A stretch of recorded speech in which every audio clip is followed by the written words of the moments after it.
What's up, guys? Welcome to beautiful Acworth, Georgia. This is the second stop of the 2025 Pro Wakeboard Tour presented by Superboats.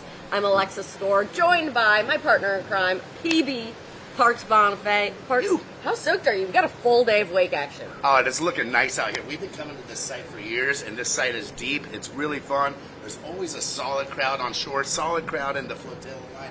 It's packing up. It's still in the AM right now, but there's already people showing up. And yeah, the conditions are great right now. Sun's out, roasting our backs, and lighting up the hair. But you know, it's going to be a fun day of wakeboarding, wake surfing, all of the above. And arguably, I mean, like you said, we've been coming here for years. I think it's one of my favorite, if not very top favorite sites. I agree. Like I think the passion for wakeboarding is so strong here in Georgia, and when there's a contest here, they've always showing up for this one. You always get some of the best results, and anytime there's a crowd on shore, it just really fires up the riders. Guys like Mossy, guys like Ty, you know, even Corey and Nick. I feel like everybody thrives on the crowd. So anytime you can get like a little bit of crowd, especially on both sides of you. Typically at most wakeboard contests, there's only a crowd on one side. So here at Acworth, you know, it's on Lake Allatoona, so the lake life is real. People thrive it, they live it, and it shows. People show up, and like I said, it's only about 11 o'clock right now, and there's probably already 30 boats out there getting ready to tie up and let the hell break loose. It is only 11, but the action has already gotten started. We just finished up with Pro Wakesurf Semifinals. We'll get some results for you soon, but we are about to get going here with the Junior Pro Wakeboard Semifinals. We've got 8 riders ready to hit the water. This first heat, we've got, you know, a couple new names, a couple guys that have been around for a couple years, but this is always super exciting because this is the next generation. 100%. This is what's to come. You're 100% right, Alexa. Like the people that are going to be winning Pro Tour stops 7, 8 years from now, these are these heats right now, and they're just getting their wheels going, and you know, they're just really trying to make a name for themselves in the junior pros. You know, it's such a thick division, and it's always been like that. Even when I was younger, like you have guys like Sean Watson, you know, Shane, like everyone has eventually came up through the juniors, and it shows. We got Parker Edwards off the dock first from Melbourne.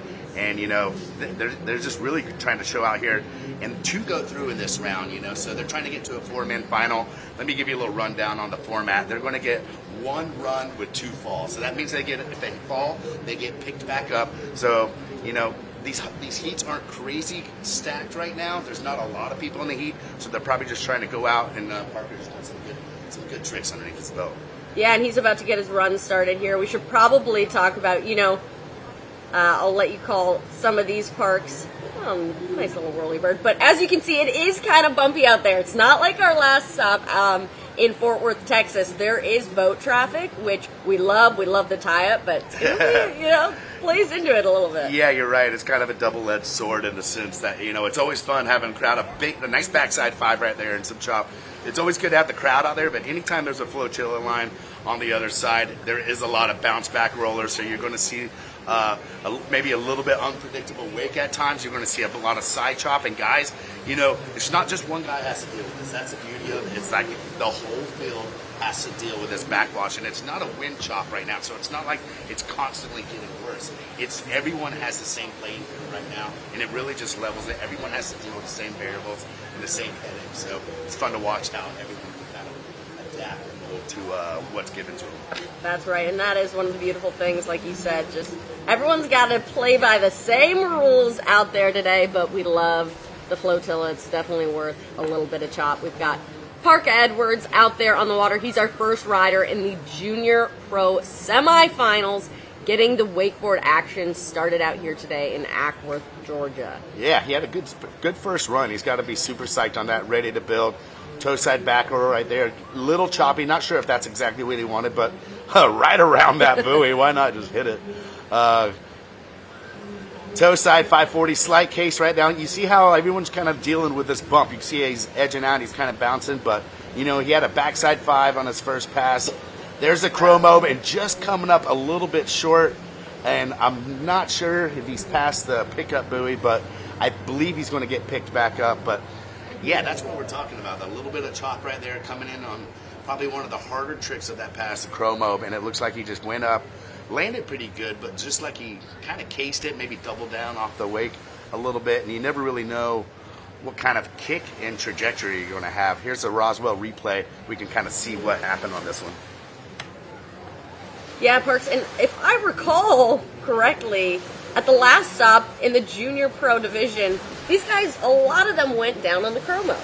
That was kind of what we saw at stop number 1. It was crazy, and that's one of the probably first moves that a lot of these guys like kind of learned. So it's kind of crazy to think that the chromo was still taking them out to this day. Yeah, who'd have thunk it? Who do we got up next, Peebs?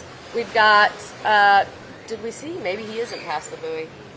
I might be doing a little swim back. You know that old trick. I looked at it from my angle. It looked like he was still inside the buoy. So what we're talking about, there's actually a pickup buoy on their second pass. If you fall past that buoy, you're not going to get picked up. So guys will typically try to keep their eye on that buoy, and if they're going to fall, which in this kind of format, it is maybe worth it to try to go for a hard trick, possibly fall, possibly make it. But if you fall, you get picked back up, and then you can probably get 1 or 2 more tricks. But yeah, you see some guys doing a little Michael Phelps backstroke. Dude. You gotta.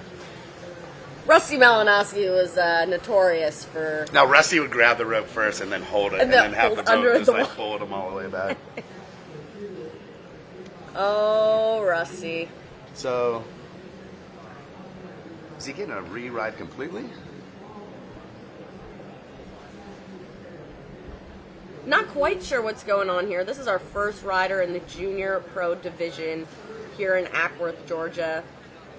Went down on a chromo. It looks like they're giving him some sort of re-ride right now, from what I can tell. And I'm not really sure what happened there. Maybe the wake or maybe something went wrong with the speed or something, because I feel like if you're giving a rerun on the second rider, just because if it was because of rollers, we're in for a very long day. Yes, I would agree. I will hope this isn't because of rollers, because we're going to see some bumpy riding all day long. Here we've got the Roswell replay, checking out some of that first rider's first run.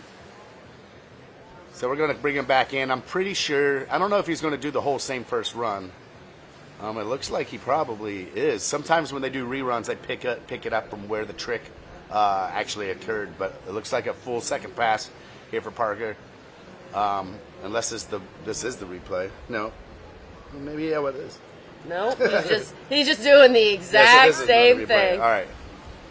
So toe back roll, going for he originally did a toe 540. That was a toe 7, and just like same as a chromo, came up short on the roller, just cased, and you have no room. It's a very fickle landing on a toe 7 when you're landing like that. So you have to land pretty solid on your board and in the trough to have a shot at it. Casing it's a tricky one.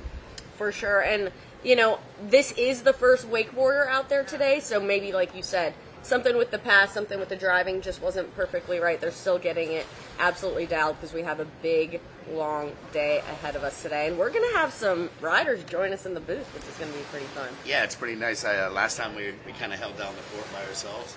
But the athlete tent's kind of like just right here. So, yeah, we're going to have some surprises come through the booth today. Help us give a little color into this Acworth, Georgia wakeboard vibe, man. So it's gonna be fun for sure, and it's kind of fun where we're set up right now. We've got the waves crashing literally at our feet, so we are right on the edge of the water, on the edge of the action. Yeah, it's pretty nice. We got a TV so we can see multiple angles, and then right behind the TV we have live wakeboard action, and we have fans on us right now. I literally think we have the best seat in the house right now, except for BT's goggles where he flies the drone. I don't know. I wouldn't mind being at the flotilla. I'm not gonna lie. Yeah. You're right. That'd be a nice angle a little bit too.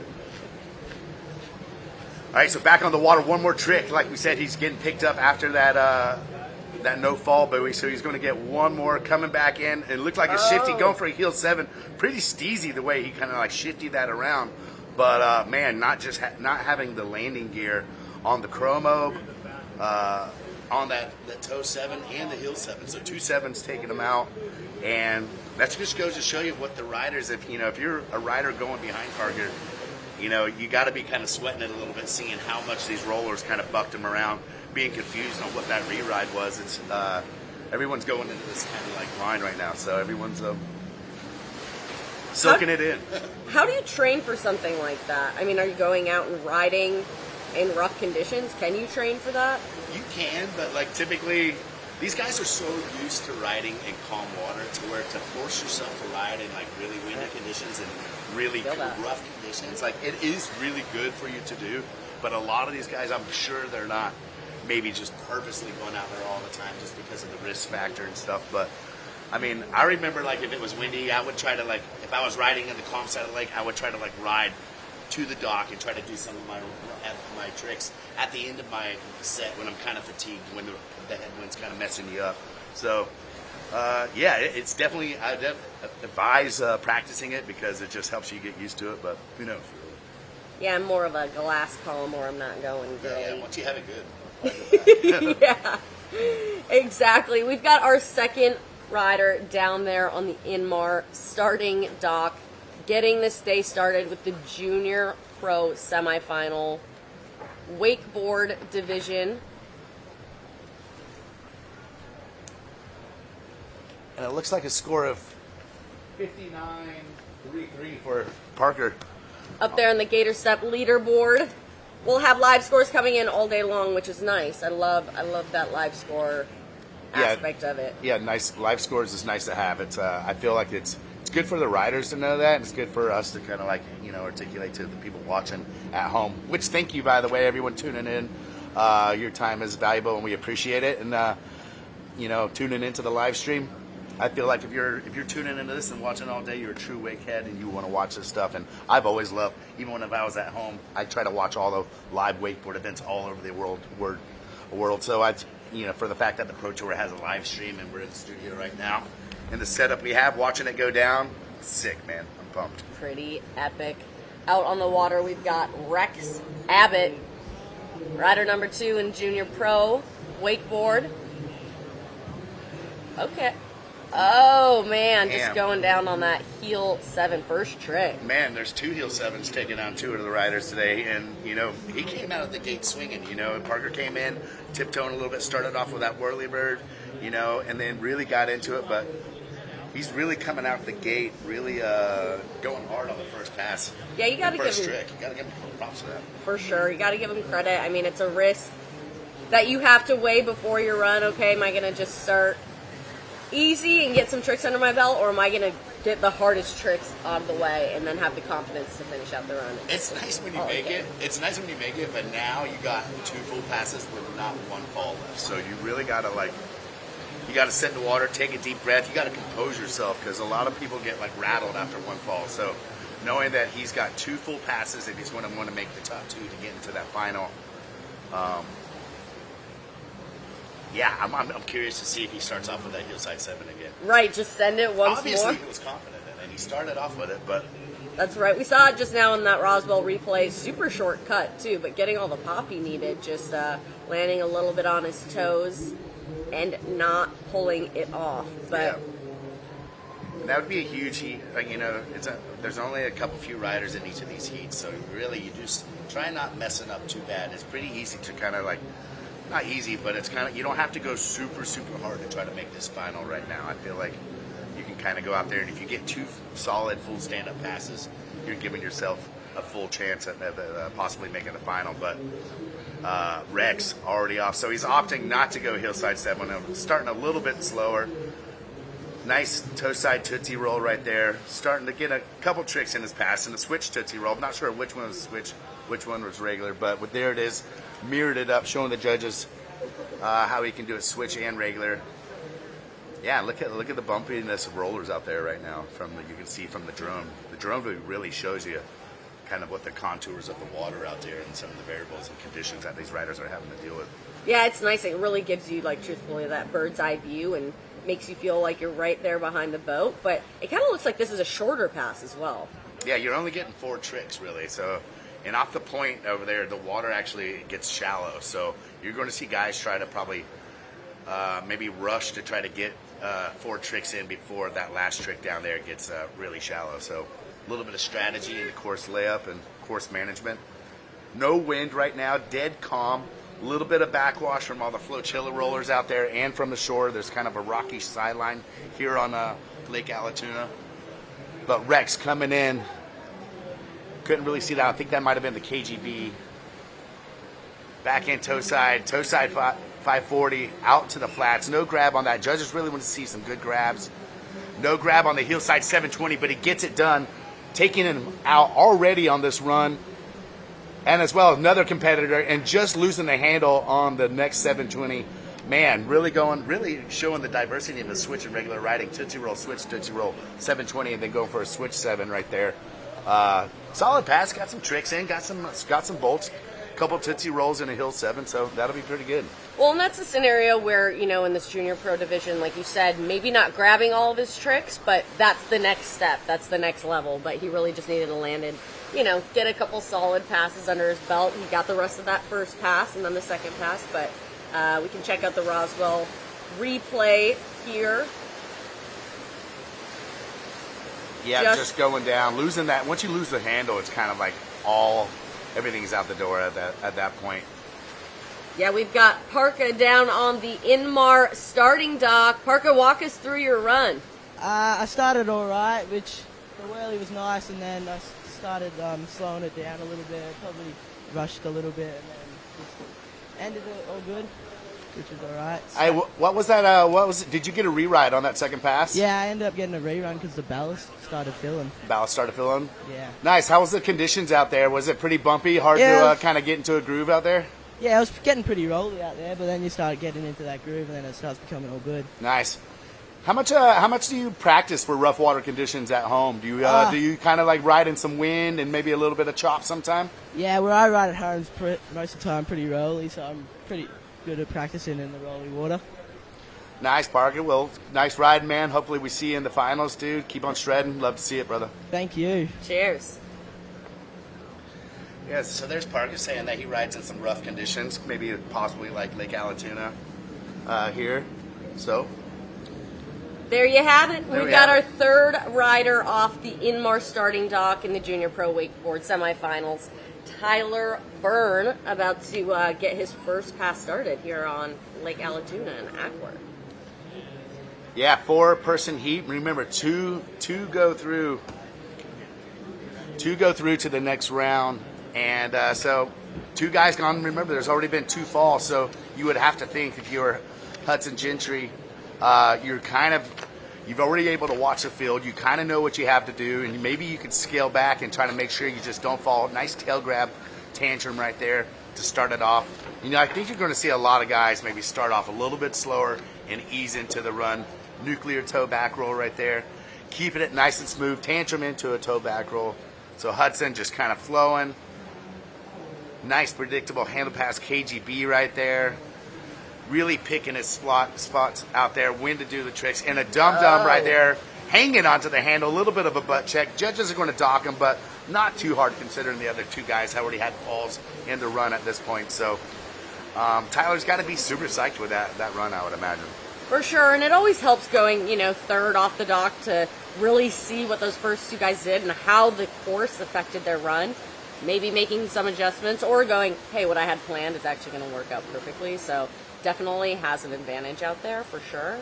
Yep. This is our second Australian out there. I mean, it's an international field. Dude, Australians, man, I'm telling you, they've always had a bunch of good juniors. They've always had a bunch of good pros. Obviously, Nick and Corey has been dominating the tour for, arguably almost like the last 10 years or so. And then you've had guys like Harley before him. Here's a Roswell. Oh, no, here we go. Second pass hidden for Hudson Gentry. Coming in toe side. A nice stand-up pass on this first one. Opting not to go chromo, just doing a crow. Locking down a good grab. I agree. If he can just get some good grabs and nice basic tricks right now, he's probably going to make it through the final, and I can see that's kind of what he's doing. A little roll to revert right there. Nice grab on that.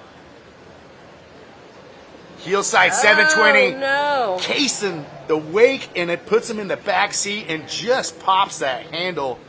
It does look like he's on the other side of the no fall buoy, so he will get picked up. 2 falls here for the junior pro men. And damn, we've seen that heel side 7 take out 3 competitors already here in the juniors, and it's all because of a case. It looks like. I don't know what I don't know. It's crazy. After watching a couple guys go down, you think that they could maybe pull the throttle a little bit harder, make sure they get off the wake. Here's a Roswell replay, and just casing that, almost got his hands back on it. Really close there for Tyler. 1 fall, but he'll get picked up. Not over for him yet. Yeah, and when it comes to casing the wake, those nerves are up in a contest. Sometimes you're taking off just a little bit early, especially on your toughest tricks in your run. You really got to be patient out there and wait even longer than, feels right. It's hard, man. When your heart starts beating a little bit harder, you're not riding on your home lake, you don't have your normal driver, and it's just everything's a little bit foreign, so you can get a little apprehensive and kind of like back off the throttle just enough to where you case on a hillside 7, and really he just needed another 4 or 5 inches on that to completely get off over that wake, but he'll get picked back up. I'm curious. I think he's probably going to I would like to see him do that trick again. But he knows how valuable this last trick is. Knowing what the guys did in front of him, I imagine he's just going to get something underneath his belt. The Pete Rose, nice trick right there, nice clutch trick. And really locking it down, stomping it, and that's really what he needed at the end of his pass after watching a couple of guys go before him. That happens to be his favorite trick. Oh, the Pete Rose? Yep. Love it, mate. Right on. We've got the Roswell replay here showing you what Tyler had to throw down. Yeah, you can see. I mean, good, nice and clean, but it is a little bit rolly out there. Down on the Inmar starting dock, we've got Rex Abbott. Rex, how do you feel after your run? I feel pretty good. I left a little bit on the table, but it was good. The wake was great. It was a long course, so I had plenty of time to do my stuff, and I'm feeling good. How did it feel like after falling on that first hillside 7, first trick, you went down? Does that put a lot of pressure on you to kind of pull it together? Does that change your strategy at all going in when you fall on your first trick? Yeah, so I knew that I had to put the heel 7 somewhere else in my run. But other than that, I felt confident in the rest of my run, so I didn't feel like too much pressure. So it was good. It was kind of refreshing, to be honest. I had to reset once I was in the water, so that was good. That's a great mindset and not easy to do. I mean, when you go down first trick, sometimes it's like, oh man, now I can't mess up. But you're saying hey, let's reset. We're wet now. We're ready to ride. That was good. Right on. Well, we're looking forward to seeing you. Hopefully in the next round. We'll see what happens out there. But thanks a lot. Thank you. Yeah, Rex got back up. First trick, said it like he composed in the water. Sometimes you take that deep breath in through the nose, out through the mouth, and just try to recompose and try to get some tricks underneath your belt. It's such a sketchy feeling knowing that the edge of your tournament life here in Acworth, Georgia is just one handle pop away. So you really have no room for mishaps, no room for handle drops, and it all has to come together. So he made it close enough to where the judges are going to be thinking about this one. So. Yeah, for sure. I mean, we've seen kind of some of that inconsistent riding out there. Maybe it's the water conditions, maybe it's some nerves. Again, these are the junior pros out here, so some of them with a little bit less contest experience than others. But we are on to our 4th rider here in Acworth in the junior pro semifinals. We've got Hudson Gentry out there in the water, just taking off from the Inmar starting dock. About to get his first pass started here. Sorry, I was calling the last guy Hudson on a couple of those. That was Tyler Byrne, which actually KGB there for Hudson. Looking at the Gator Step leaderboard right there, Tyler Byrne actually taking the lead right now, so he's out front. A nice a dum-dum there for Hudson. Man, he really knows what the crew did before him, and it seems like he's got a vision of what's going to go down and what it's going to take. Huge Moby Dick there to the flats. Love that. Wrapping back up. Coming back in toe side. Curious to see what this is going to be. Wrap toe side, backside 360, and a nice stand-up 4 tricks there for Hudson. And some bolts tricks right there. KGB, huge Moby Dick, toe back 3, looking good right now. Yeah, he went in with confidence for sure, knowing exactly what he needs to do to hopefully make it to the finals. But I don't know, after that first pass, his odds are looking pretty good. It is looking good. I mean, remember, we just looked at that Gator Step leaderboard right there, and Tyler's on top right now, so that means that Rex is on the bubble. Rex is watching this run with strong eyes right now. This is the Roswell replay of his first pass at KGB. And really, doesn't seem like these conditions are really affecting Hudson at all right there. We've seen that trick take out a couple guys this heat. The Chromo not taking out Hudson, overshooting the wake a little bit, but still solid landing gear. That's cool. Looks like it was going to be a roll to reverse, a half cab roll, and then switched it back. Hudson really, I like his riding style. It's nice, smooth, his tempo, his cadence is nice out there.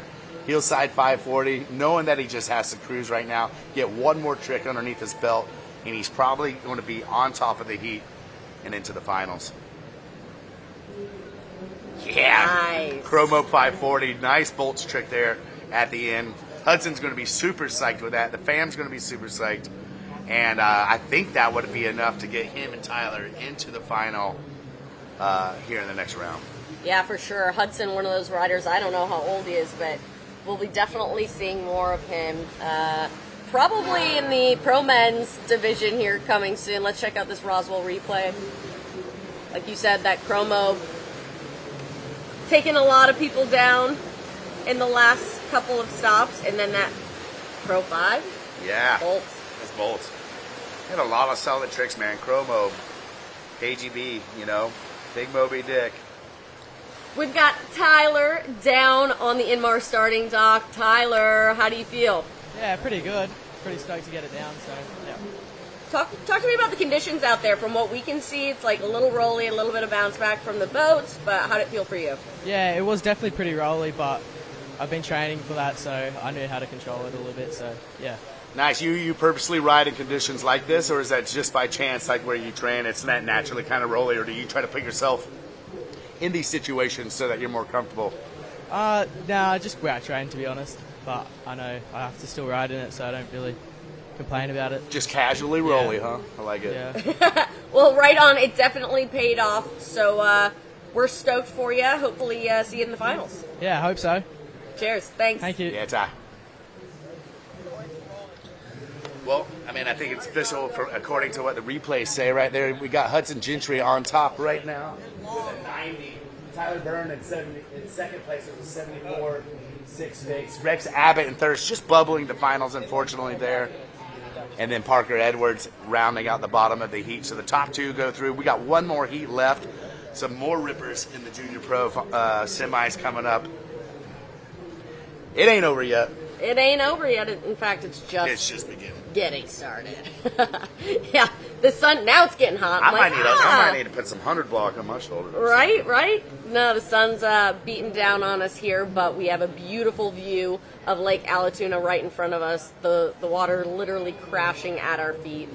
I love it, man. It's like the water's literally like 15, 20 feet away from us right now. So front row and center. Front and center, I mean... It's just a cool sight. If you look at it, you can see in the background of the shot right now, that's a nice beach that wraps all the way around. It's a nice park around here. So you kind of get like a nice beached amphitheater of all the action right here. It's it's always been one of our favorite sites to come and ride at. And you've always seen some insane riding go down on here. Not just with the riding, but the crowd always shows up. Great restaurants, good people. Love this state. I love it here too. Hudson Gentry down on the starting dock. Hey, you got to be pretty stoked about that run. I am pretty happy about that run. That was one of my better runs. Yeah, you seemed like the conditions didn't really affect you at all. It looks like you were overshooting like a Chromo, your Moby Dick. Did you in conditions like this, if it's a little rolly, do you like to squeeze the throttle maybe a little bit harder as opposed to watching some of the guys probably come up short in some of those field sevens and stuff? Yeah, definitely. I have to ride really rolly at home anyways. Our lake's pretty rolly, so these conditions kind of favor me a little bit. I'm kind of used to it, so. Right on. Did you stick with your original plan? You know, going last in the heat has its advantages. Some people like to just stick to their game plan, but did you change up what you were going to do based on what you saw in the first three riders? Yeah, no, I just saw what I needed to do and try to do that plus a little more to give me a little bit of cushion, so definitely changed up what my original run was. Nice. How much more room on that throttle you got for the finals? You got a couple more bangers up your sleeve? I got quite a bit more of that. Hopefully I can we're talking. Love it. Love to see it, Hudson. Congratulations. Taking out the heat, brother. On to the finals you go. Thank you. We'll see you there. Thank you. Cheers. Dude, it looks like all the guys are riding in some rough water conditions. Really, not really prepping, just naturally riding in some casually rollers at home. Right, which can be annoying, but obviously has its advantages when you're coming to a site like this where you have to deal with that. If it's foreign to you, then it can be a little intimidating. There's the flotilla. Look at it. It's coming together. It's growing. Yeah, it's growing. Got a double-decker pontoon out there, a bunch of wakeboard boats, the floats. You know, people are starting to get neck deep in the water. The temperature's rising. Got to keep that core temp down. You know what I'm saying? You gotta have some bevies. That's right. And like we mentioned at the beginning, we've been coming to this site for years and years and years. We were riding 5 deep in the car on the way to the site this morning and rattling through some ridiculous memories from Acworth. Yeah, it is. Wow, some good hotel memories here. Motel memories. Motel memories. Motel memories, which makes it feel like even more like it was in high school. Yeah, exactly. But we just love coming back here because the layout of the site is so good and the energy here in Georgia is spot on. They know what they're doing. I just love that like Georgia has some of these like reservoir lakes, like Lake Lanier and like Lake Allatoona. These lakes are made because they dammed up one side of the lake, and it just creates these ever-rolling shorelines of pine trees and like great shoreline, and it's just like really cool houses, and it just creates an environment and a whole type of person out here that just really loves the lake, loves the boat life, and just like a good old just nice down south people down here, you know? Absolutely, yeah. We've already went through the Pro Wakesurf Semifinals this morning, just finished heat number 1 of the Junior Pro Wakeboard division, and now headed into heat number 2. We're getting that simulation pass done right now, and we should actually talk about that. So before any heat starts, there is a simulation pass just so the conditions are precisely the same for every rider. Even if you're first off the dock, you're still going as if someone went before you. Yeah, exactly. It's very important to do. We've always done it since day one. You got to give everyone the equal conditions. So in between heats, in between divisions and stuff, if you let the water sit, it gets super glassy, so there's no reason why the guy off the dock first should have access to all that glass, and everyone else has super bumpy rollers. So the simulation pass is what we've always called it, and getting it done right now, making sure everyone has equal conditions, and so levels the playing field. You know? One more heat to go here in the Junior Pro. We've got something going on behind us, Steve. Luca messing with us. Hey, no vaping in the background. We are right in the middle of the shenanigans here. We've got the athlete tent on one side, Start Dock on the other side, so you will see some fun stuff happening all day long. I like it. We have a little better like real estate here. We're right next to the rider's tent. We're right next to the shoreline, so it almost seemed like stop one. We were like kind of like we moved down the lake a little bit, which was nice. But you know, we're in the pocket right now. We're in the cut. We're going to have some riders come on set and sit down with us and give us a little commentating, a little color. Yeah. Maybe hear some excuses on why they didn't make the final. We're definitely in the mix. That's for sure. We've got our first rider in heat number 2 of the Junior Pro Wakeboard about to take off Inmar starting dock. We've got Kane Ward starting us off here in heat number 2. I don't have everyone's age, but that would be interesting. That would be good to know, because really, I mean, some of these guys are pretty young and have only been competing for a couple of years, and competition wakeboarding is just completely different than free riding. It's a completely different mindset, and you have to train completely differently. Obviously, it's just a different game, so it's pretty impressive to see what some of these guys have done in a short amount of time. 100%. And Kane Ward's he's been killing on Instagram now. He was the youngest kid to ever do a double back roll or double flip on a wakeboard. So Kane's out there setting the standard, for what the young kids are doing nowadays. And he goes hard. He charges it. He didn't have really good results at the Masters, so I think that he's going to want to bounce back right here at the second stop of the Pro Wakeboard Tour and really just come out swinging. First off the dock, doesn't really get to watch anyone else go, but Kane has the deep bag of tricks. I guess the question is, can he power through some of these rollers? But I've watched him ride at Wakefest. I've watched him ride at Tennessee, some of these other events with really rough water, and he's completely capable of doing that. He's getting a little older too, a little stockier, a little thicker. So these rollers probably don't bounce him around like they used to when he was younger. Nice handle pass KGB to start it off. I hear that Flotilla crowd out there getting loud for Caden Ward. Chromo 540. Oh, no. Damn. Kane just really looks like he landed good on that one. Got 2 hands back on it, but just rode that tail a little hard. Maybe it looks like maybe just overcorrected a little bit. I know Kane's not going to Yep. be happy with that one. Swimming forward towards that buoy to try to get as much run as he can, and Kane back with his back against the wall right now. Considering, first off the dock, you have guys like Max Saea behind you. Some really good riders coming up. There's not a lot of room. Let's watch this Roswell replay and kind of see what happened on that. Starting off nice KGB, little hand drag, little wobbly there. You can see these rollers is kind of like possibly throwing them off their landing. It looks like he lands really good there. I can't imagine him. He just overcorrected that. Sometimes you think you got it so good until you don't. Like, you almost overcorrect. You get complacent. You get relaxed on the way down, and it looks like, because if you freeze that right as he lands on the water, he has two hands on the handle. He's looking right at the boat, and he's right over his board. It makes no sense, kind of like why he kind of like slipped out and rolled out of that one. But if anyone can pull back through, it's Kane Ward. Yeah, and he kind of, I would say more over than under juiced those, landing kind of in that hard spot, going a little bit bigger. I don't know, maybe riding a little shorter rope length or something, but sometimes that adrenaline gets going and you're going big. That one looked really weird, Sometimes, typically when they fall, it's like because they land really well. It's something like to land that good and kind of like still fall. It's kind of like, I don't know if it was like a head trip for him or something, or sometimes you just heel side 540, flicking it back around. Kane with one more trick, trying to get as much out of this first pass as he can. Nice Moby Dick there with a grab on the end. So he bounced back, got a couple good tricks. Heel side 5, Moby Dick after the fall, and still had the KGB to start off that pass. So only down really one trick. Kane Ward still in this heat, every bit of it. Yeah, and kind of a hometown boy. He's from Alabama, so we're in Georgia right now. Neighboring states. Maybe that's why that flotilla was going crazy. I think that might be. This is probably our hometown boy as far as this stop is concerned, and he did look composed there after getting up after that fall, and maybe it'll help him out, chill him out a little bit, like we saw in the first heat there. Yeah, sometimes you just need to get that hair wet. Coming in.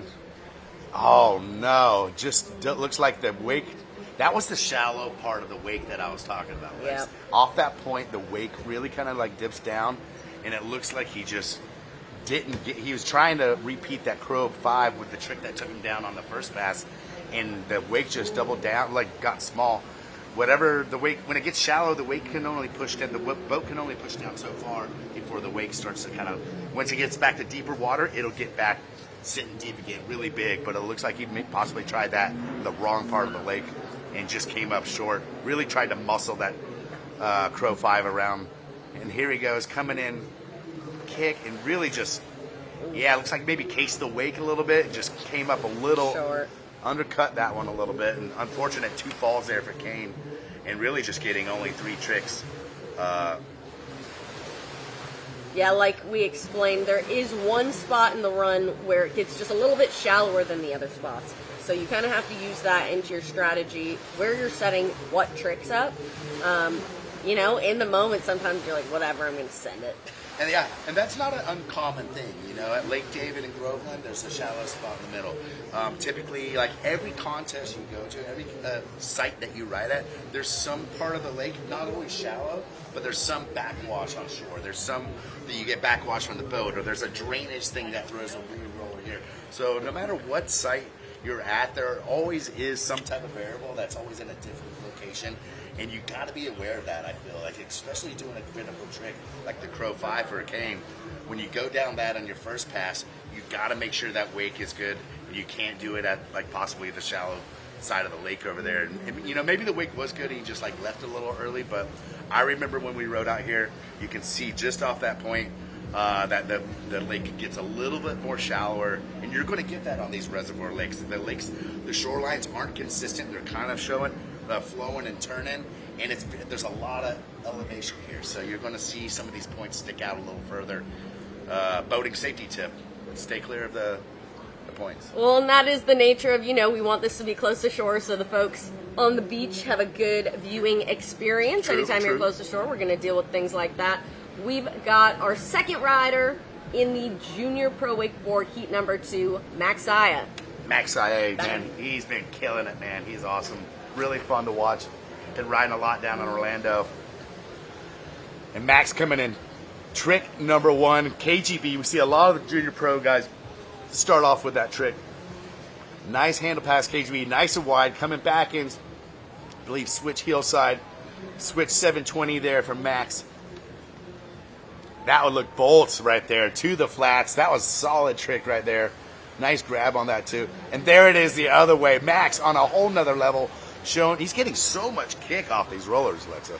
Yeah, you know, and really stepping it up for what we see in the junior pro division. He's got the amplitude, he has the tech, and he has the style, which is not necessarily hard to come by, but it's the full package for junior pro for sure. And I don't know if that has to do with who he's riding with down there in Orlando on Lake Conway or not, but he's definitely has the right influences helping him out and pushing him. Yeah, we just had he's been riding a lot with here's a Roswell replay right now. I'm curious to see what they're going to show. Yeah, see those rollers coming in, did not affect him at all, kept on coming, cut in, kept that line tension tight, solid pass there. But yeah, he's been riding a lot with Trent Stuckey, Gavin Stuckey in Orlando. I just had them on the Bonifay Banter podcast, Shane and I's podcast, and they've been they mentioned him a couple times. Max has been killing it. He's on fire right now, and he's on a mission.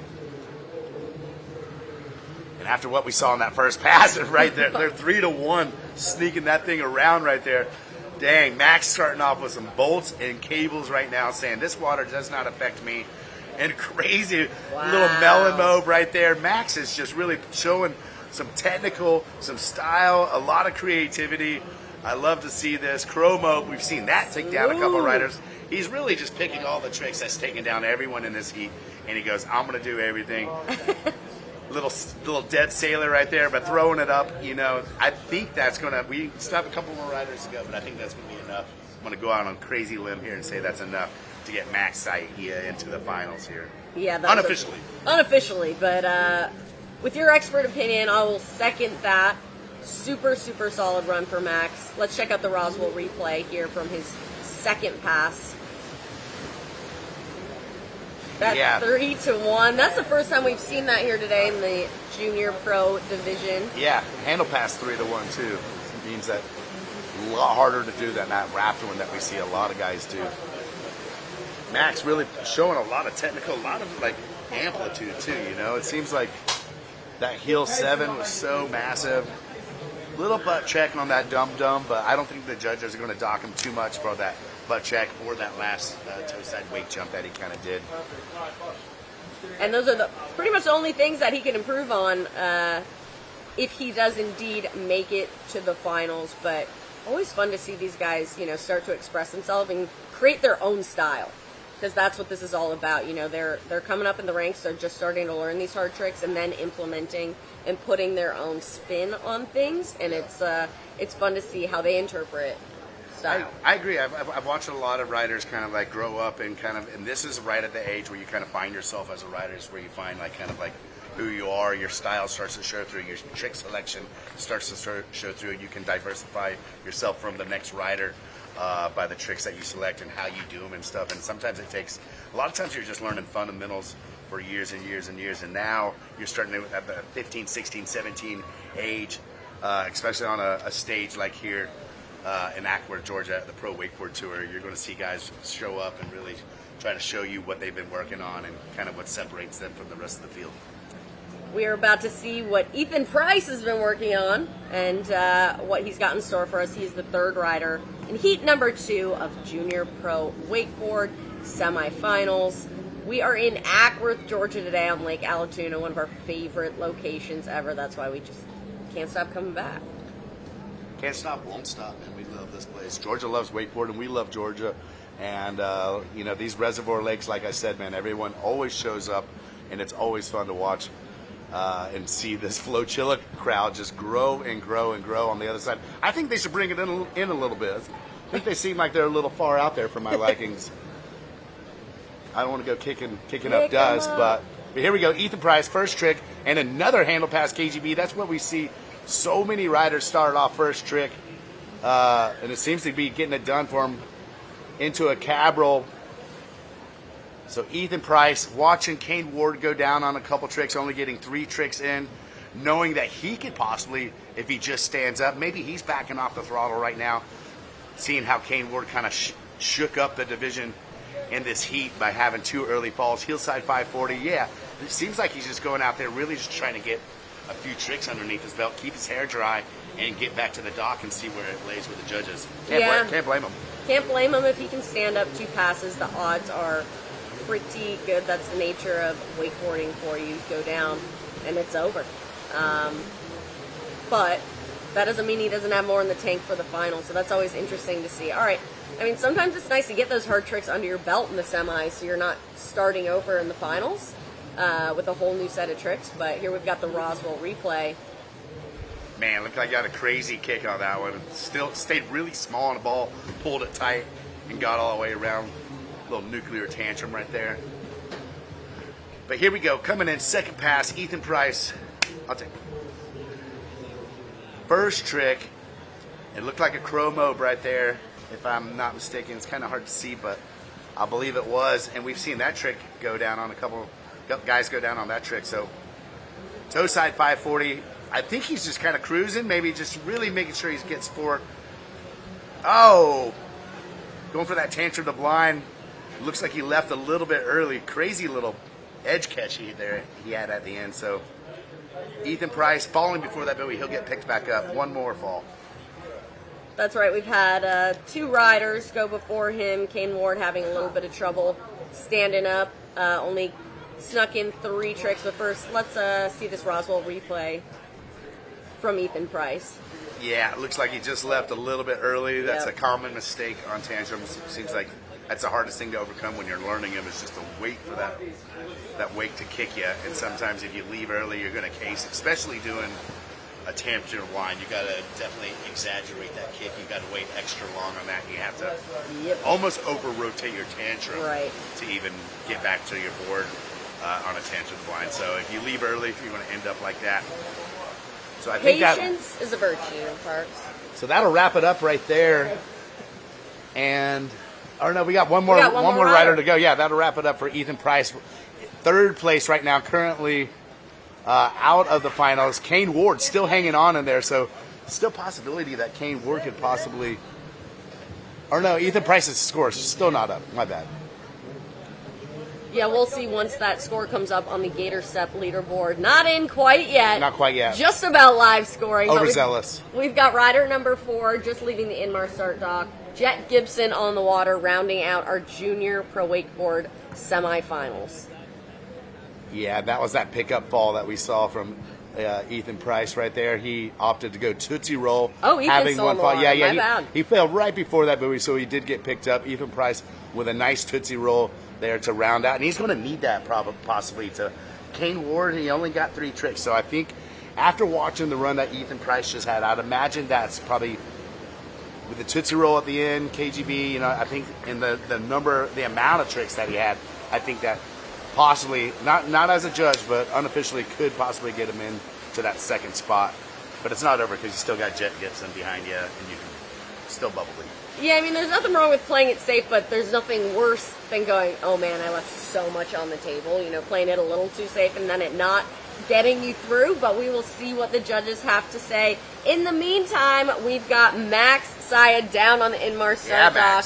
Dude, how was that for you? It looked pretty good from here. Yeah, no, it was a really sick time out there. The wake was absolutely insane. And yeah, I mean, I don't know what else to say. Impressive course out here, really good conditions, and yeah. We've seen those conditions kind of rough up some of the heats before you and some other riders. How did you keep your head down and just continue to do what you wanted to do? You went so big on a couple of your tricks. Does it help you if it's a little bumpy to maybe go a little bigger as opposed to a little smaller? You like to do that anyways. Yeah, I do. Yeah, when it's rolly, I like to hit it's like a double up basically. Yeah. So I can go higher and then I can land the tricks cleaner and easier. Right on. You've got some of the best style out here in the junior pro division. Who's been inspiring you? Who have you been riding with that's pushing you and getting you to develop your style like you have? Yeah, I've been riding with Trent Stuckey, some of the La Familia, and Trent Stuckey's one of the best in the world right now, that in my opinion. And so he's been inspiring me to do that type of style and all that. So. I love it. Well, it looks to me like you're on the right track, and I'm pretty sure we're going to see you in the finals. So we'll see you then. Good luck. All right, thank you. Yeah, Max. Congrats, brother. And we just saw the score come up for Ethan Price before we get into this run. Currently in second place over Kane Ward. So Kane Ward slips down to third. Ethan Price in second, and Max Saea on top of the heat right now. And here we are, Jet Gibson starting off with the handle pass KGB, a nice hillside 720 right there.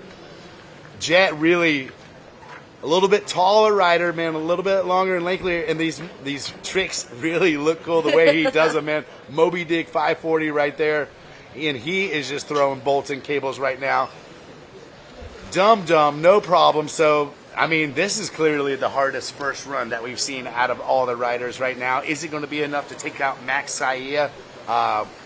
I do not know, but man, that was a first solid pass right there for Jet Gibson. Yeah, you know, it's funny with his height, the tricks just look bigger. Like he's just going bigger, and there's obviously more rotation when you've got to spin around those maybe a little bigger board, longer legs. And just seeing the contrast from Max Saea just going there now, it's probably 6 inches shorter. It's pretty cool to see. Kind of reminds me of like a Sam Brown looking kind of right out there. Yeah. Without a doubt. So here we go. Jet Gibson coming back in on a second pass and a solid first pass there. Heel side 720. We saw that in the first pass. So one of those were switch. Nice. Chrome 540. Nice grab on that one, grabbing the nose. Jet Gibson looking fundamentally sound right there. Slight case, probably wanted a backside 5 there, maybe some type of rewind, but no biggie. Slight case, onto the next trick. And whoa, going for that mute mode, switch mute mode right there, and just popping the handle. I thought he was going to make that one, but I think he had enough freedom to go for that one right there, considering how well his first pass and second pass was going to. I feel like he tried that right there because he didn't feel like that was a threat of him not making the final. We'll see where his head's at. Yeah, let's check this Roswell replay. The Moby Dick 540, leaving a little early, but still hustling, getting that thing around. Nose grab 540, or Crow 540. Solid pass there for Jet Gibson. Solid pass for Jet Gibson. We'll see where he ends up. Down on the dock, we've got Ethan Price. Ethan, it looked like, maybe you played it kind of cool, cruising it out a little bit. How do you feel about your strategy and what you did out there? I feel like I definitely could have thrown a few things sooner, but I'm definitely glad with how I rode, especially with landing a few of the tricks that I really meant to land. I did have a few bobbles and I missed a few tricks, but it's a little bit rolly, but can't use that as an excuse. I mean, you just got to come out here and throw it. It's got to be kind of fun, though. I know there's a lot of rollers, but you're wakeboarding in front of a huge flotilla and a crowd. What does that feel like? Does that affect how you ride? Maybe give you a little bit more adrenaline? It definitely does. It makes me almost just want to land all my stuff so all these people can see what I really have. So it really is inspiring with all the people here. It makes you want to go out and throw even harder. Yeah, you're from North Carolina, huh? Yes, sir. This is you're pretty much almost hometown crowd here. Yep. How's that flotilla? Are they making some noise out there when you go by? They are, definitely. Definitely loud. Right on. Well, we love it. Congrats on that great run. And we look forward to see what you have in store for us. Thank you. Cheers. Yeah, man, it's got to be crazy going in and thinking, how easy can you go when you have a rider like Jet Gibson going behind you? It doesn't seem like you have much room to kind of go out there and just kind of lollygag. I mean, unless you want to really try to put some pressure on Jet Gibson, and maybe that was his tactic. But we'll see what happens when the scores come in, what the judges think, who's going to go on to the final. It's going to be interesting. It's going to be super interesting, but a great showing overall by the junior pro wakeboarders here in the semifinals. We're going to take a quick break, Parks, but we've got a lot more action coming up, so we will catch you when we get back here at the Pro Wakeboard Tour presented by Superboats, stop number 2.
What does it feel like to own a boat powered by Inmar's Raptor series? Imagine the freedom of the open water, where every moment is an adventure waiting to happen. With the toughness of an F-Series Super Duty truck and the performance of the world's best athletes, the Raptor series is built to elevate your boating experience. Feel the rush as you harness cutting-edge technology, delivering unmatched torque and efficiency. Every wave is a thrill, every moment an opportunity. Own the water, own the adventure. Power your passion with Inmar's Raptor series and make every outing legendary.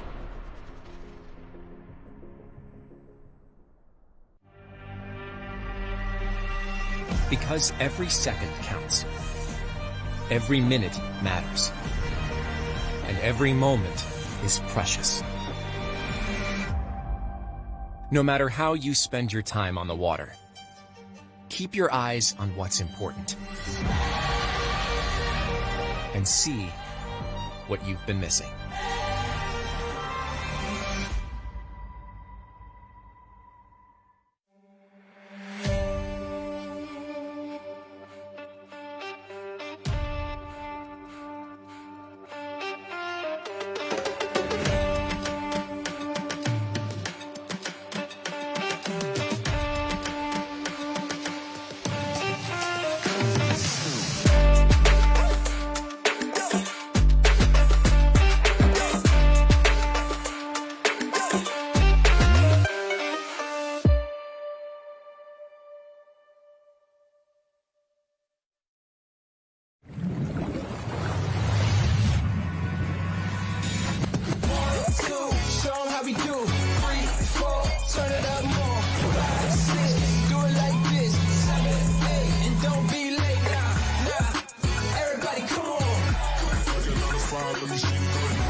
all about business.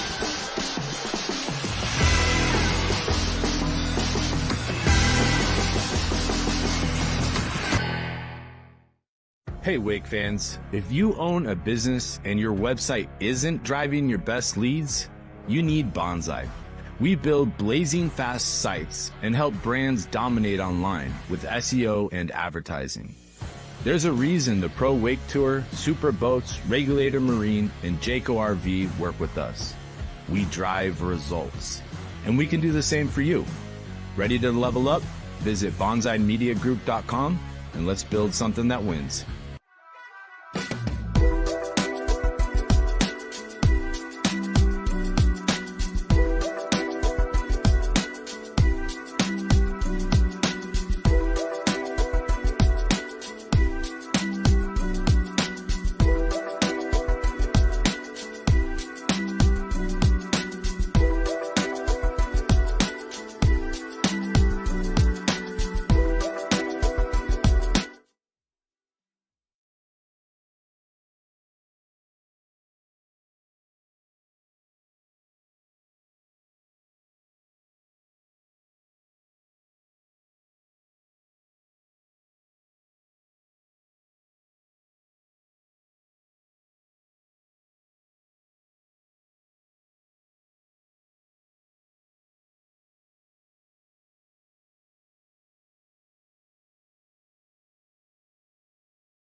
Welcome back. It's stop number 2 of the 2025 Pro Wakeboard Tour presented by Superboats.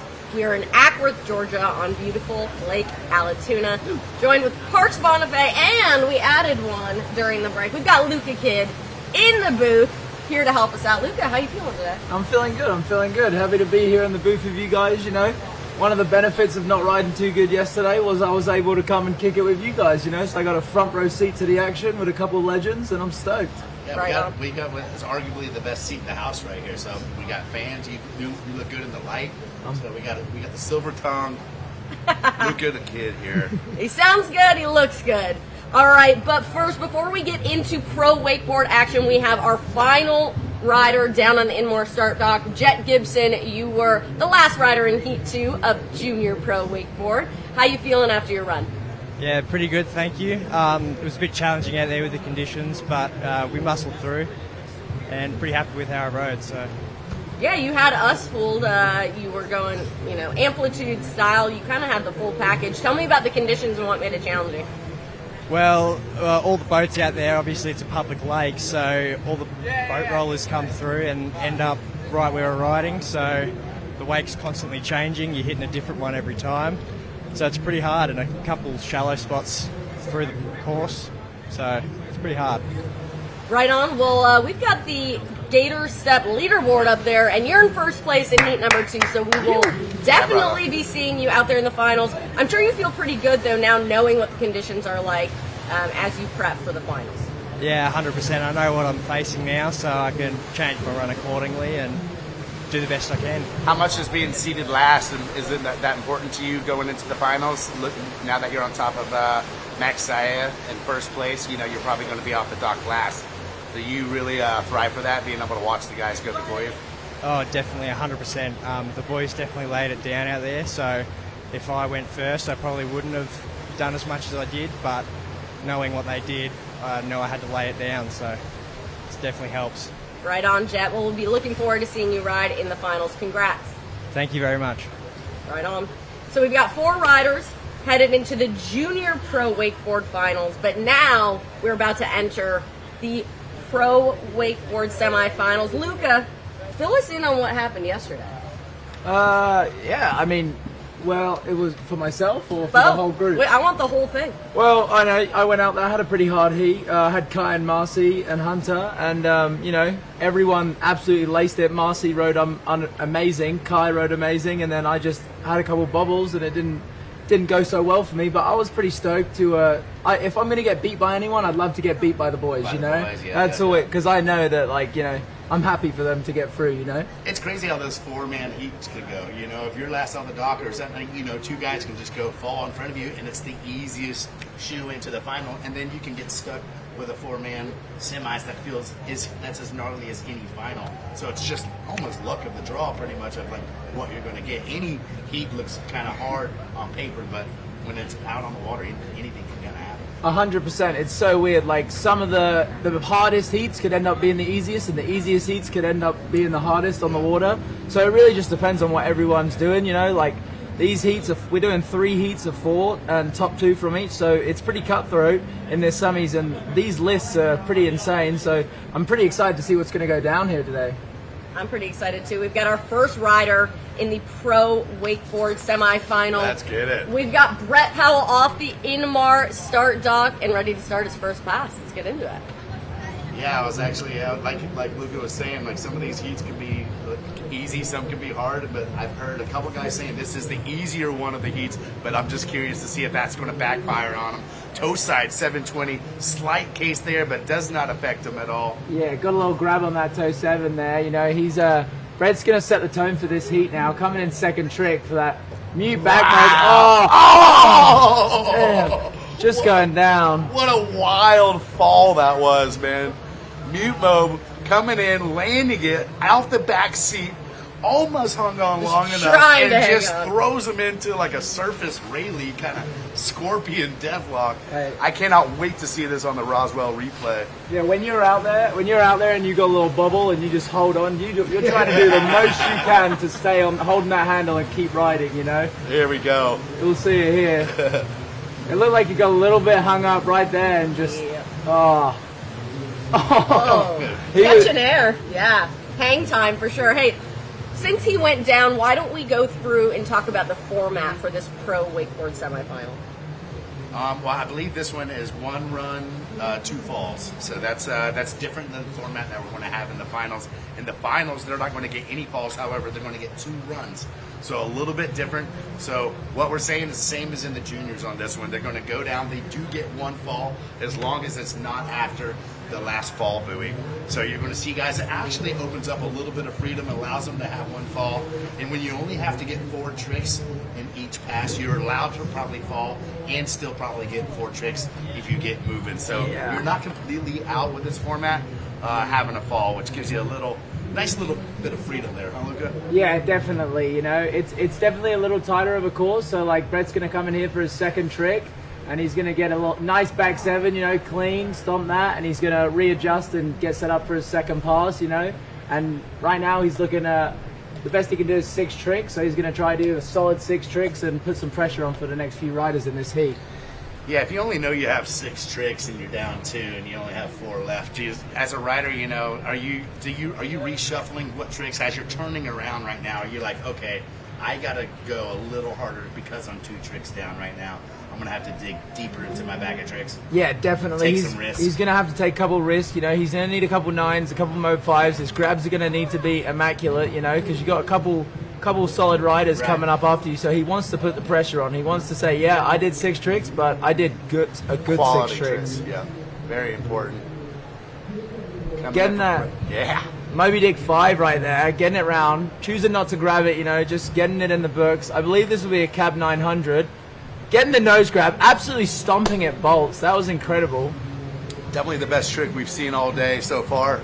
And like Lucas said, nice grab, solid kick. Yeah. There's a Chromo 540 locking in the melon grab on that one. So yeah, Brett's really trying to put some pressure on right now, and I think this will be Brett's really good at that. Handle pass toe back. That is one of the hardest rotations to do off the wake. The toe side backside, not doing it wrap like that is so difficult, and it's so easy to get caught up and thrown over the front on that trick. But that was a pretty solid pass from Brett. You know, I think he'll be happy with that. Oh, he's definitely got it. Yeah, I think the fool set a little fire in him, you know, and he was like, all right, enough's enough. Business time, you know. It's time to get it done.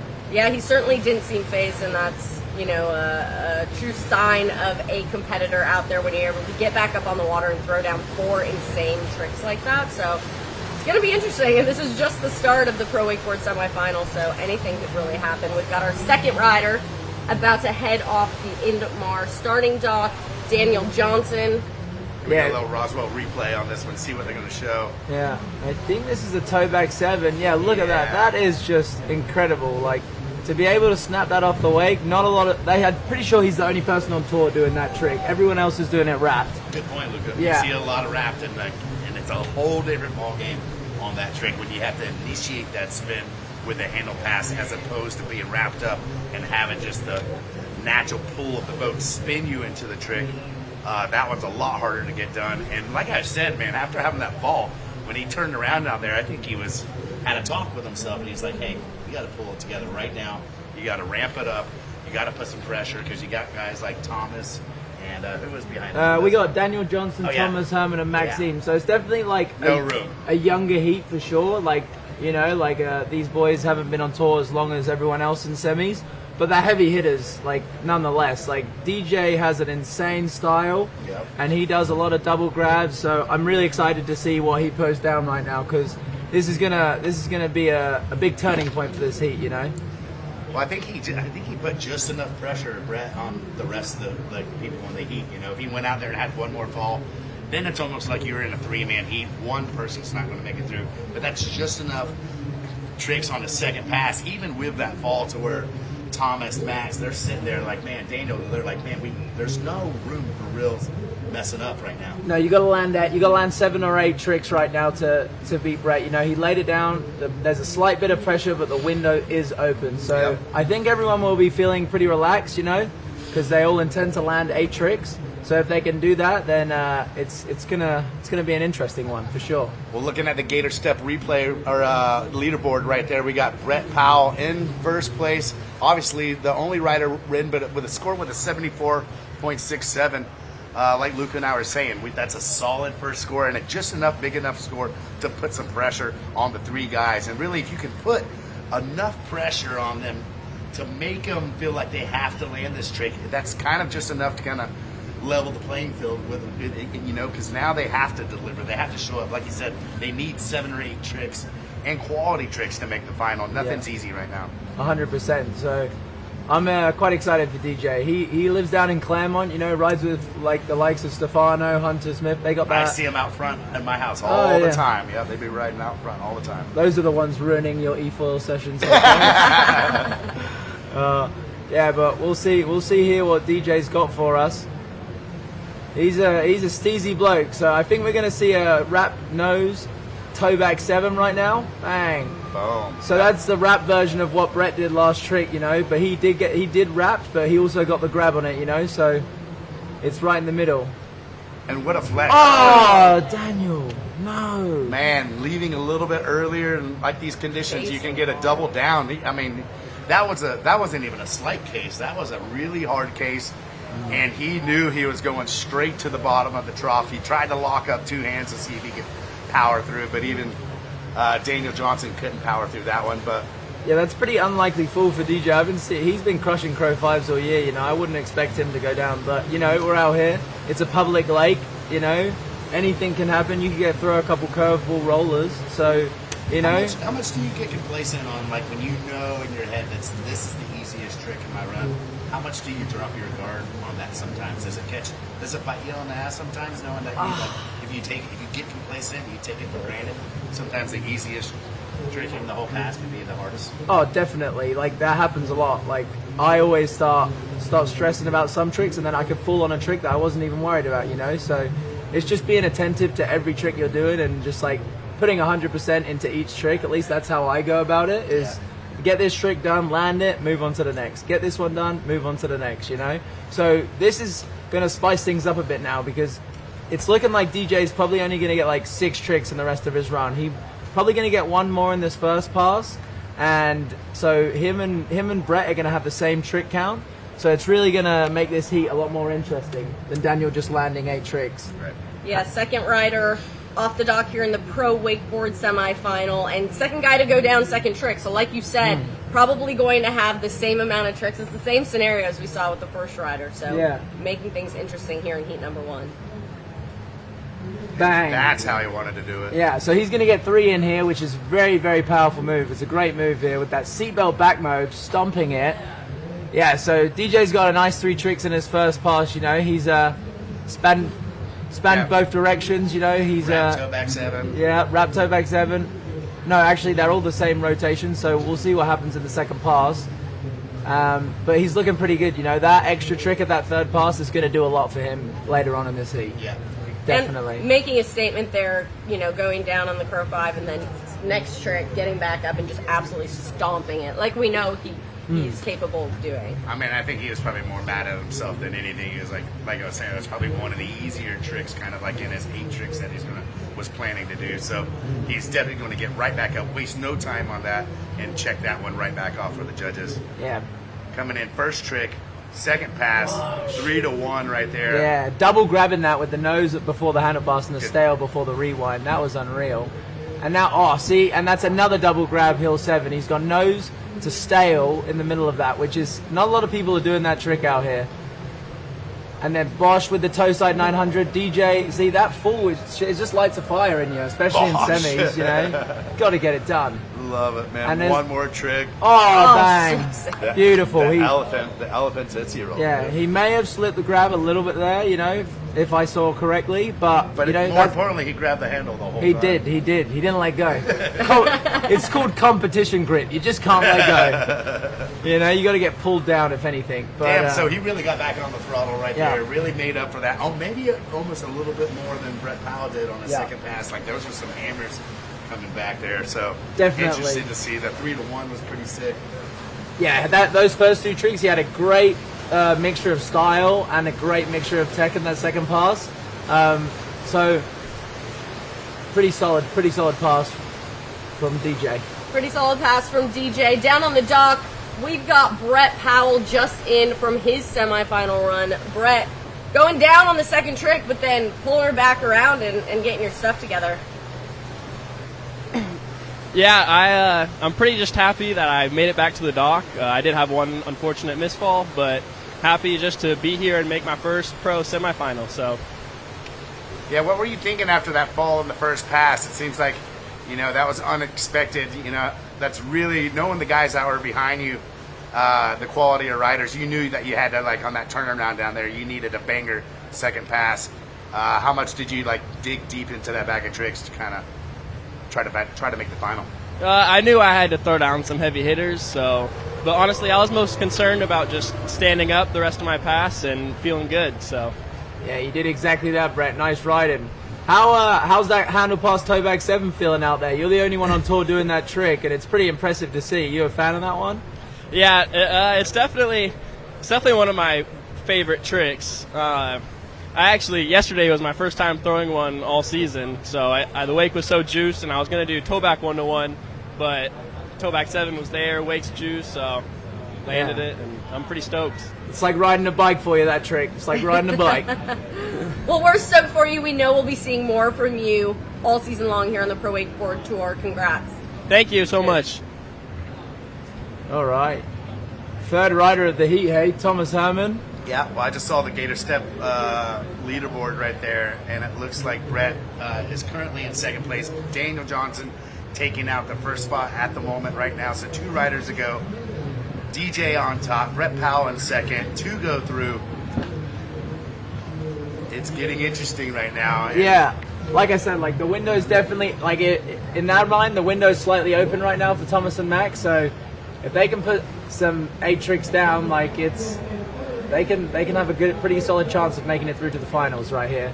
That Thomas starting off with that double back roll, coming in with the nose grab hillside 900. Solid first 2. Yep, hillside 900 into that KGB 540 right there. Loving that one. Thomas not making the finals in the first Pro Tour stop, so he is down for some redemption right now and really wants to get after it. Put down 2 solid runs right here. Oh. Double toe back roll. We saw the double hillside back roll, the double toe back roll. KGB 540, heel 9. What a solid first pass there for the little man Thomas Herman, dude. Came out swinging. Yeah, that's pretty hard as well. It gets a little shallow in that last trick, first pass. So for him to crank a double toe side back roll, it's pretty impressive stuff, So he'll be happy with that first pass, and he just needs to keep his composure, and he'll be able to lay some 4 tricks down probably on the way back. I swear he can get that double back roll around on anything. There's the KGB 540. Yeah, man. His power to size ratio is insane. He's tiny and he can just crank those flips. First man to ever do a triple flip behind the boat on the water. No doubt he's going to do a double in any condition possible. So wrapped up 3-1. Nice grab there. See that wrapped up? We saw one of the juniors do a handle pass one, making it a lot harder, but Thomas, nice chrome up there. Solid second pass. Yeah. Keep it dry. Coming in for that third trick. Just doing the Moby Dick. See, that's a smart move. He's taking a 180 off that trick, because he knows if he lands 8 tricks, he's going to put himself in a good position to make it through. What do you think he's got here? I don't know. I'm interested to see. Oh, the switch Indy tension to blind. So playing it pretty safe on the second pass. He landed 4. He didn't do any Mobe 5s, just the chromo and the switch tension to blind. But switch Indy tension to blind. You don't see that hardly ever. It's an odd one. Who chooses to do that? I like it though. I like it. It's odd because he kind of goes over the front into it's like a front tantrum kind of weird rotation. But he'll be happy with that. That was smart riding from Thomas Herman right there. He'll be happy with that. And then obviously you got Maxime coming on after you, so he knew he had to lay something down because the way Maxine's riding right now, you gotta really. If you're in second place, chances are you're going to be bubbled out of this heat. Yeah, exactly. Like Max as well. He obviously had the year off last year because of his knee, but he spent the whole off season grinding. And he's locked in, and it's just great to see how strong he looks on the board right now. Daniel Johnson down on the Inmar start dock. Daniel, pretty solid run, tons of style. How do you feel about it? I feel pretty good, definitely had a bit of an unfortunate fall in that Skeezer 5. It's definitely not one that I fall on a lot, but, you can't do much about it. The conditions are rough out there, and you got to just work with your run and try to make it back to the dock, and that's what I did. So, boys got to stand up. We'll see how it goes. Yeah, we were talking about it up here. Very unlike you to go down on that trick, but then you got right back up and did it. Bolts. What's going on out there on the water? Just a little rolly from all these other boats? Yeah, there's definitely a lot of boat traffic, and we love having the people out here partying, having a good time, giving us we like to put on a show, right? But yeah, the boat traffic definitely makes some extra rollers. It makes it a little bit tougher for the athletes out there to get down their perfect run, but everybody's riding in the same conditions, so you just got to do it. It's why we're pros. It's gotta feel nice having the flotilla line make some noise when you're turning around down there and have a little atmosphere and ambiance. Yeah, 100%. You hear them out there. When you're cutting out, getting ready for your trick, you hear the people screaming. It definitely gives you that little bit more of adrenaline, a little bit pump up. But Hell yeah. Hey, DG, I absolutely love that double grab 7. I love that you're choosing to do that over the cab 9. I love the variety it adds to your trick. What's your mindset there, thinking of doing that instead of a 9? Thank you. Yeah, yesterday I pulled the 9 out. I haven't been doing that a lot, but today I stuck with the 7. Doing different grabs kind of gives it that variety, like you're saying, just to set yourself apart, because there's a lot of people doing cab 9s out here and only a few of us doing the double grab 7s. Yeah, hopefully the judges take note of that and they can see that, because I think it's definitely a risk when you take a chance on doing that. Like Lucas said, I'd love to see that trick selection. Yeah, that trick's taken me down at the past 3 comps, actually. And that's got to be worth something. Right? All right, DJ. Well, thanks, brother. Good luck. Thank you, guys. Have a good one. All right, Maxime Roux, first trick with that 3-2-1, wrapping up, grabbing it tail, perfect. Coming in for his second trick now. This will be the Chromo 540 bolts. Looking really strong out there, dude. Bosh. Bosh. I'm back in for that Moby Dick 540. Perfect. Man, he just falls out of all his tricks right now. You can see him just staring at the water in such control. Yeah. I remember going out riding with you boys just a couple of weeks ago, and man, Maxime probably had one of the best sets all day of the whole crew in the boat. He's riding so unbelievably on point right now, in such control, and he's just so stylish. He does everything perfectly. Yeah, exactly. He's looking good. He's got himself on a little diet. He's got himself dialed down. He weighs out his meals. No more croissants? No more croissants, But he loves Dunkin' Donuts. He loves Dunkin' Donuts. Hey, you know about the cronut? The cronut? Yeah, it's a croissant donut. Oh, I'll have to tell him about that. Oh, that'll change the game. Actually, don't tell him about that. Yeah, it's like, wait a minute. Right now. He's riding really good. Let's keep him going. Don't tell him about the cronut. It changed my life. Changed my life for the worse. All right, pass number 2 in that shallow section down there. You notice that wake get pretty small right there, huh? Yeah, a little bit. It's not crazy, but you definitely see it. The boat speeds through a little bit, and you can see the bum end of the boat come up. Yep. But it's not phasing Max right there with that seatbelt back mode 5. What a cool grab on that. He's trying to win this heat. He wants to take out the top spot and get himself a nice seating location for the finals. When I was talking to him before this heat, he goes, "It's actually crazy. I'm last off the dock." He said, he's really a rookie to the whole Pro Tour, so he's so used to being first off the dock, middle of the heat. So for the fact that he's going last off the dock, something that he's not used to, but it seems like he's handling it pretty Yeah, that was perfect. He played it right. He knew he needed to land 8 to get through. That's what he did, and he'll be happy with that. And we'll probably be seeing him in finals. No, honestly, I'm waiting for that Gator Step scoreboard to come up, and I haven't seen it, meaning the judges have a little bit of entanglement right now to deal with. I think Thomas That's Daniel Johnson's going to be really close, man. Oh, yeah, you go. see it come up now. Thomas coming in on top on the Gator Step leaderboard, followed by Daniel Johnson. Speaking of Thomas Herman, we've got him down on the dock. Thomas coming out, standing up, 2 solid passes, and it looked pretty good too. Walk us What's through. up? Yeah, thank you so much. I appreciate it. It's definitely a little rollier today compared to yesterday with some more boats going on, but just tried to take it one trick at a time, and luckily got her done out there, so stoked. Did you hesitate at all? There is a shallow little spot at the end of that first pass, and you decided to do toe side double back roll. I mean, is that, you can just do that in any condition? Is that how confident you are with that trick? Yeah, definitely. That's definitely one of the harder tricks of my run for sure. But yesterday, I got down to the end and I was like looking at it, and the wake still looked pretty good down there. So I sent it yesterday and it worked out. So I was like, I'll just keep the run the same today.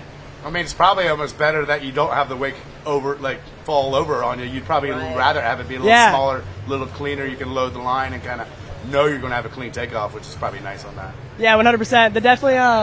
The water's a little good down there too. It's like a little flatter compared to the rest of the course. So yeah, good spot for that trick. Well, you're on top of the heat right now. Max just rode. We're going to see where the judges stack y'all up to see who's going to be 1 or 2. But you're definitely into the next round, into the finals here. So appearing up on the Gator Step leaderboard. Congrats, Thomas. Killing it, brother. Good to see you. Let's go. Stoked to rip the finals and probably smack a couple dubs. All right. There we go. Thomas Herman into the final after not making the final in the first stop of the Pro Tour stop in Texas. So, like I said, redemption probably was on his mind, and powered through that heat. Of what people were saying was the easiest heat all day, which appeared not to be that easy. Yeah, it wasn't too easy, but like Brett's full, made everyone. We saw everyone tone it down. Thomas toned it down, Max toned it down. Like you wouldn't see him just be doing toe 7 last 2 tricks if it was like super heavy. But he knew what he needed to do and he played it smart. Right. The thing is about these contests is Thomas didn't make it finals in Texas. And a few of the other riders who are in the semis didn't make it. So that's the thing about wakeboarding right now is everybody has a chance to ride. Everybody has a chance to win this contest. It just it matters who's going to put it down on the day, because everyone's riding so good, and it's small little inches. Yeah, it's crazy. Yeah, and you made a good point there. Not making it through to the finals in Texas, he did get hung up on that toe side double back roll, and so having the clean wake was probably an advantage for him. Down on the dock, we've got Maxime. Maxime, can you hear us? Yeah, I can. Right on. All right, laying it down there. Kind of an interesting heat. Walk us through your run. Yeah, so I was last at the dock. I saw like what everybody did, and they had like 7 tricks, so I just made sure to put down 8. I went for a safer trick at the end. A couple of sus tricks in the run, like Cap 7, super small. I haven't seen the scores yet, to be honest. We've actually just got them on the board, Max. You did make it through to finals, 2nd place behind Thomas, by a 0.67 of a point. All right, sounds good. You made it through the round. Nice riding there, boss. Thank you. Yeah, time for some Dunkin' Donuts, right? Yeah. After the contest, for sure. For sure. How much did it change kind of your strategy? Maybe you're not used to going last off the dock. Was that nice, or did it kind of switch it up for you in like a kind of a nerve-wracking way? A little bit of both. I like it because I can see what everybody does, but it's like stressful because you're just waiting for your turn. Like, you don't know what's going to happen before you. Well, it seemed to work out pretty well, and we'll be seeing you in the finals. Congratulations. Thank you. Yeah, Maxine becoming a regular here on the Pro Tour Final, back-to-back finals. He's got to be psyched with that. Yeah, he'll be stoked for that. He'll be happy for sure, just to be putting his riding down. We are about to get started with heat number 2 in the Pro Wakeboard Semifinals. We got Ty Hyam coming first off the Inmar starting dock. La Familia, dude. A lot of people in the La Familia fam in the semis today, as opposed to like last Pro Tour stop. I think like Mossy didn't make the semis. There was a couple people who didn't get in. Yeah, Mossy sat. Well, actually, so Ty wasn't here last week. Last Pro Tour. Oh right, Ty. Ulf wasn't here. It was just me, Sam, and Marcy and Max who were here from like La Fam, and it was weird having such a small crew. Like at the time, we were like, this is the smallest La Fam crew we've had, and I was like, me and Max were the only ones who made it through the finals in Texas. So it's pretty crazy, like this second heat right now, it hurts my heart to know that only 2 of those names are going to be making it through, because I mean that's 4 of the best wakeboarders in the industry right now. You got Ty, you got Sam, you got Marcy, you got Gunther, yep. And talking about a heat, you would want to be here. It's going to get heated. It's going to get really heated out there, especially with Ty being off the dock. Like he's normally like. Yeah, he's higher in the seating, you know. So he comes out swinging and puts it together. That changes the whole complexion of it. It's about to ramp up. Semi's about to ramp up right now. I can feel some crazy riding about to go down. I know all the boys are feeling good, you know. Like Master's feeling good, everyone's healthy, and I'm pretty sure this is probably gonna be one of the craziest heats. Having it stacked like that is kind of nice though, because then it mixes it up. Who's going to make it to the finals? It's not just the same week after week. So I don't know. For spectator, it's not fun for you having all your boys in the same heat. I know, but as a spectator, I'm sweating it. It ain't because of the Georgia sun. I'll tell you that right now. You're going to hear a lot of Bosches from me right now. I'm not going to lie. First off here in heat number 2 is Ty Hyam. Ty was not at Pro Wakeboard Tour Stop number 1, so he is making his PWT 2025 debut today. And he had a second at Masters, so Tyler came back. He didn't ride the first Pro Tour Stop, but he came back. And usually if Ty starts off clean with a double cab roll like that, he's going to continue to kind of get into the groove. Yeah. Keep it consistent. Bang, coming in with that rewind now. I'm going to have trouble not calling the tricks before he lands them, because I know everyone's runs.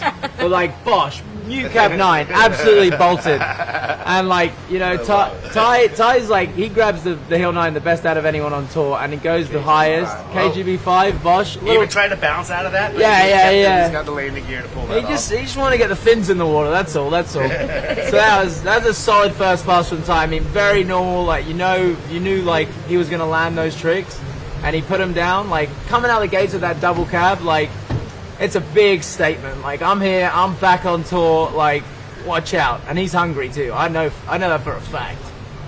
Look at that. That was perfect. Like everything in that first pass was perfect. Yeah, he didn't really not one bobble in the whole thing. Yeah, exactly. Like that is so. See, that was so good. Like that Hill 9 was insane. And Ty really wants to show up this weekend. Like I said, like you can tell he rode good at Masters. He didn't ride in the first Pro Tour Stop. He's been dealing with a rib injury, which are just pests of an injury. Oh yeah. So irritating. You can just barely ride. That's the thing. It sucks. Oh, T-bone. No.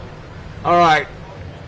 So so plot twist. Yeah. So now let's rewind it back. Where's Ty's head at right now? Does he get back up and do that same trick right out of the gates?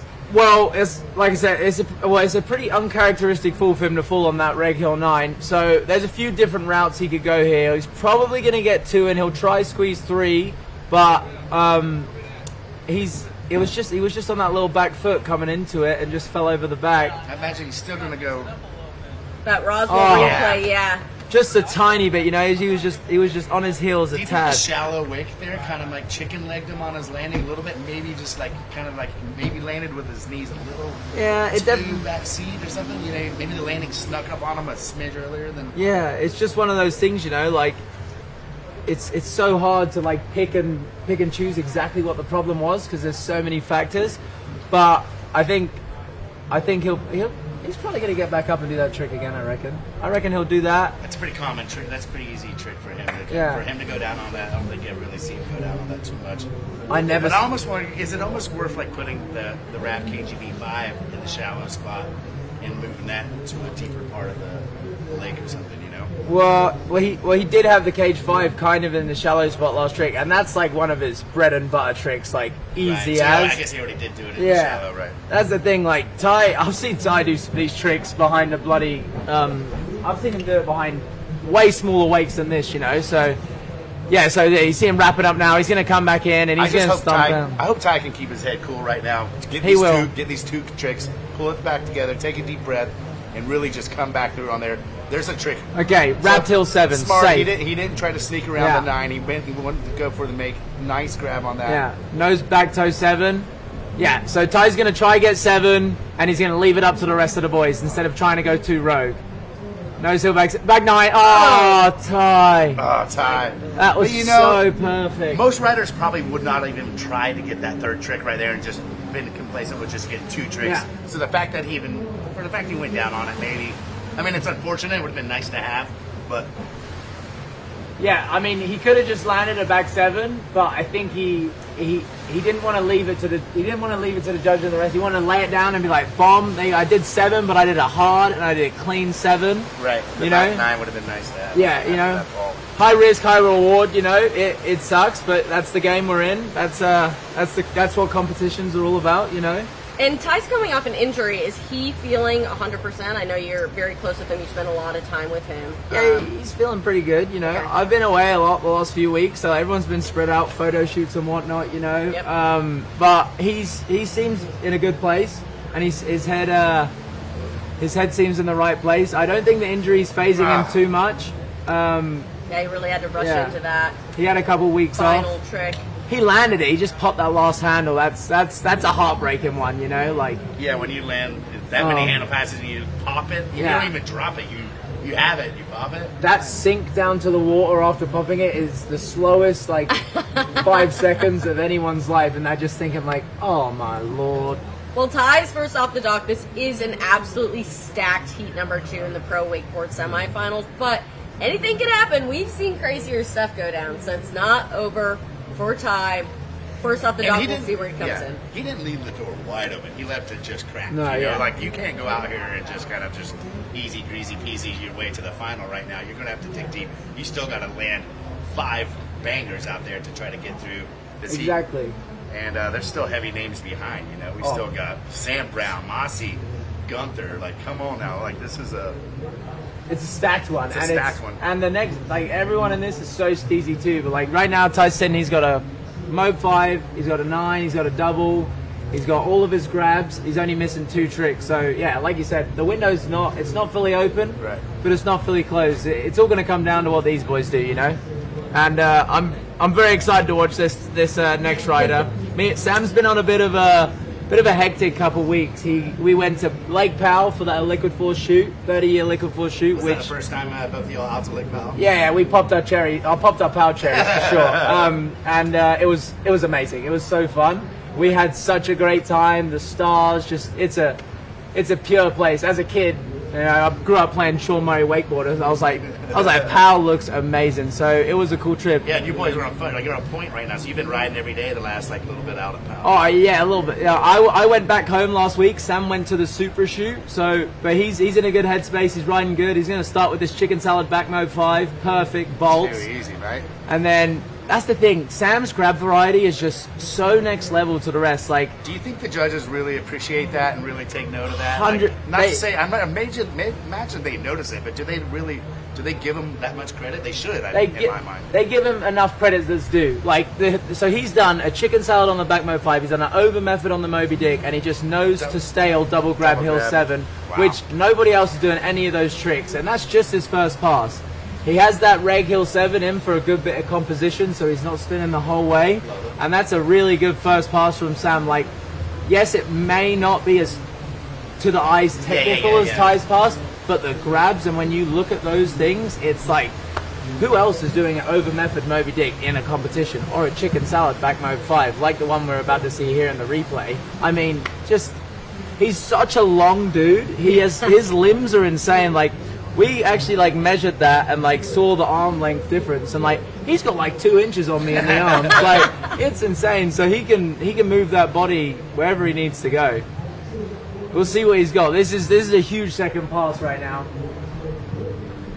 You're gonna see that, and like this one, that switch, like borderline tuck knee front mode, which again, no one's doing that. I've never seen it done like that. I usually roll out of that like a Tootsie Roll. Oh my gosh. Okay, no skeezer. So he kind of got a little double down. That's probably the easiest trick of his run right there. He would have wanted something more out of that. Probably a skeezer 5. Bang, double cab. Oh my gosh. Just after. Oh, he's behind it. He's got one more. He's behind the buoy. That was very close right there. You want to see Sam Brown maybe try to scoot a little bit on the other side of that buoy. Might be doing a little treading under there. Man, just a trick that you never see Sam probably go down on, a double cab roll. No. He gets in. He does that so different to everyone else as well. Like Ty, like goes up and he pops, but Sam like gets into a little ball and just speed rolls. And he was almost like, we'll see in this replay now, like, through these tricks, like this is, I mean, no one else is doing that. Like, switch front mode. Cool. That looks so sick. It's super fun, super cool trick. And then here's the double cab. You'll see him. He'll just go up, tuck, and just start hooking, and he just over rotated a tad, you know, which, you know, he was probably a little bit G'd up from that skeezer. But he'll get one more, and now this is when it starts to get close. You What know? do you think? So- Does he redo that double cab roll, or what do you think's the most? Do you think he needs a little more right now? He's he's gonna mope 7. What do you think? He's a wild man. You know, there's the 3 tricks. Like he's either gonna get up and do the double cab, he'll get up and do a blind P, or a double cab, or he's just gonna go rogue and he's gonna do a nuke whirly dick, which you just never know. But one thing I know about Sam is he does not like to play it safe. You know, he's like, I just want to go out there and just go balls to the wall, send it, and just. I can kind of respect that. Like if you're not going to make the final, you might as well freaking fall. Yeah, you know? exactly. Not to not go easy and let the judges take it away from you. I can understand. I get that. He's going for this double cab again. I'm pretty sure.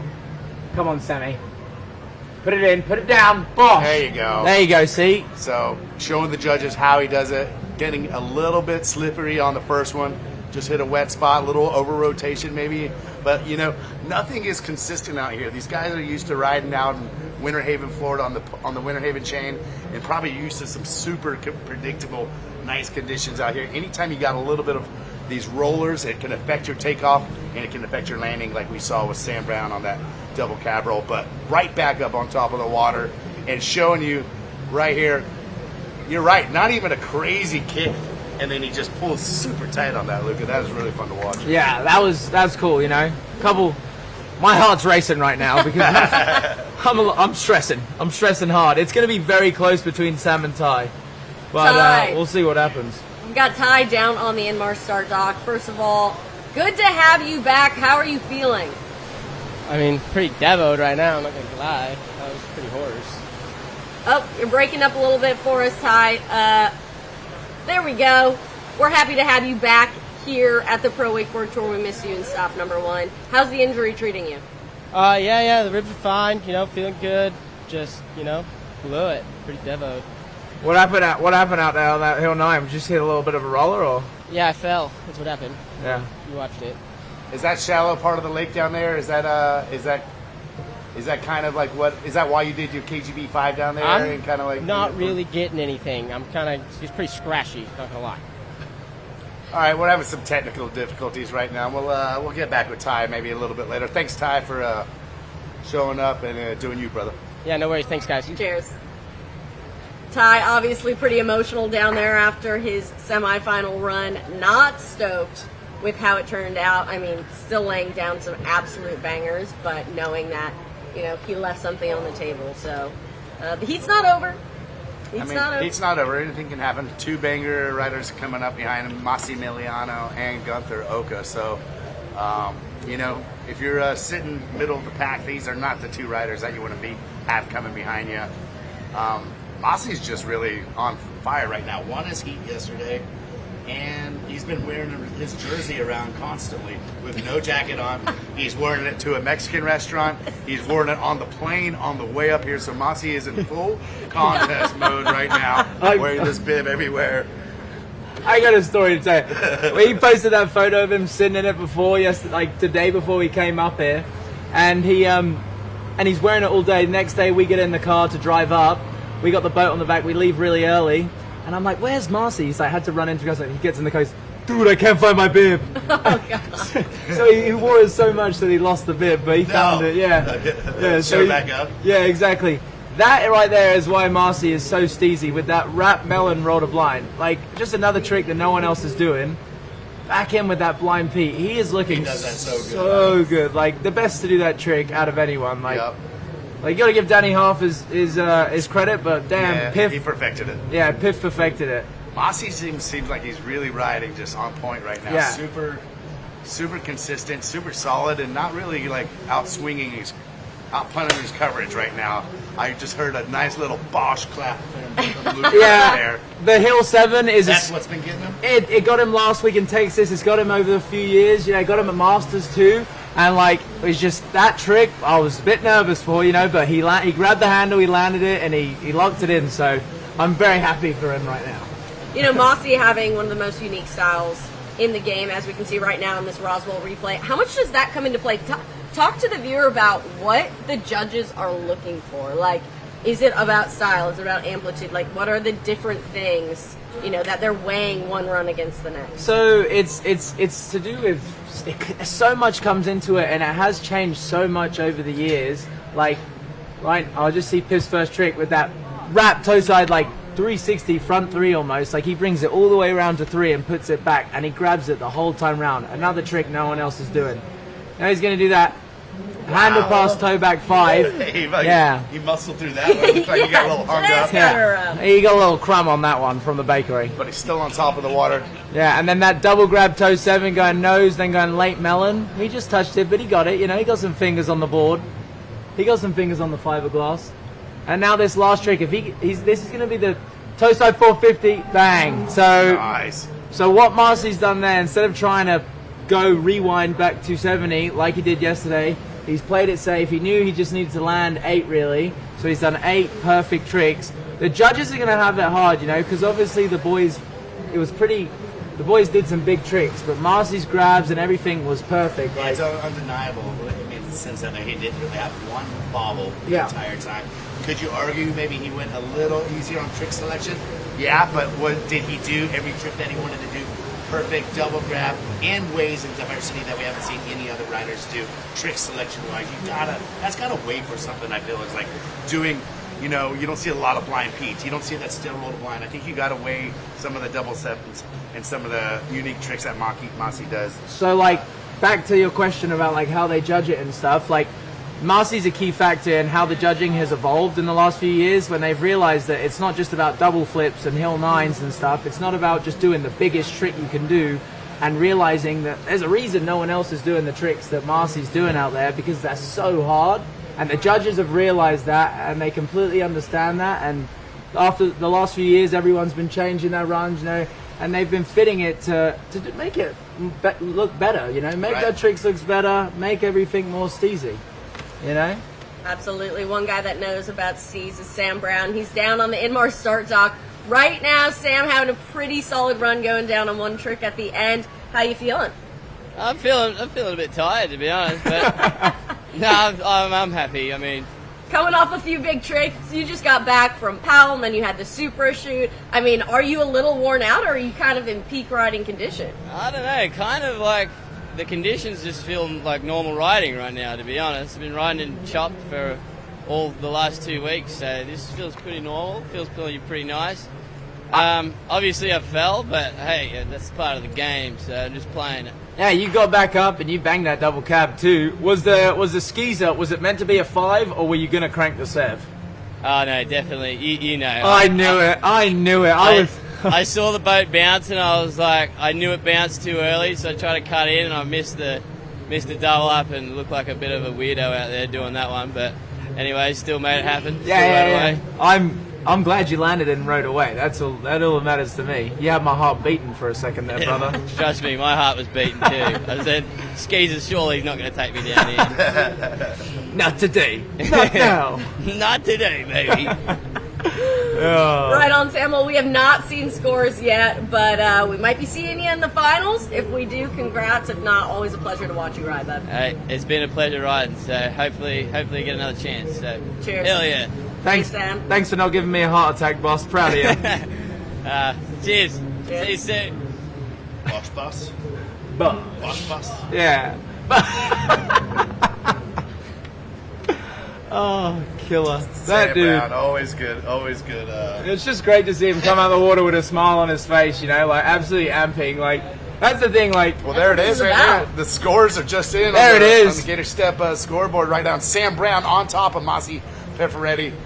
Man, what a hard decisions the judges had to make, but they made it. Mossy slipping down to second, meaning that he is on the bubble right now. Only 2 people go through to the final, so Mossy looking into Gunther possibly needing a fall or a couple slip-ups and butt checks for him to make the final. And this is not the guy you want to hope to fall. No, this is the wakeboard calculator right here. Like, Gunther is so competition. His knowledge of competing is insane. From all the cable contests and years he's been riding competing, he knows what he needs to do, and he is calculated. Like, he was also at Power with us, you know. It was great kicking it with him, you know. So everyone's friends in this heat. You know, Gunther's been kicking it with us a lot lately. Nice. And it's been awesome, you know. So that first pass was bolts. So this is when him and Marcy, you know, Marcy, he laid a run, it beat Ty, and now it's like, it's in Gunther's hands, you know. Gunther is going to be the decider in this heat. So what did he have there? He had a wrap toe back 7, he had a couple P5s. So he did mute skeezer 5 into a early tail grab KGB into a wrapped peep 5 switch with a late nose grab, and then this was the wrap toe back 7. Missing the grab there a little bit, but it was a perfect first pass nonetheless. He'll be happy with that. Coming in with that KGB 5. First trick. I mean, if he's missing grabs and Marcy's double grabbing some stuff, you think that how does that weigh? That's the thing. Marcy's rewind variety and trick selection is just so unique. I mean, and it's like, okay, 7, kind of bobbled the grab a little bit, you know, and like obviously we're nitpicking stuff here. Yeah. But back 7. So this is just going to be how they score it. He's already done with his 4 tricks. This is his 4th trick, he's taking a break right now. He's got time. Some good water. It's a smart move right there. Like I said, the wakeboarding calculator for sure. Boom. I mean, that was smooth. That was a really smooth pass. It's just going to come down to him and Piff. It's going to be so close because it's just, Piff's grabs were a little better, but Gunther had a lot more mode 5s. So it just comes down to how they're judging it, you know, like they're judging for a reason. But it's in their hands now. The boys did what they can do, and I didn't have a heart attack in that heat, so I'm stoked. Oh, man. Yeah, we'll see this second pass here. See if we can... See, that was perfect. You know, I mean, I'd imagine 6 out of 8 tricks were wrapped for Gunther. How much does that apply for the judges of like diversity and kind of? I don't think it applies too much because with the wrapping, if you're grabbing it for longer, you're making up for being wrapped. I myself do a lot of wrap tricks. Marcy does a fair few wrap tricks. So I don't think the judges. I think the only reason that wrap tricks can really hurt you is if you miss the grab, because then it's the whole point of wrapping up to grab longer, you know. So 10-4. Yeah. Mossy down on the dock, standing up 2 sick passes. We're pretty stoked for you here in the booth. How did you feel? Yes, Sam. Hi guys, yeah, I'm definitely feeling pretty good. Just messed up my last trick. It's a little rolly out there. I was trying to time it right for the double up, wanted that toe 5 rewind, but it was a tough heat out there, man. Being able to ride with all the homies and try to do the best we can and put on a show for the people out here today. We got a pretty good crowd, so I'm pretty stoked, pretty hyped. The most important thing is just landing passes, and even if I have one little bobble, I'm still stoked. Yeah, buddy. Hey, so you were going to go rewind on that last trick then, yeah? I was going to go rewind, but I tried to time the double up, and like it kind of really wasn't there, so I went really long. So I just decided to try to steeze it out and just bring it back to 180 and another full 3. But are these rollers kind of coming into where you can kind of like look up in the distance, see a little roller, and maybe try to time like a slight double up or a little bit extra kick for some of these critical moves? Correct, PB. Correct. My game plan today was just try to have a good timing out there. Don't rush things and try to hit the double up. Yesterday I had a pretty bad rewind at the start of the second pass. Today I timed it a little bit better and it felt really sick. I took off right, and obviously that's one of the most particular takeoff that I got in my run. Switched those side wraps. So, dude, Piff, everything you did out there, like you grabbed it so mint. Like all your grabs are flawless and your landings were bolts. Like that was a show of style for the people. You made me happy, bud. Thank you, bud. Yeah, like the whole goal is to come out here and do the tricks that I love to do. Try not to take anything from other riders, try to mix it up. And what makes me happy is that the judges, get to see a little something different. So everyone takes tricks from you, Piff. Yeah, they love it. Wakeboarder, you're always the crowd favorite, no matter how you end up. Always fun to watch you ride and see you show up, Mossy. And nice tan line from wearing that jersey in the last 3 or 4 days. Yeah, man. I feel like that got me so ready mentally, just being able to wear that jersey for the whole week. So in the past, like no jersey, you put it on, you get a little bit nervous. If you sleep in the jersey, if you fly in the jersey, if you eat and shower in the jersey, you're never nervous. Correct. Love it. Right on. Thanks, Massey. Always a good time watching you ride, bud. Much love, guys. Thank you. Cheers. Love you, Piff. So we had the Gator Step leaderboard come up there while we were talking to Massey, slipping down. I didn't want to break him the news. I couldn't. We all couldn't. I wasn't saying nothing. None of us could do it. That's not fair. It's not for me to That's say. competing, you know. Like he played it a little safe, and you know, Gunther was able to just have an extra 180 here. He may have missed a couple grabs, but I guess overall the judges thought that Gunther should have had it. You know. But I feel like Mossy, when he has success in wakeboard contests, that's how he achieves it. A lot of times Mossy doesn't go and just swing for the fence. Mossy will do a run that's within his means, and he will do every trick so perfect, so different, to where it almost seems like his two master victories. It wasn't the craziest run like ever done, but it was done so perfectly well, put just enough pressure on the guys behind you to where things can happen, it falls the right way, and then he just shows up. So I like Mossy going about that 80% throttle and doing everything textbook and perfect.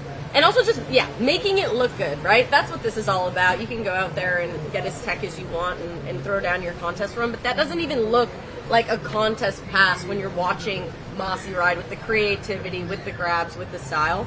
It really doesn't even look like, your typical contest run. So like you said, I appreciate and respect Mossy for sticking to his game, doing what he thinks looks cool as well, despite what he knows might make it, help him get through, but Hey, don't be a slave to the algorithm, That's Just right. Be your That's own. right. Be your own. Authentic. Yeah, don't get caught in a rat race, everyone's their own person, and like unicity is what shows us, it separates everyone, So, and Marcy is a huge advocate of that, like Marcy is just his own person on the water and off the water, and I think that's why everyone loves him, because he's just such a great bloke. He's a good bloke. He's a great bloke. There he is. We've got some shots of the old flotilla paddling out there. Gunther Oka, last rider in our heat number 2 of the Pro Wakeboard Semifinal. Down on the dock, Gunther standing up pretty clean. How did it look from your view?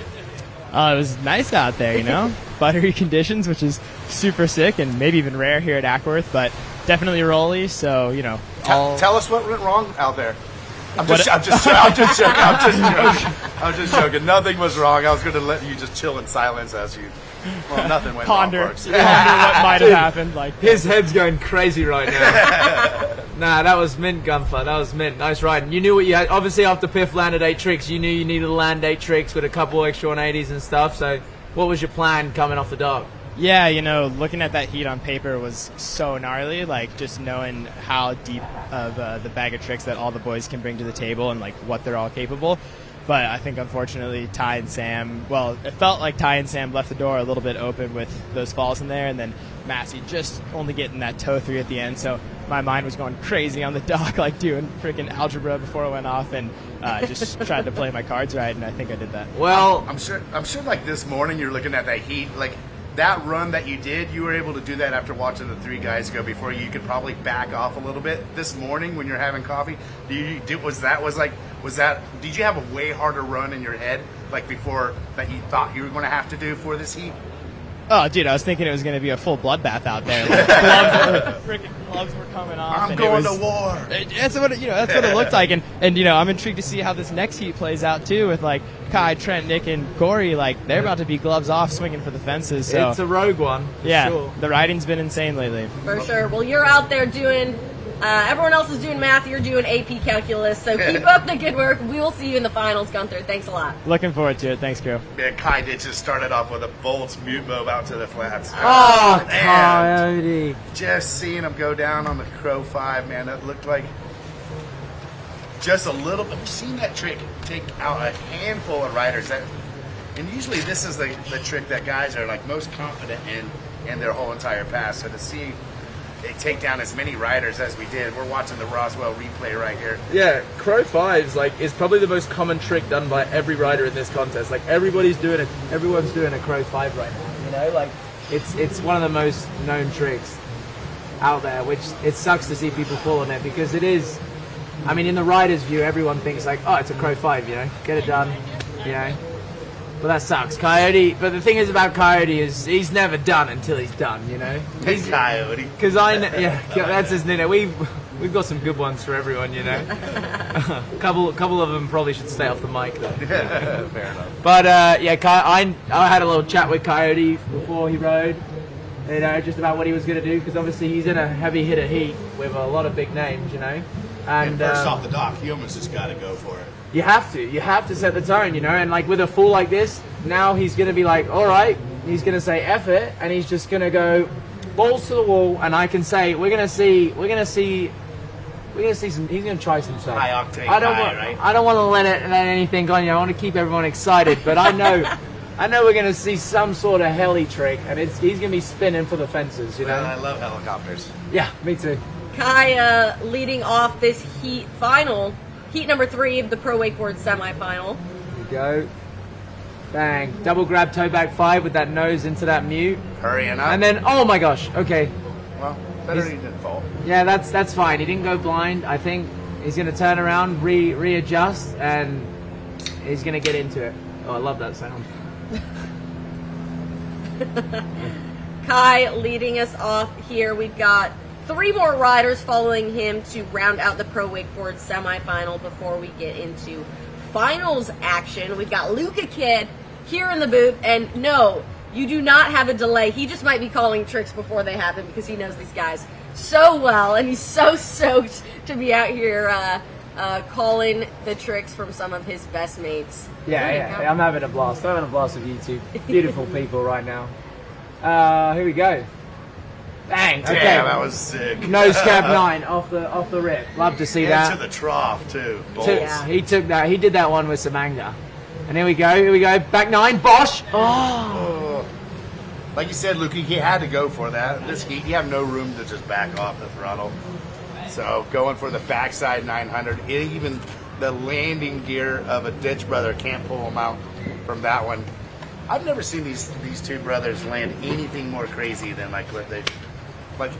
You see these guys land. I don't know if it's just from eating so much carne asada and Argentina or what it is, dude. But these dudes can land some tricks that you would put money on they're going to fall. Yeah, easy, dude. Easy. Like, it's crazy watching that knees land. It's really impressive.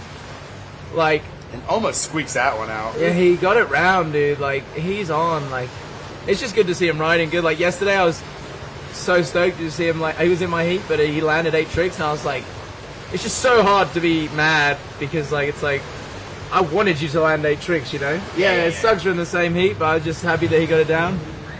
But, you know, that's competing, and he'll come off that jet ski with a smile on his face, and they always got a good attitude. Exactly, you know, he's always got a smile going.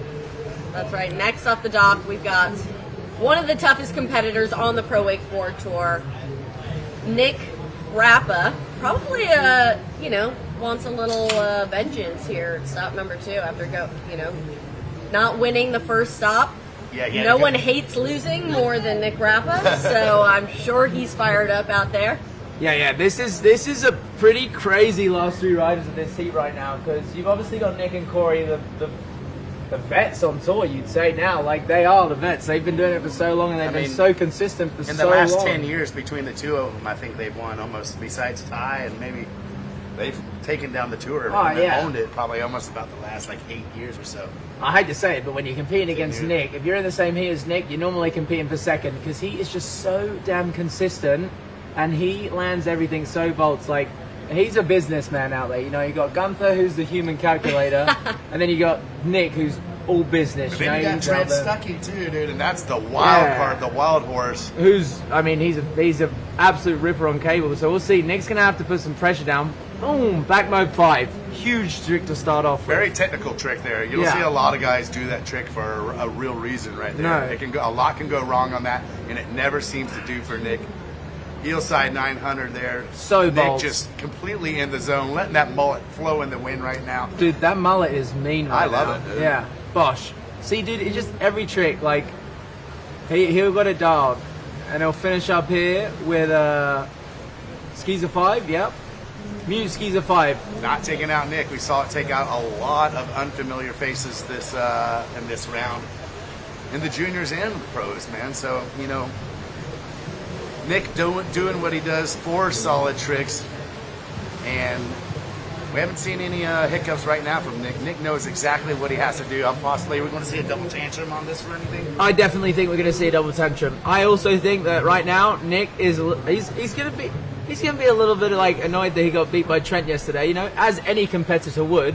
He wants to be out there and like, all right, I'm not. I mean, he hates losing, but you really hate losing to a cable rider. He's not a cable rider anymore now, you know. Like it's like calling a Gunther. You watch him ride cable until. He's just a wakeboarder, you know. He just does it all, and like I know Nick wants to. He's like, this is my house, right? And you're not coming to my house and kicking me down, you know. So Nick's he's gonna do everything in his power to make it through. Double Indy tantrum, so perfect. It's called a temper tantrum. My bad, sorry. Bang. A name I came up with years ago that never stuck, thankfully. Hillside, 720. Nick, one more trick to go. Indy back 7. Yep, Indy back 7. Bosh. I like that. It's one of my favorite back 7s. I like that Indy corked back 7. Dude, I like that a lot. Nick throwing it down like we always, you know, kind of expect him to do. True competitor, like you said. Maybe a little bit of redemption here from going down to Trent Stuckey yesterday, not winning stop number 1, and he means business. I mean, Definitely. He won Masters, so he's on point right now. He's coming off a win at Masters. Tyler got second, but Trent Stuckey in this heat got third behind Trent at Masters. So Trent, typically not riding a lot of boat contests. He's just starting to get into it in the last couple of years, but he's coming in with full force. Masters was just proof that he can like make it to a final and podium with the heaviest wake hitters that are out there. So Luca, you say he ain't a cable rider, but you know he rides a lot of cable and now he's a boat rider. But it's safe to say Corey and Nick are not cable riders. No, they are not. That's a fact. Now that's something I can agree with, big time. Right on. We've got Kai down on the Inmar start dock. Kai, a couple unfortunate falls, but you are always sending it. We appreciate how you ride. How did it feel out there? What up, boys? And girls. It's pretty rolly out there, but it's fun. I don't know. Just having some fun with the boys and not stressing too much about it. Definitely didn't expect to fall in my second trick, but yeah, it happens. Go ahead. Oh, I was just saying, a bit of a curveball, but like, you know, you want to way back. You wanted to come out swinging. Were you thinking anything more on that cap 9, or what was the crack when you were coming around that corner? Nah. I was just trying to do that cap 9 and then try to do back 9 and then just finish the round. But I don't know. It was pretty rolly, so I was touching in for the back 9. I was like, I don't know if I got it here, and definitely didn't got it. I got free clap on it. Not gonna lie. Yeah, good crack though. You almost made it. It was really close. It looks like even the ditch landing gear couldn't persevere you through that one, huh? Nah. There was nothing that could get me through that. Probably maybe some Advil later can get me through that, but. Well, fun to see you ride, brother. Always, you're always a fan favorite. Always fun to watch you and your brother ride, man. That was a crazy heat. You had to swing for the fence. That's all you could do. Oh yeah, it was a pretty crazy heat, but yeah, whatever. Good luck to the boys, and I'll see everyone at the bar probably later. Time to hit the La Femme tent and have some yellow jackets. Am I right? Yeah, I'm just waiting. I'm just waiting for them to let you go out of work, Lucas, so we can go out. Yeah. All right, here we go. Trent Stuckey coming in past number 1, Chromo 540, locking in the melon grab on that one. Super reliable trick. Mute mob there for Trent. That was a crazy one. He's typically done a mute mob 5 right there. Yeah, he does. Whoa. Zero. You don't see that a lot. And that's like, the way he rides compared to everyone else is like very interesting. Like that. Like he loads and scoops every trick almost like it's an air trick, using the wake as like a bonus, you know? Because he's a cable rider. Yeah, exactly. Exactly. But damn, dude, he falls out of every one of his tricks. Like he was when we talked to him on our podcast. The way he can talk about like rope tension and like handle passing and like loading the rope and the diversity of how he deals with it from boat to cable is like pretty impressive, man. And you can see it in his riding how early he completes these tricks, how easy he falls out of them, and what he's going to do in the future. I think there's no ceiling on Trent. Yeah. He's already done so many tricks that MBDs and stuff. Like, just like the time he's had at Lake Ronex, like to ride that system too and manage that tension off that Mega Buddha, like it's helped him a lot. And like, I mean, he's been riding. He's probably ridden more cable sets than I've had hot dinners, you know. So, like, You're from bang. England. Okay. Oh, all right. Backside 900. We saw him do that handcuff lean out at Masters too. Yeah, so he did a back 9, but he didn't even try to grab it, which is like So that's what- So if I'm nitpicking right now, you know, Yeah, it's you have to. He went for wrap, but he didn't grab it. But like, it's not a. Wow! Trent. Damn, he took that one to the trough, and he grabbed that one. He grabbed that one good. But you see the way when he's edging in, he is like loading that line every trick, which is so different to like all of just the normal boat riders on tour. He is like loading that and scooping it every trick. Most people only scoop rewinds. Right. He's scooping most of his tricks. I mean, you can see it's paying off for him pretty good. And maybe that's why he has the rope tension that he does on a lot of these tricks, is because he's scooping, he's applying a little bit more line tension. But what you can do with that line tension is so much more valuable than coming in with more speed, flattening off, and kind of coming up and just getting one pull on the rope. You know, seems like he can control that line tension all the way down to the water. And you saw the way he even like landed that last trick. He almost pulled it off because of that line tension. Yeah, you saw the rope was right at handle in hand and right down near his boots, which means he's trying to take out that line tension. Oh, just like almost and he almost pulled it out. Yeah, I thought he was gonna actually pull that one out, which would have been extremely impressive. But he's not done yet. Was that second trick or third trick that he just went? Second trick on the way back, correct? He did the back 9. Oh no, and then he did back 9, and then he did Blind Pete. He did Blind Pete. Thanks, Nick. Appreciate that. And then he's got 6 tricks right now. You think he's thinking Crow 7, or how would you? He can't do Crow 7. He only did Crow 5, so he won't do that. That will destroy it. Because that will get rid of the Crow 5. I think we're going to see the Cage 5 again, and he's going to put 7 down. KGB 7. Okay, or maybe, you never know. Oh, there it is. There it is. There's the Cage 5. He's going for another one. Oh, he's past the buoy, but we'll see. I mean, double cab. Okay, so he got 8. He got 8 tricks. Wow. Do you think the judges are going to give? What's the ruling on that? Did they talk about this in the writers' meeting? How's that usually work? Is it blurry, kind of a blurry line? Not my problem. but like you never know, because like I don't know, like he did everything good, but like okay, so if I had to nitpick, Nick did everything grabbed perfect.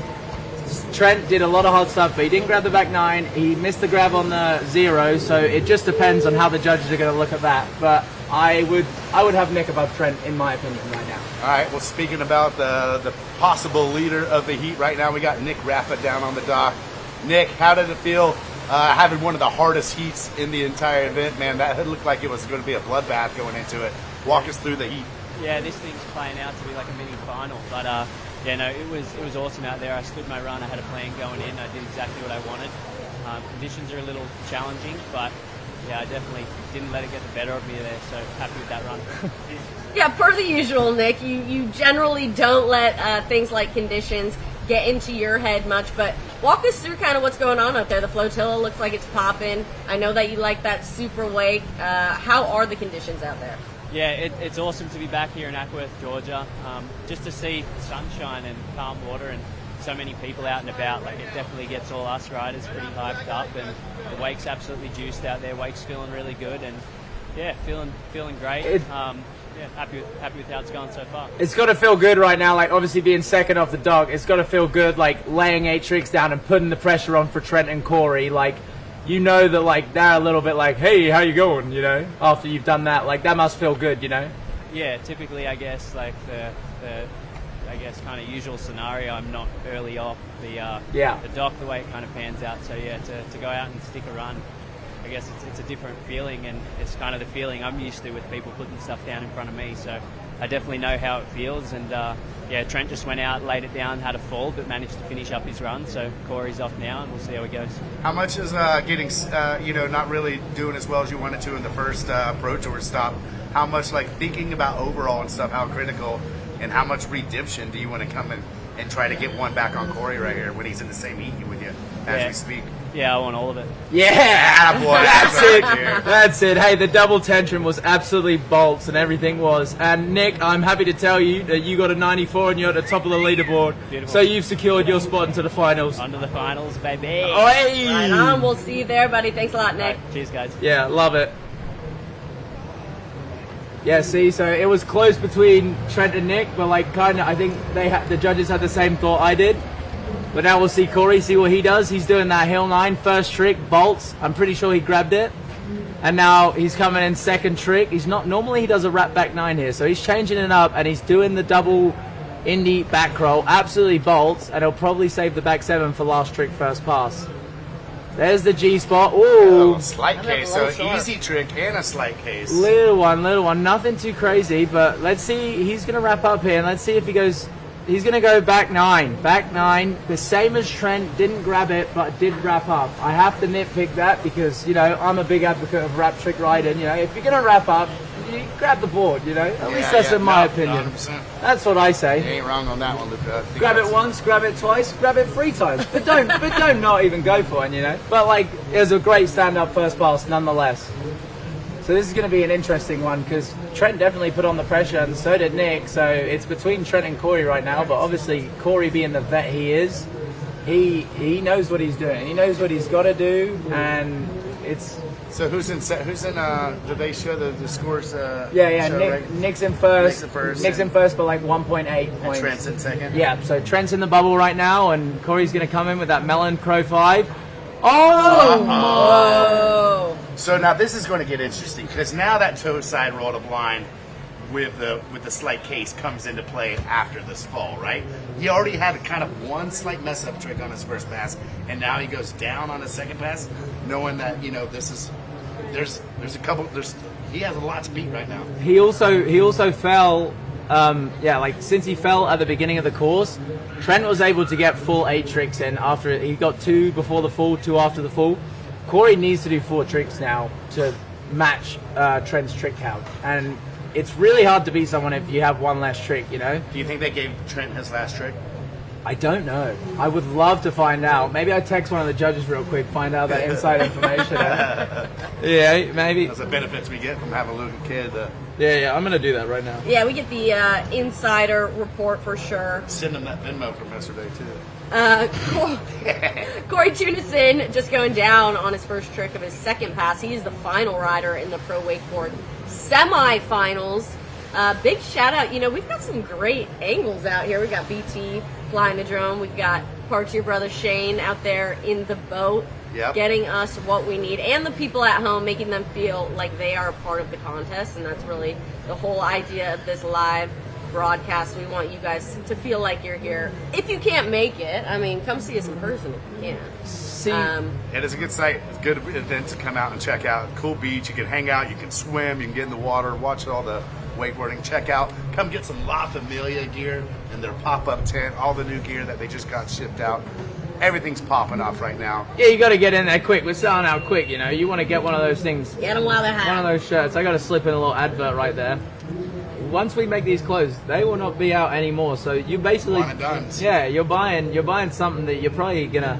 If you look after it, I want something. we take PayPal or Venmo. Oh, perfect. Good. Don't worry, I'm sure Piff will probably. I mean, you get a free Truly or beer with every purchase. Oh, that I'm in. All right. What? That's Yeah. a deal sealer. Oh, if dude. anyone's on the fence, I don't know. Okay. Yeah, like at Masters, we were giving out Jaeger shots Sweet for every purchase. And I tell you what, it's a great business plan. Like, it's worth the. I've never heard giving this model really. Dude. Oh, it's yeah. it's a lot I wouldn't familiar way. broadcast it, but True, my bad. Well, too late for that because we are broadcasting live here. Yeah, true. Live Pro Week. I had to have at least one slip up, right? All right, now remember, Trent Stuckey's on the board right now with the 92, currently in second place. Oh, okay. Corey Tunison back on the water. But it looks like he's getting a rerun. What is that? Okay, so I'm guessing that has something to do with the plate, or there was the boat wasn't up to speed.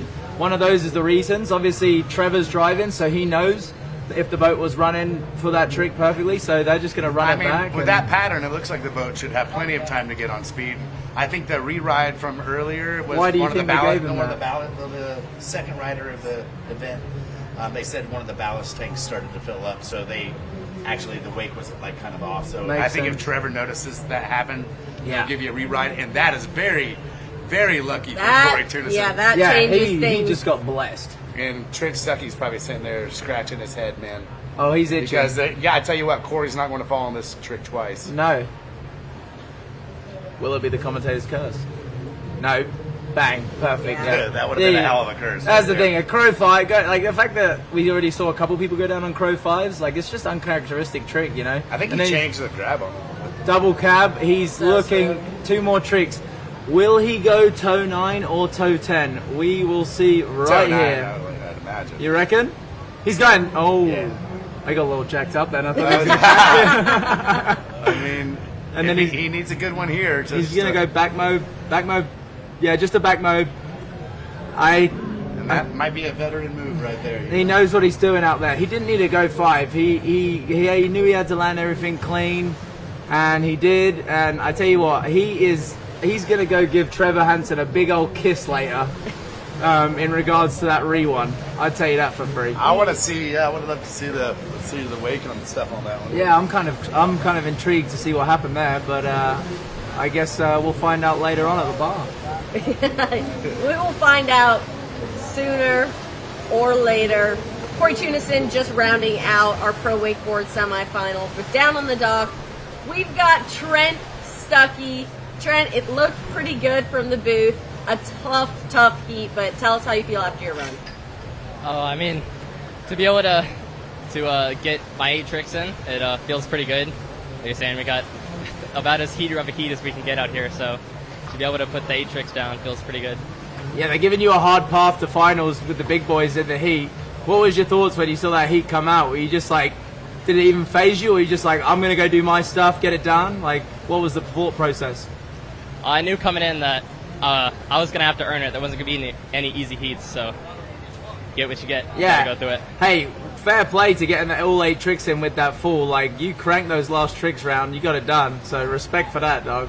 Thank you. Yeah, it was about turning around as fast as I could to fit that double cab in the end. Yeah. So we got it. So You know, Trent, you don't do a lot of wake contests. If anything you learned from this experience, would you take from this event and kind of dealing with hard heats and kind of like the overall variables, the rough conditions, like kind of what'd you pull out of this event?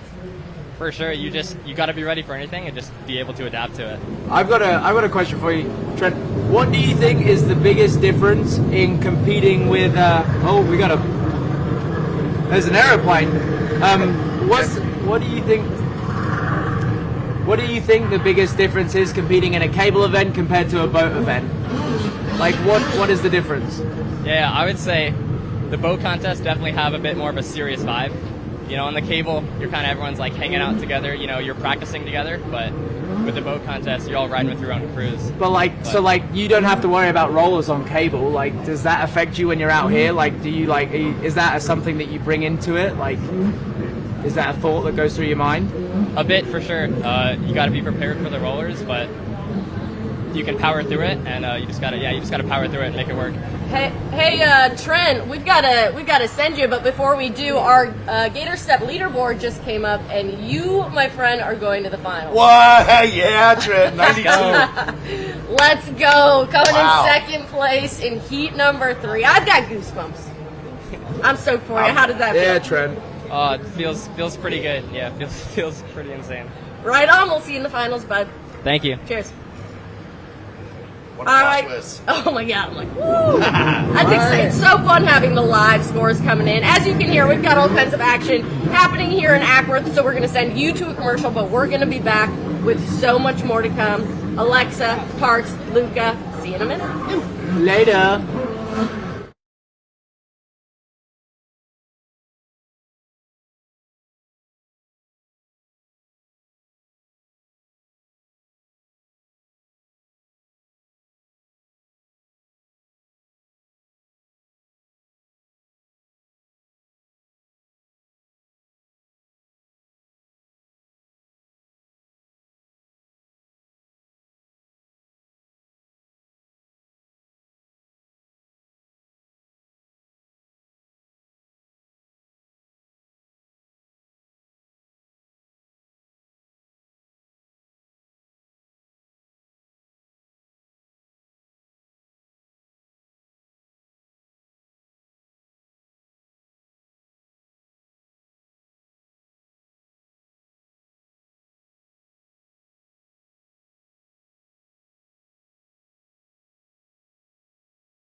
What does it feel like to own a boat powered by Inmar's Raptor series? Imagine the freedom of the open water, where every moment is an adventure waiting to happen. With the toughness of an F-Series Super Duty truck and the performance of the world's best athletes, the Raptor series is built to elevate your boating experience. Feel the rush as you harness cutting-edge technology, delivering unmatched torque and efficiency. Every wave is a thrill, every moment an opportunity. Own the water, own the adventure. Power your passion with Inmar's Raptor series and make every outing legendary.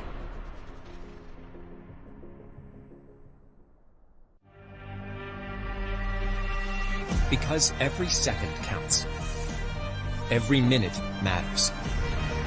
And every moment is precious. No matter how you spend your time on the water, keep your eyes on what's important. And see what you've been missing.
Hey Wake fans, if you own a business and your website isn't driving your best leads, you need Bonsai.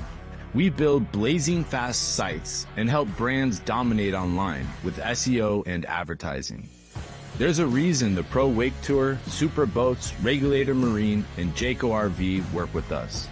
We drive results. And we can do the same for you. Ready to level up? Visit bonsaimediagroup.com and let's build something that wins.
We are back live from Acworth, Georgia, on the shores of Lake Allatoona. This is the 2025 Pro Wakeboard Tour, presented by Superboats. Stop number 2, I've got Parks Bonifay, and joined by Sean Silvera right now, because Pro Wakesurf Final is about to go down. Yeah. Sean, walk us through what happened in the semis. It was a very heated semi. Everybody rode pretty good. For me, it ended kind of badly coming back. But you know what? It happens, and you just got to throw it away and get ready for the next one. But I think that the boys that earned their spot in this final today, it's going to be hot. So, how hard were the semis getting into the final? Were they pretty stacked up? Did it feel, even a veteran like yourself, you felt like you had to go pretty hard against the field to kind of lay yourself out there to kind of take a chance to make it? Yeah, in a way, I think it's more of the amplitude and the smoothness of the tricks that the judges are looking for, instead of the normal where we're used to the tricks rifling off, and so it just took a toll. Everybody threw it down, and to get a 74 or better is still a difficult task. So you're seeing the judges actually reward the amplitude and how clean if you're popping your tricks and really grabbing, high and kind of grabbing and kind of doing everything as proper as you can, as opposed to just kind of dancing through it. Yep. As far as conditions, we're seeing the wakeboard guys be affected by, these rollers. It is a public lake. It's going off right now. Does that affect wake surfing as much as it does wakeboarding? It does if you're not paying attention, yeah, for sure, absolutely. It's all a factor. Wind, rollers, it's all a factor in the water sports. So it does suck at times, but it's the elements. You got to work through it, and you're professional, so you just got to lay it down and forget about it. Yep. Everyone has to deal with the same kind of stuff. Yep. Did you notice the point getting a little shallower there off the wake kind of changing? A little bit coming on the way back. It was shallow, and the wave felt kind of flat, and I went to do a trick, and it jacked up, and when I came down, I got stuck, and so I think that's what happened to me, and it was unfortunate, but it's okay. Even the best get. Yeah. Even the best go down sometimes. Well, we are ready to get started with the Vocal Pro Wakesurf Finals. Sean, we're going to let you kind of take it from here. We've got the first rider on the water, Robert McClellan. Yes, sir. All right, got Robert McClellan, goofy rider. Start off strong with the 5 big. Right into the switch 5 big. Going for the 5 shove. Very strong right off the bat. Front shove. Front 3 shove. He's knocking it down. So far, so good. Front big to switch front big combo. Smooth as butter. 3 shove in the flats. He's taking it down. Air 3. Big spin. What's he got for us? Switch bigger spin. One more before the buoy. Shove grab. Bang. Nice. Looked like he had some decent amplitude on those tricks, some nice pops. Yeah, that was actually really good. While he's getting reset here, can you walk me through what the format is for this final? Yeah, so in the PWT, it's 2 runs, 45 seconds each, and you have 0 falls. So if you fall, your run is over, and it makes it a little bit more difficult to get on the podium after that, or into the final in that case. But that's the format. So he gets 2 separate runs here. So technically, he could come back in his second pass, right? Or is this one run? So it's 1 down, 1 back, but they're both judged combined. Oh, they're combined. Yes. It's not take your highest score. No. Okay, let's hit this Roswell replay. See some of the tricks that Robert threw down here in the first pass. I mean, standing up, you got to be pretty stoked on that, obviously. Yeah, nice replay, the air 3.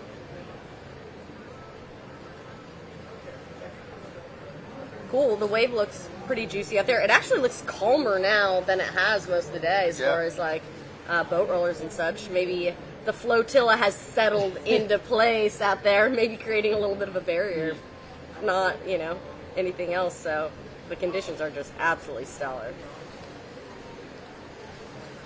All right. Robert's up for his second run. Let's see what he's got left. Here he goes, backside 180 with a little melon grab. I think he used a lot of his hammers on that first pass. Yeah. front side reverse. Wow, that was cool. I like It's that. big.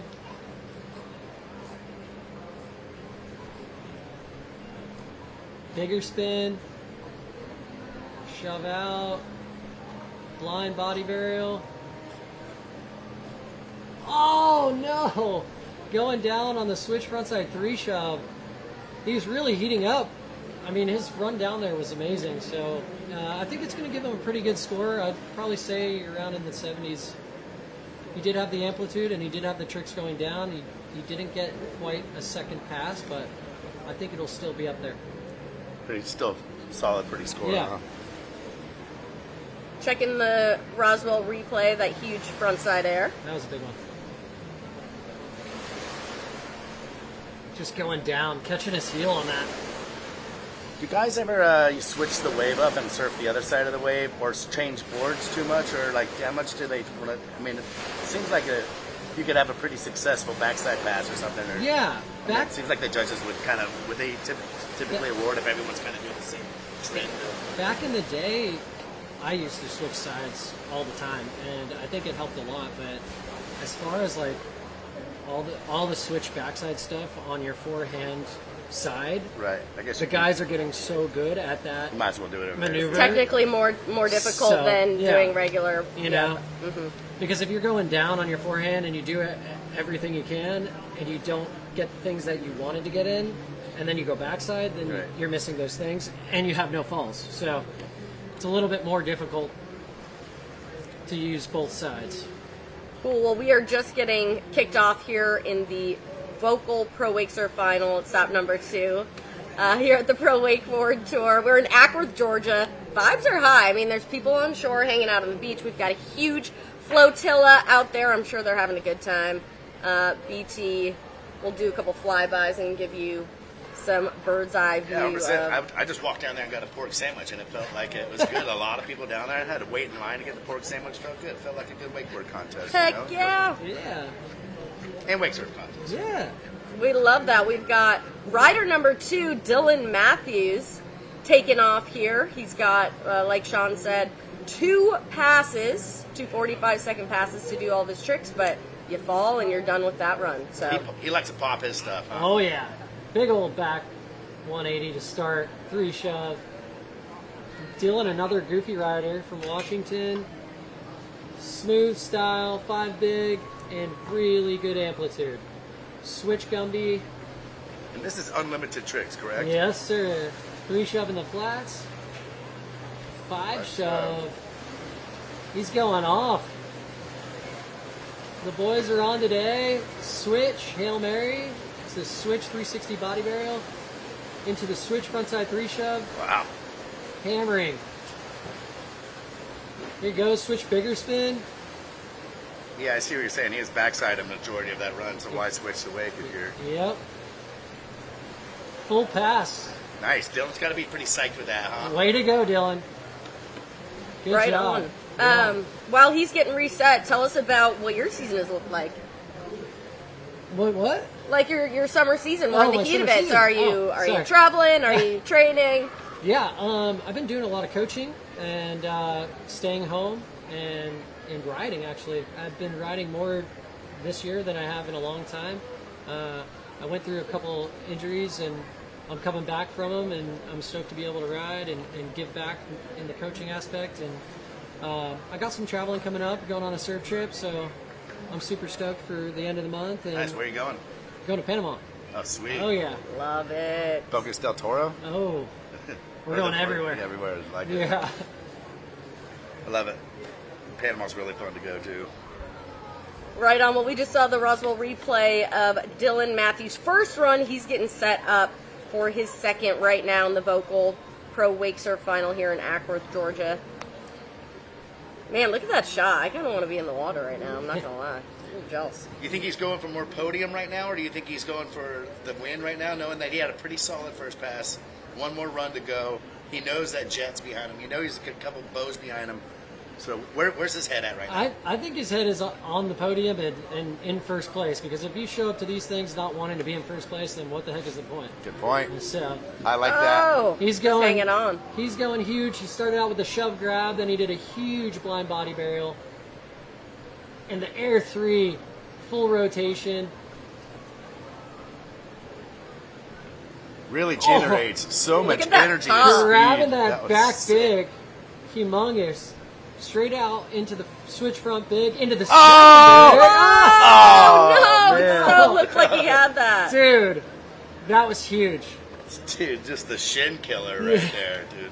He's just landed a little bit too much on his heels and slipped out. Is that a Hail Mary? Like, kind of, if he makes that, is Jet kind of sweating it on the dock a little bit? I think that the tricks weigh out, and the difference between some of Jet's maneuvers and some of Dylan's maneuvers, they'll always weigh out, no matter what they are. But yes, that is a hard trick, especially in a contest where you're not supposed to fall. So you won't see those normally, but yeah, it was a good try nonetheless. And he gets so much speed. He gets like one hop, and he really just, you can... Yeah. It's huge old, what is that, backside body varial? Yeah, blind body varial. He got a little hung up there into the air 3. Really good rotation on that air 3. Big amplitude on that back big grab. That's Unbelievable. really fun to watch.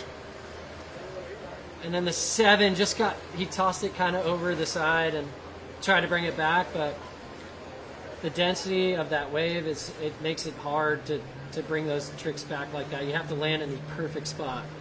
And I could maybe relate to the wakeboarding side.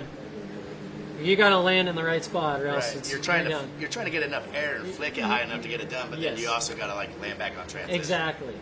We've got our first rider, Robert McClellan, down on the dock. Robert, solid first pass. Having some trouble on the second, but oh, it's Dylan. We got Dylan on the dock. All right, Dylan, how did you feel out there? I felt good. The wave was really long, so had a lot of room to do all my tricks. Had a good first pass, and then went down on the end of my second pass on the 7 big. Yeah, tons of amplitude out there, really showing your style. Is that kind of how you try to set yourself apart from the pack? Yeah, I definitely try to go big on my tricks, kind of just like differentiate myself from the other riders. So there's something different to look at. I have my own style. Right on. Well, it's definitely very visually appealing and a couple solid runs. So we'll see where you stack up here in the finals, but always a pleasure watching your ride. Thanks a lot. Yeah, thank you. All right, next up, Bo Wildman, third rider off the dock here. Here we go, in Bo. the Pro Wakesurf Final. Starting out with that backside 180 grab into the 3 shove, and shove in, front shove out, and then the blind body varial comboing up, keeping it smooth. Another switch body varial to regular, into the big spin, switch front big combo. He's moving nice and slow, taking his time, making sure he sticks everything. Oh, going down on the 5 big. It's got a little high up on that thing, huh? Yeah, it likes to pull you over, but it's just you gotta be ready for it for sure. I mean, this being a timed event, how is like the wake surf competition scene changed as far as, have people always been stringing tricks together like that? I feel like it's gotten just even quicker and more intense in that way versus just like difficulty of individual tricks, like stringing everything together. I think that in the 2015, 16, 17, it was more of go big, land the trick, and then when John Akerman, Jake Castor, myself came into it a little bit later, it was more of like the flow rider aspect where you're doing tricks, boom, boom, boom, boom, boom, and people weren't used to it, so it kind of switched to that style. Seamlessly, like And to then the next trick. I switched to the other side, and then it became that, and now it's back to this, and it's a little bit faster, and yeah. What do you think? What do you like? What do you prefer? Would you rather see it more smooth and calculated, or do you want to see them moving as fast as they possibly can?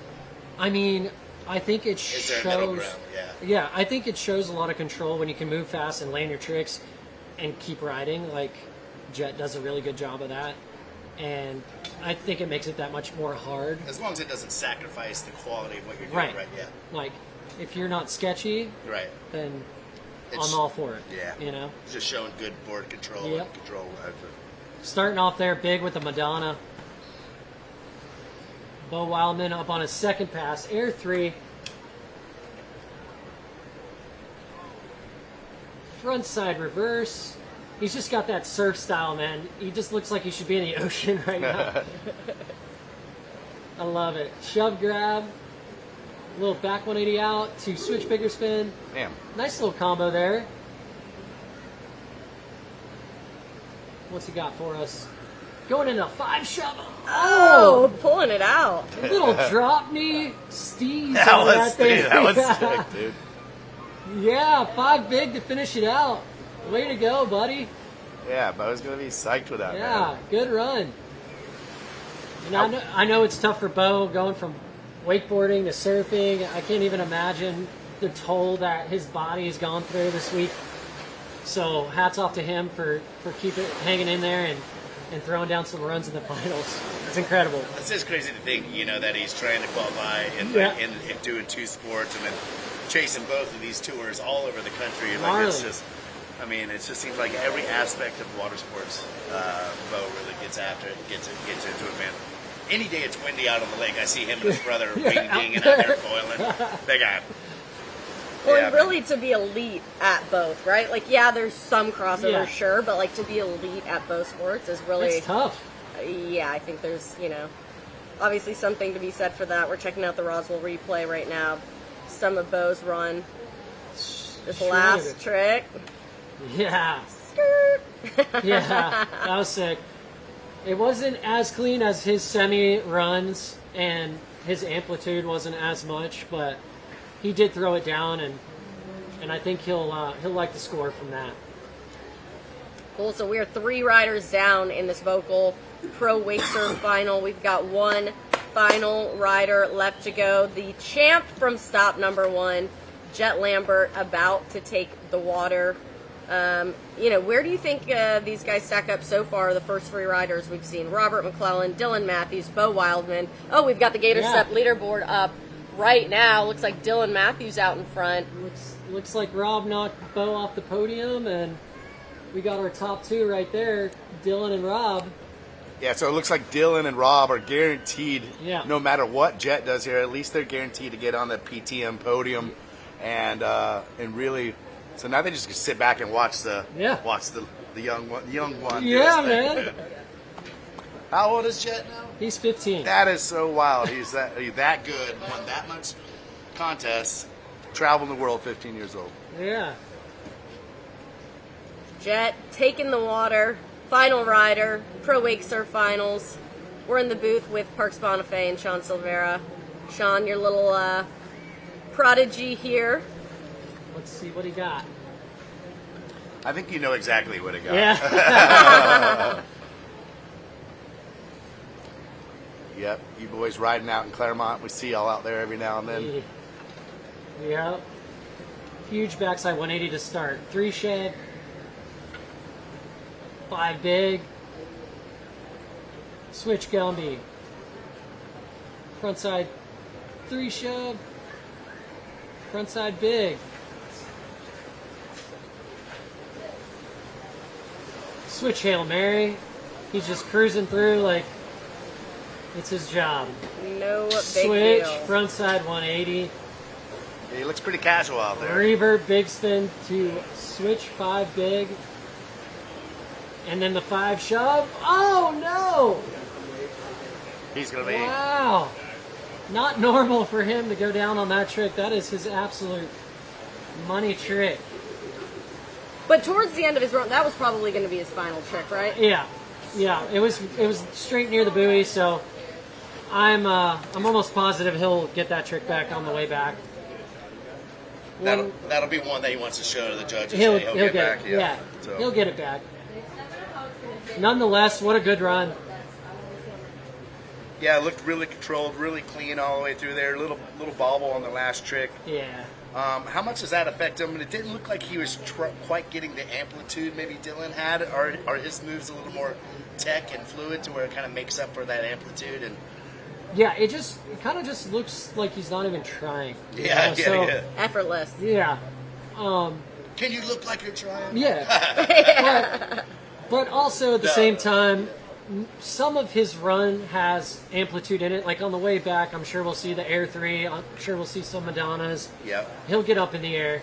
Do y'all, if there's a wind direction, do you kind of do your airs into the wind on some spots? Do you use that as a variable to like dictate your run? Yeah, it depends on the conditions for sure. There it is, big old air through. You're right, that was huge. I mean, no one does that trick like him. So shove grab. Yep. There's his amplitude. Yep, It's coming in. Front shove. There it. Oh no! Uncharacteristic fall. Oh my goodness.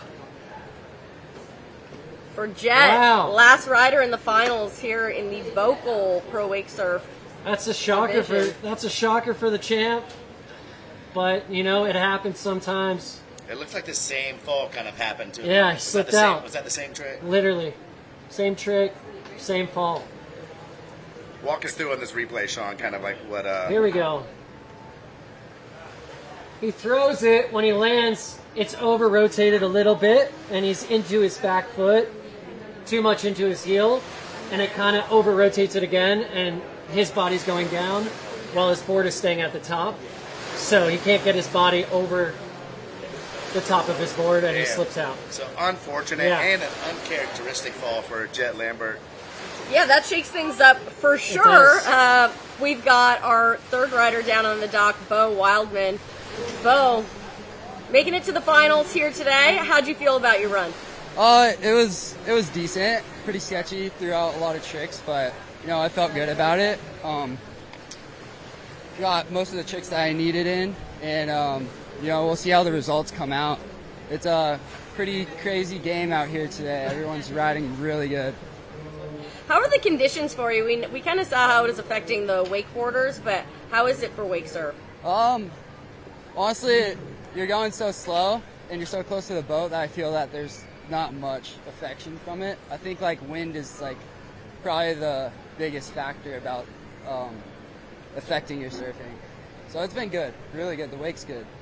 Cool, cool. Well, it's been fun to see all of you guys ride out here, you know, us just watching Jet go down and shaking it up. So we'll see where you land in the scores, but we appreciate you always. Thanks, Bo. Sweet, thank you. Bo Wildman showing up, not knowing how that last wake surfer was going to go, you know. It's going to be a close one, I think, between them. Yeah, I mean, as they had it, Dylan was on top. Yeah. Score's not in yet for Jet Lambert up on the Gator Step leaderboard, but we will see soon. Bo Wildman waiting to learn his fate, whether he stays on the podium or not. I would not want to be a judge right now. Yeah, it's going to be a tough one. That's a tough one, probably why the scores have not come in just yet. Nonetheless, fun to see these guys come in. While we're waiting for the score, we are going to head off to a commercial, but plenty more to come here from Acworth, Georgia.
Why do they doubt the kid? I'm about to prove them all wrong again. I got a low tolerance, cause they don't even know what the problem is. It's me. You waiting on the point of fame, now hold your breath to face your death. Cause you play a roulette with each step I progress, no less. Go ahead and place your bets, cause we know where we at, we know we top tier. Cause all the hate that you bring, we know it stops here. I'm taking off like a rocket here, ain't stopping here. It's strange how they cannot see the future, but see profit here. What does it feel like to own a boat powered by Inmar's Raptor series? Imagine the freedom of the open water, where every moment is an adventure waiting to happen. With the toughness of an F-Series Super Duty truck and the performance of the world's best athletes, the Raptor series is built to elevate your boating experience. Feel the rush as you harness cutting-edge technology, delivering unmatched torque and efficiency. Every wave is a thrill, every moment an opportunity. Own the water, own the adventure. Power your passion with Inmar's Raptor series and make every outing legendary.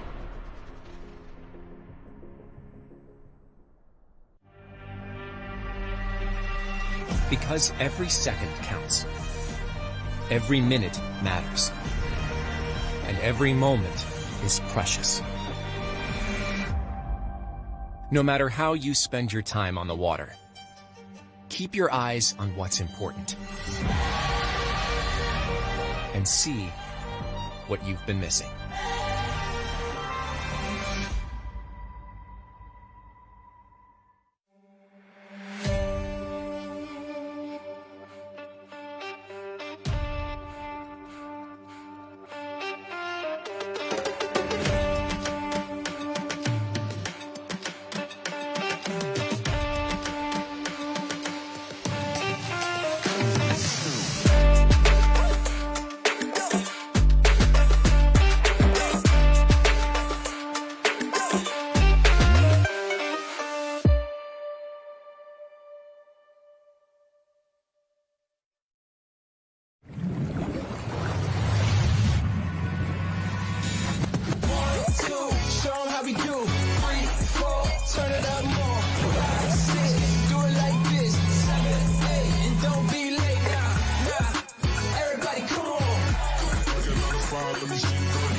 Welcome back to the Pro Wakeboard Tour, stop number 2. We're live here in Acworth, Georgia. Just finished up the Vocal Pro Wakesurf Finals. We've got our last rider, Jet Lambert, down on the dock. Jet, a solid first run, but a uncharacteristic fall on the second pass. Walk me through what happened out there.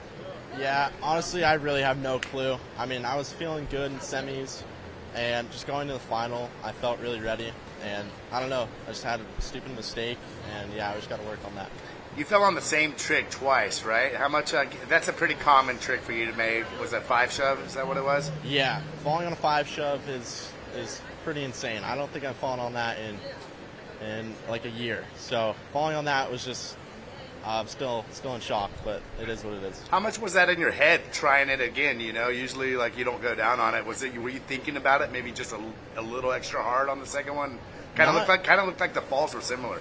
Yeah, not really. I don't know what it was. I mean, falling on that, I was like, it's fine. Land that all the time. It's not too hard, and I don't know. Maybe I just think about it a little too much, but I mean, it is what it is. Yep. Hey, no worries, man. You took the win at stop number 1, and here at stop number 2, you're going home. Still on the podium in 3rd place. We've got our Gator Step leaderboard up there. Like I said, you know, third place, but the season is just beginning, so there's plenty more to come. Congrats on that third place finish. Thank you. Yeah, I mean, we're looking at big picture, so championship is what matters. So we'll go back to work for stop 3. We'll see you guys there. There we go. Eyes on the prize. Thanks, Jet. Love it. It's crazy how 15 years old, so focused, sees the big picture, able to like take this kind of fall, this mishap in this round, and like step back and be like, hey, this is going to be a long season. I'll get it back. And, you know, for the fact that, you know, he just still made the PTM podium and still has a shot at the overall, I think he can really see the long game in this. And as long as he can keep it close, anything can happen. I feel like he's got a deep bag of tricks. And you can see how just Sean's reaction on how he fell on those tricks, on how shocking it was. And even Jet's response to us, you know, those are pretty uncommon falls for him. So very unlikely, but it's how you bounce back from those, you know, unusual circumstances, and might be just the thing that he needs to light a little fire under him to make sure that never happens again. All right. We are headed into our junior pro finals, brought to you by Zero Off. We've got our first rider off the dock. That's Max Saya, one of the most fun junior men riders to watch out there. BT serving up this incredible drone shot. yeah, it really looks cool from the top right now. Max getting ready for his first pass right now. Max coming off an injury this past season, so I was just talking to him in the hotel lobby. He had like his hip flexor like pop off of his bone or something. It was just like, he showed me some x-rays and it looked painful. So this little guy's already persevering, opening it up with a handle pass KGB. Max Saya really wanting to get after it. This kid goes big, he goes hard, and he's super stylish, super fun to watch. Huge heel side 7 right there. Max usually does this trick regular and switch. We're going to see if he does it back to back. Just losing the handle mid-trick there. Like you said, one of the things I love about him is his amplitude. Like, he's going just as big, if not bigger, than any of the other junior men riders out there, and that's definitely appreciated, especially at his age. Yeah, and it should, I mean, even for his size too, when he goes that big in the shorter guys, like, it just has that kind of Darren effect, you know. They really go. When Dean Smith would go big, it looked bigger than like most people that you would ever see. So Max really loves the cut at that wake, and you know, it's crazy how big the wakes have been since he was probably like couldn't even see over the wake. Like, he was probably hitting that wake when the wakes were like 3.5 feet tall, and he was about 3.5, 4 feet tall. So it's just crazy to think that when he learned, he was like hitting the wake that was like up to his chin. Overhead, baby. We love it. We've got 4 riders here in the junior men's final, brought to you by Zero Off. What's the format, Parks? Are they getting 2 falls here? Yeah, so this is the same format that they had in the semifinals. This is 2 falls, meaning that they only get 1 run, so they get 1 down and back, but they can fall once. They get picked up. As long as you don't fall past the no fall buoy, you will get picked up for a second pass. And that it's pretty good. I like this because it gives these young guys the freedom to go out there, not feel like it's the end of the world with 1 fall.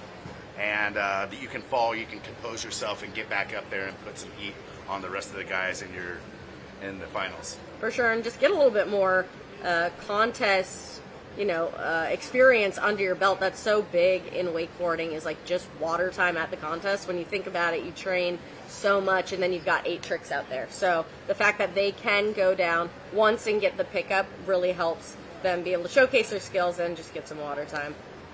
Yeah, and this is a tricky course for falls too, because sometimes the course is a little bit longer. You have a little bit more room, still with the 4-trick format. But here, these buoys are really close, and if you fall on a trick, we've seen very few guys. Maybe Trent Stuckey, maybe someone else, maybe Tyler, I think. But like, it was really hard to like kind of try to get the 3 tricks in that you fall on. So falls are critical. There's a 3-1 right there. Rewind, huge too. Really sick to the flax. Max Saya, and that was pretty sick, dude. It was like a Japan mob right there. All-in up, freeing those fins, coming back in toe side. Crow mob right there from Max Saya. 1 more trick. What is it going to be to wrap up the second pass? And there's a toe side 900. You saw him do like the dead sailor, just a toe side wake jump in the semis. He came up to me, he goes, "How'd you like that dead sailor?" I was like, "Yeah, that was pretty sweet." A dead sailor is what we call just a toe side wake jump or just a heel side wake jump. Comes from the motocross field in terms, but Max still staying busy doing flips off rollers. This kid has so much energy, and he has got to be fired up with that. A toe side 900, really putting pressure on the rest of the field right now. Way to go, Max. Pump for you, brother. So sweet. Check out this Roswell replay. That was wild. That was cool. Sick Yeah. little slob grab up there. Here's that toe 9. Huge kick on that one. So stoked. Oh, you'd love to see it. These guys, coming up in the ranks. Just excited to be here and then to lay down some tricks that maybe, they've never done in a contest before, have only done a couple times. It's just fun to see that stoke where, in the pro finals, like we're seeing, a 9 isn't that uncommon, but here just to see the sheer excitement on from every kids trick, like Max. Yeah, 100%, man. And, I mean, it means a lot when you're a pro, but when you're a junior, you just said these are some of your first handful of contests, man. I remember those. They engrave in your mind, and you remember those memories. And what were you thinking and feeling at some of those first few events? It's a big, beautiful blur after that. Just a toe side wake jump in the semis. He came up to me. He goes, "How'd you like that dead sailor?" I was like, "Yeah, that was pretty sweet." Dead sailor's what we call just a toe side wake jump, or just and the flip off the roller, and then sending it off the roller. We love that. Terms, People are just having fun like that. Sometimes the Roswell replay doesn't have to be the most bangingest trick in the That's past. right. Sometimes he just showed that smile, showed some stoke. He obviously saw BT flying, made some eye contact, threw him the shaka. And Max Aiea with a solid first score, 84.33 for Max Aiea. Great first rider and score to put pressure on the rest of the field. We still got Hudson Gentry, Tyler Byrne, and Jet Gibson, not in that order, but 3 solid riders and junior pros that are capable of taking out this event right now. Yeah, and having an international field, that's always fun as well. 2 American riders, 2 Australians, so we've gone global here in the junior men's final. Second rider off the dock, about to throw it down. Beautiful Acworth, Georgia. I remember when we were talking with Tyler after the semis, he said he left a little bit on the table. He went a little bit easy. He still did make the finals, but I think with that notion, with that said, Tyler's going to come into this final with a lot more force, a lot more confidence, and a lot more speed. Starting off with a tail grab tantrum there, getting his legs underneath him, kind of feeling that rough water, super crouch position, tail grab tantrum, nuclear toe roll right there. I think he's going to have to start to pick up the pace on some tech and really start to get technical like that. Handle pass, KGB, and what's he going to round out his first pass with? And there's the dum-dum, invented by Shane Bonifay, my brother. That is a front roll with a backside 360 and done miraculously clean. You called it right there, after that tantrum and toe side back roll. Wonder if maybe he wanted to go to blind on one of those, but then getting technical with those last 2 tricks, being that he was passing the handle and showing his, his diversity in what he's capable of doing. It's important, man. Now, I think he's going to be really pumped. That's a good, clean first run. He's going to have a lot of confidence and a lot of momentum coming to the second one. He knows what Max kind of did. Kind of missed that first trick down there. I believe that was still part of I think that's his first trick right there. So we already got a replay on the first trick. Love that chromo.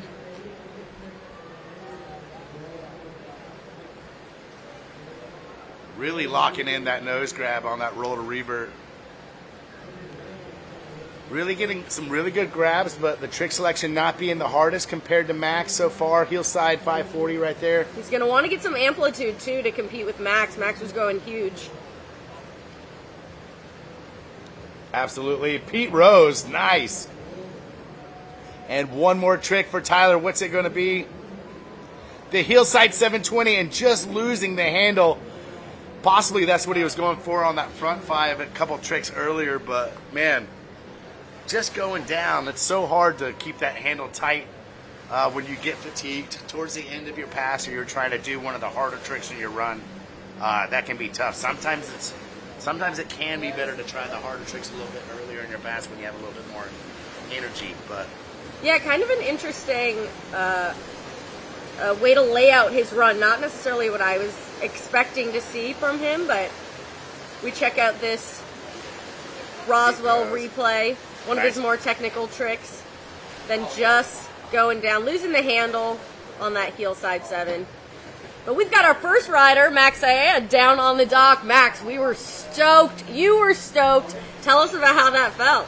Yeah, no, it felt really good. I had one trick I didn't do in the semifinals, so I got that done. It felt really good to land that. You looked absolutely jazzed. Compared to your other contest runs, where does this one stack up? This is probably the best of it because it's my first time ever doing like in a complete like run, landing, like everything. So it's like it feels really good. Nice. How did you like going off the dock first in the finals? I'm sure you've had some heats where you can watch the guys go. Did it feel like it was less pressure or more pressure on you going first off the dock? It's definitely a little bit of less pressure, but a lot more nervous because you don't know what the standard is to set the bar at. True, good point, man. Well, you handled it well, took the pressure, and crushed it. Man, that was really fun to see the stoke. You celebrating the BT, looking at the drone, flicking a little tantrum off a roller. Love to see that full action all the way back to the boat. Entertain the crowd. Congrats, Max. We'll see how you end up in this Wild Junior Pro Final. All right, sweet. Thank you. Cheers. Oh man, that's fun to see. Yeah, hearing him say, might be my best run ever in a competition. Really cool. Like you were saying, you can see the excitement. You can hear it in his voice. These contests mean a lot to these little dudes. And right now, he is sitting in first place up there on the Gator Step leaderboard with Tyler Byrne in second. But we have 2 riders to go here at the Zero Off Junior Pro Final, with number 3 being on the water right now. That's Hudson Gentry, about to go into his first pass here in the finals. Yeah, Hudson and Jet Gibson, these guys can both get it done. They have a bag of tricks, and they're young veterans, so to say, within the competing behind the boat anyways. And there's Hudson Gentry, KGV, Rap KGV 540, coming out swinging in the finals right now, letting them know that Jet Gibson has a crazy looking Pete Rose right there. Oh man, Hudson is coming out swinging a Moby Dick 540. He's just laying down the bolts and cables right now on technical tricks. This is really sick to watch. Little Hill 5 right there, KGV 5. Yeah, and falling out of the sky, he definitely could have went 7 on that last trick, but that's starting to look like a pass that you could potentially see in the Pro Men. Oh, 100%. You can see it after a few years of these guys competing in junior pro, man. They're going to be ready for to make the transfer into the pros, man. And you know, it's cool to watch them have their last couple of years in juniors, because you really see them thrive. You really see them handle equal competition. And when these guys get into the pros, they really have their hands full the first couple of years. So sometimes they're not making semis, sometimes they're not making finals their first couple of years, almost like what Bo's kind of like going through. But you know, it takes a while, but it's cool to see that the sport's in good hands with guys like Hudson right here. Little melon chromo right there. Edging back into the wake, cutting back out, wrapping up, coming in toe side. Oh, going down on that toe back 7. Man, yeah, it seems like he really wanted that wrap toe backside 720 and just going down. I can't really see where he's at, but he could, let's see, maybe sneak in 2 tricks here. 1 for sure, maybe 2. Yeah, I think if that boat gets up and gives him a good start, he's swimming kind of back right now. I think, like where Trent was, he could probably get back up and maybe sneak in a couple more tricks. Let's see what went wrong here in this Roswell replay. Maybe just coming up a little bit short on that, getting kicked a little bit off axis. Yeah, as Lucas said, he didn't grab it. If you wrapped up, you should have grabbed it. So maybe that had something to do with it. Maybe you're supposed to grab it. We'll let him know. He just landed in the back seat on that a little bit, and You know, it seems like sometimes you should land with one hand, but sometimes I would always notice myself doing this sometimes in contests when I wanted to make the trick. Instead of just landing the way you normally do with one hand, you'll put two hands on it just so that you can power through. And sometimes putting two hands is like just change your shoulders and your hips and everything just enough to where it's not normal.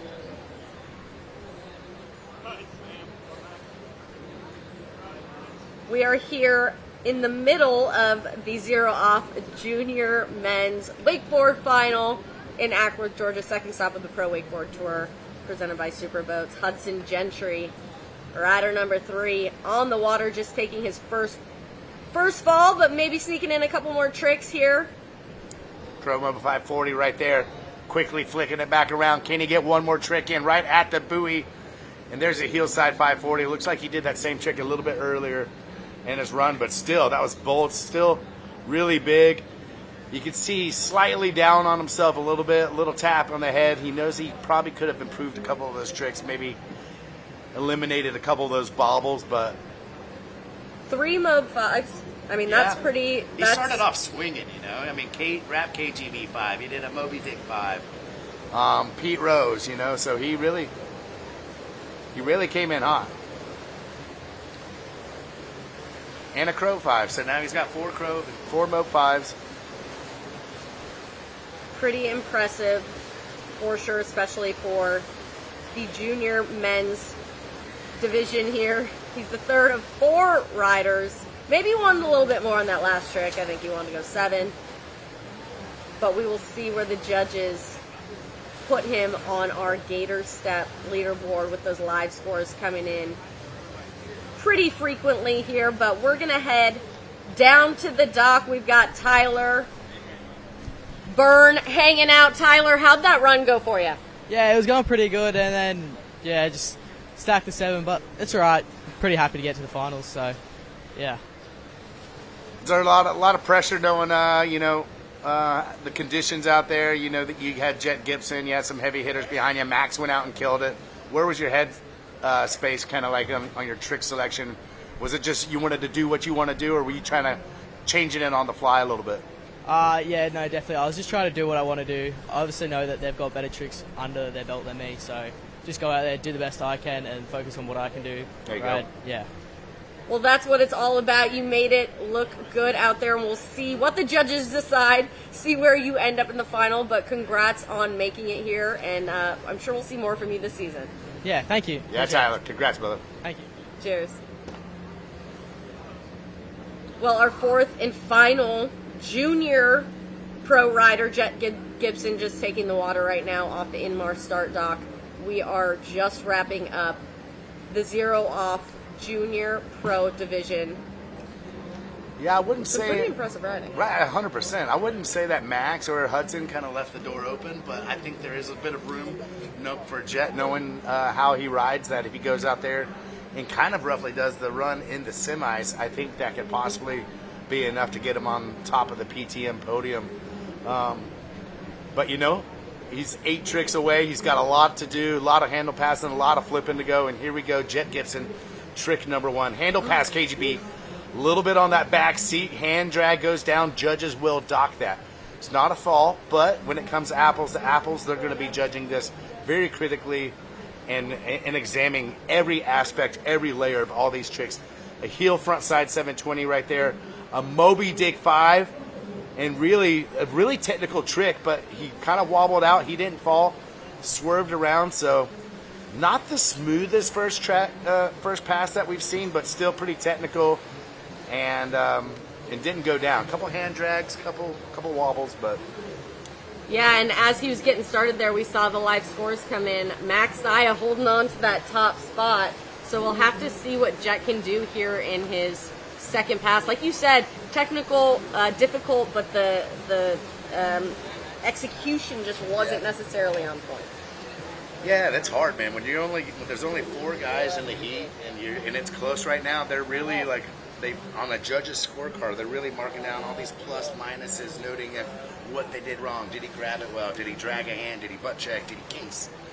So they're really looking at these. There's only 8 tricks, so they are really under the magnifying glass. Microphone glass. Magnifying glass, Yeah. going for that heel 7 in the shallow spot, then casing the wake a little bit there on the Crow 5. Yep, and the judges, this is going to stack up. He does have a little bit technical of a run. Nice backside 540 right there. Not sure if he got the grab on that.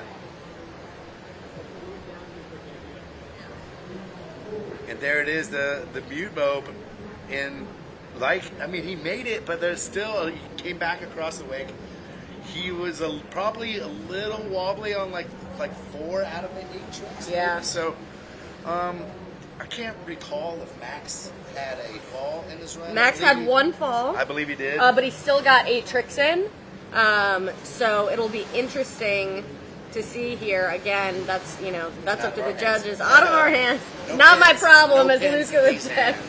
Exactly. So, it is a judge sport, and style and personal preference does come into play. It's just the nature of our game. But that is the final rider here on the Zero Off Junior Pro Wakeboard Final. Of course, we've got more action coming in the pro division, but we will have to see here what the judges think of Jet Gibson's run. Here we're checking out the Roswell replay. Really huge case there, and that wasn't the only trick that he had some difficulties on, again, standing up, but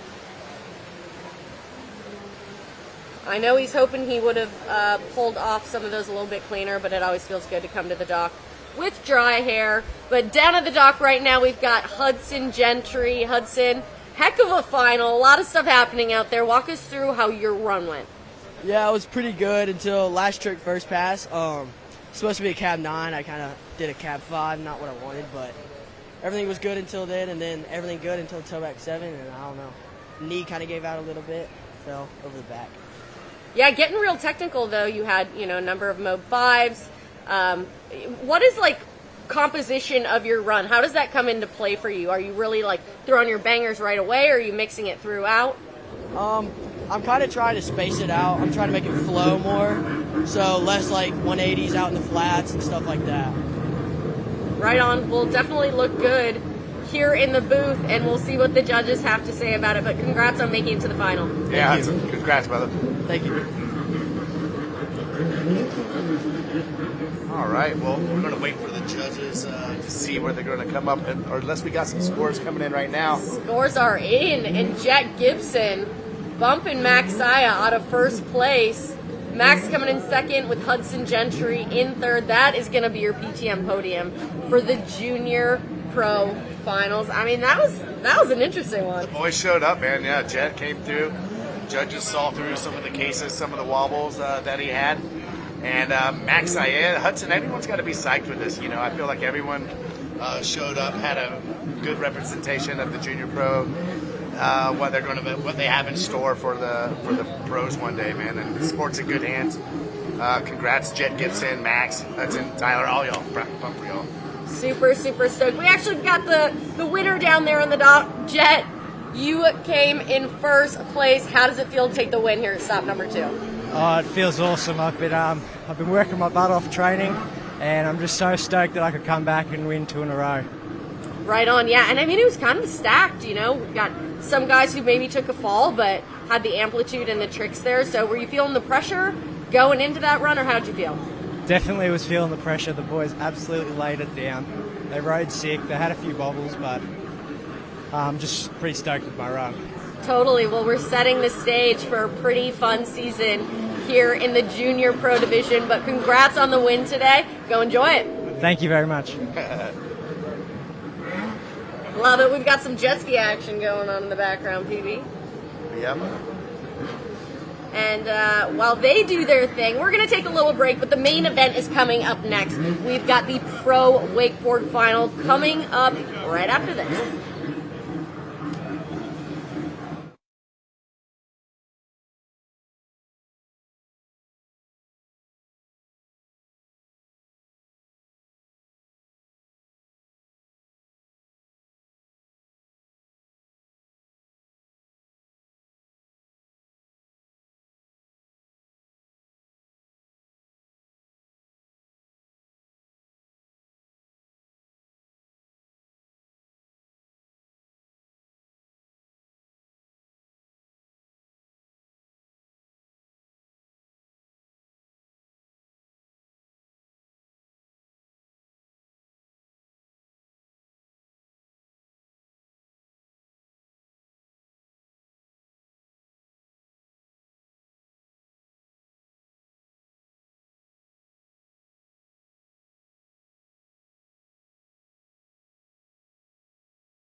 Why do they doubt the kid? I'm about to prove them all wrong again.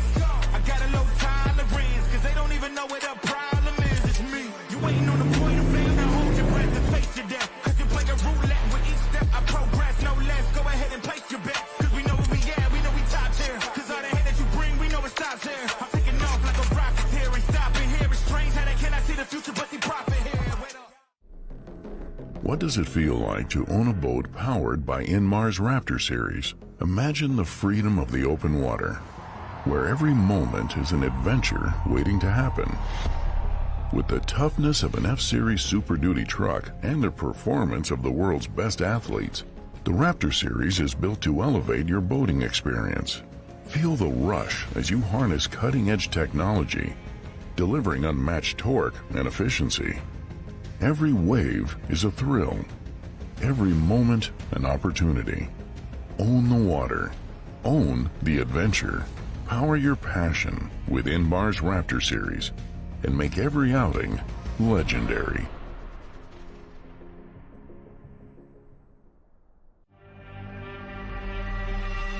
Because every second counts. Every minute matters. And every moment is precious. No matter how you spend your time on the water, keep your eyes on what's important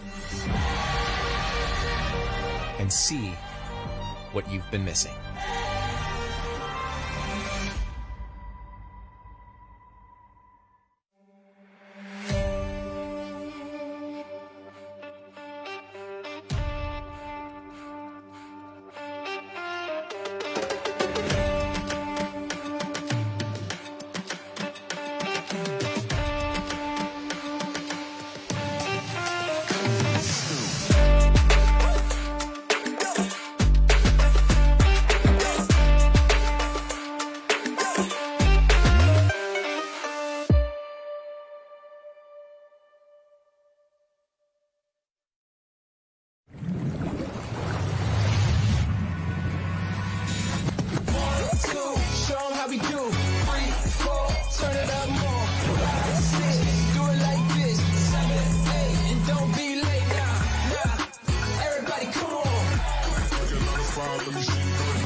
all about business.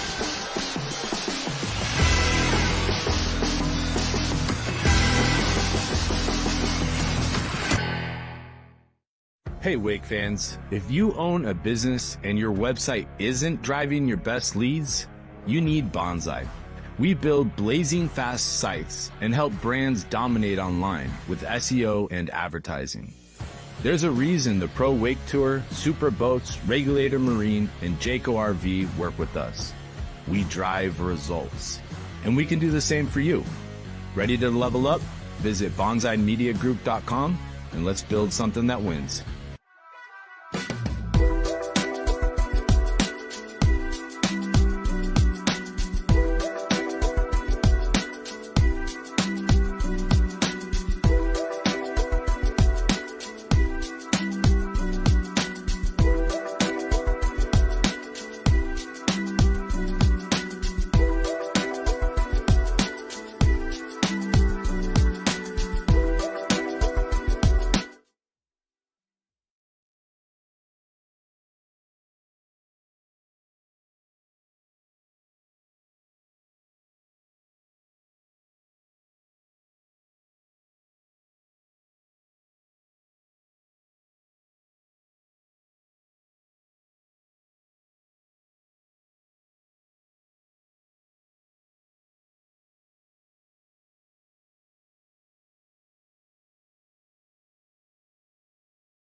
What's going on, guys? Thomas Herman here. We are at stop number 2 of the Pro Wakeboard Tour here in Acworth, Georgia, and I'm going to take you guys along with me for a little GoPro course preview. Let's get it. Woo! There's our start buoy, and this pass is going to be 4 tricks.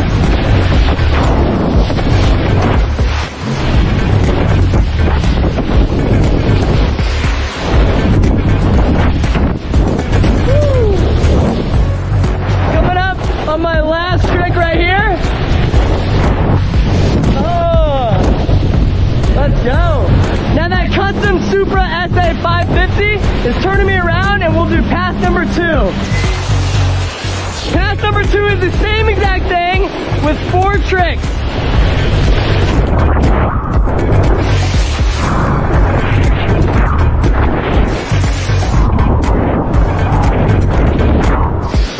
Last trick right here.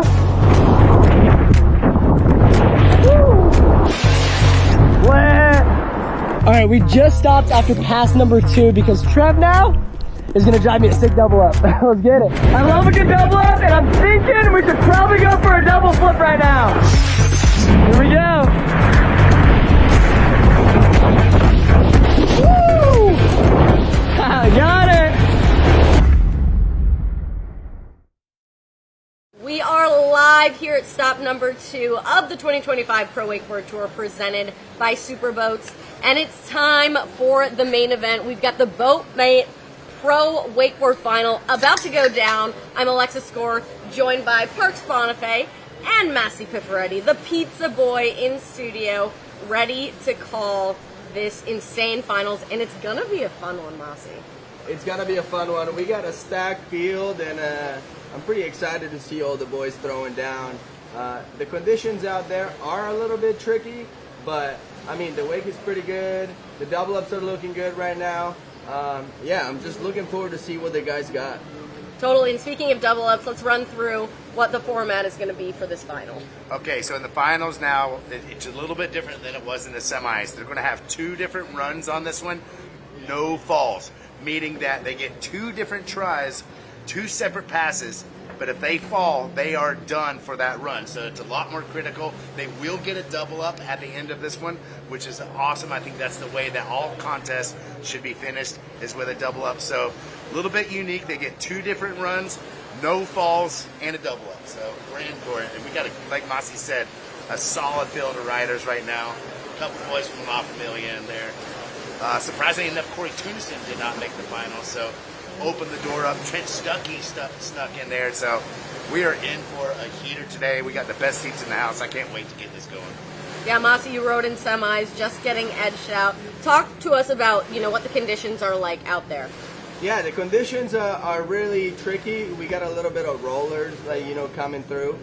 So it's all about timing. It's all about, taking a breather in there and try to make sure that if there are some rollers, you gotta hit somewhat of a double up and just take a breather, go trick by trick, and don't be ahead of yourself. Just kind of stay in the present moment. So it's kind of a short run though too. You don't really have a lot of time to kind of back off the wake and kind of come back in. Maybe one pass at it, but if you fall, then it really cuts into your real estate though.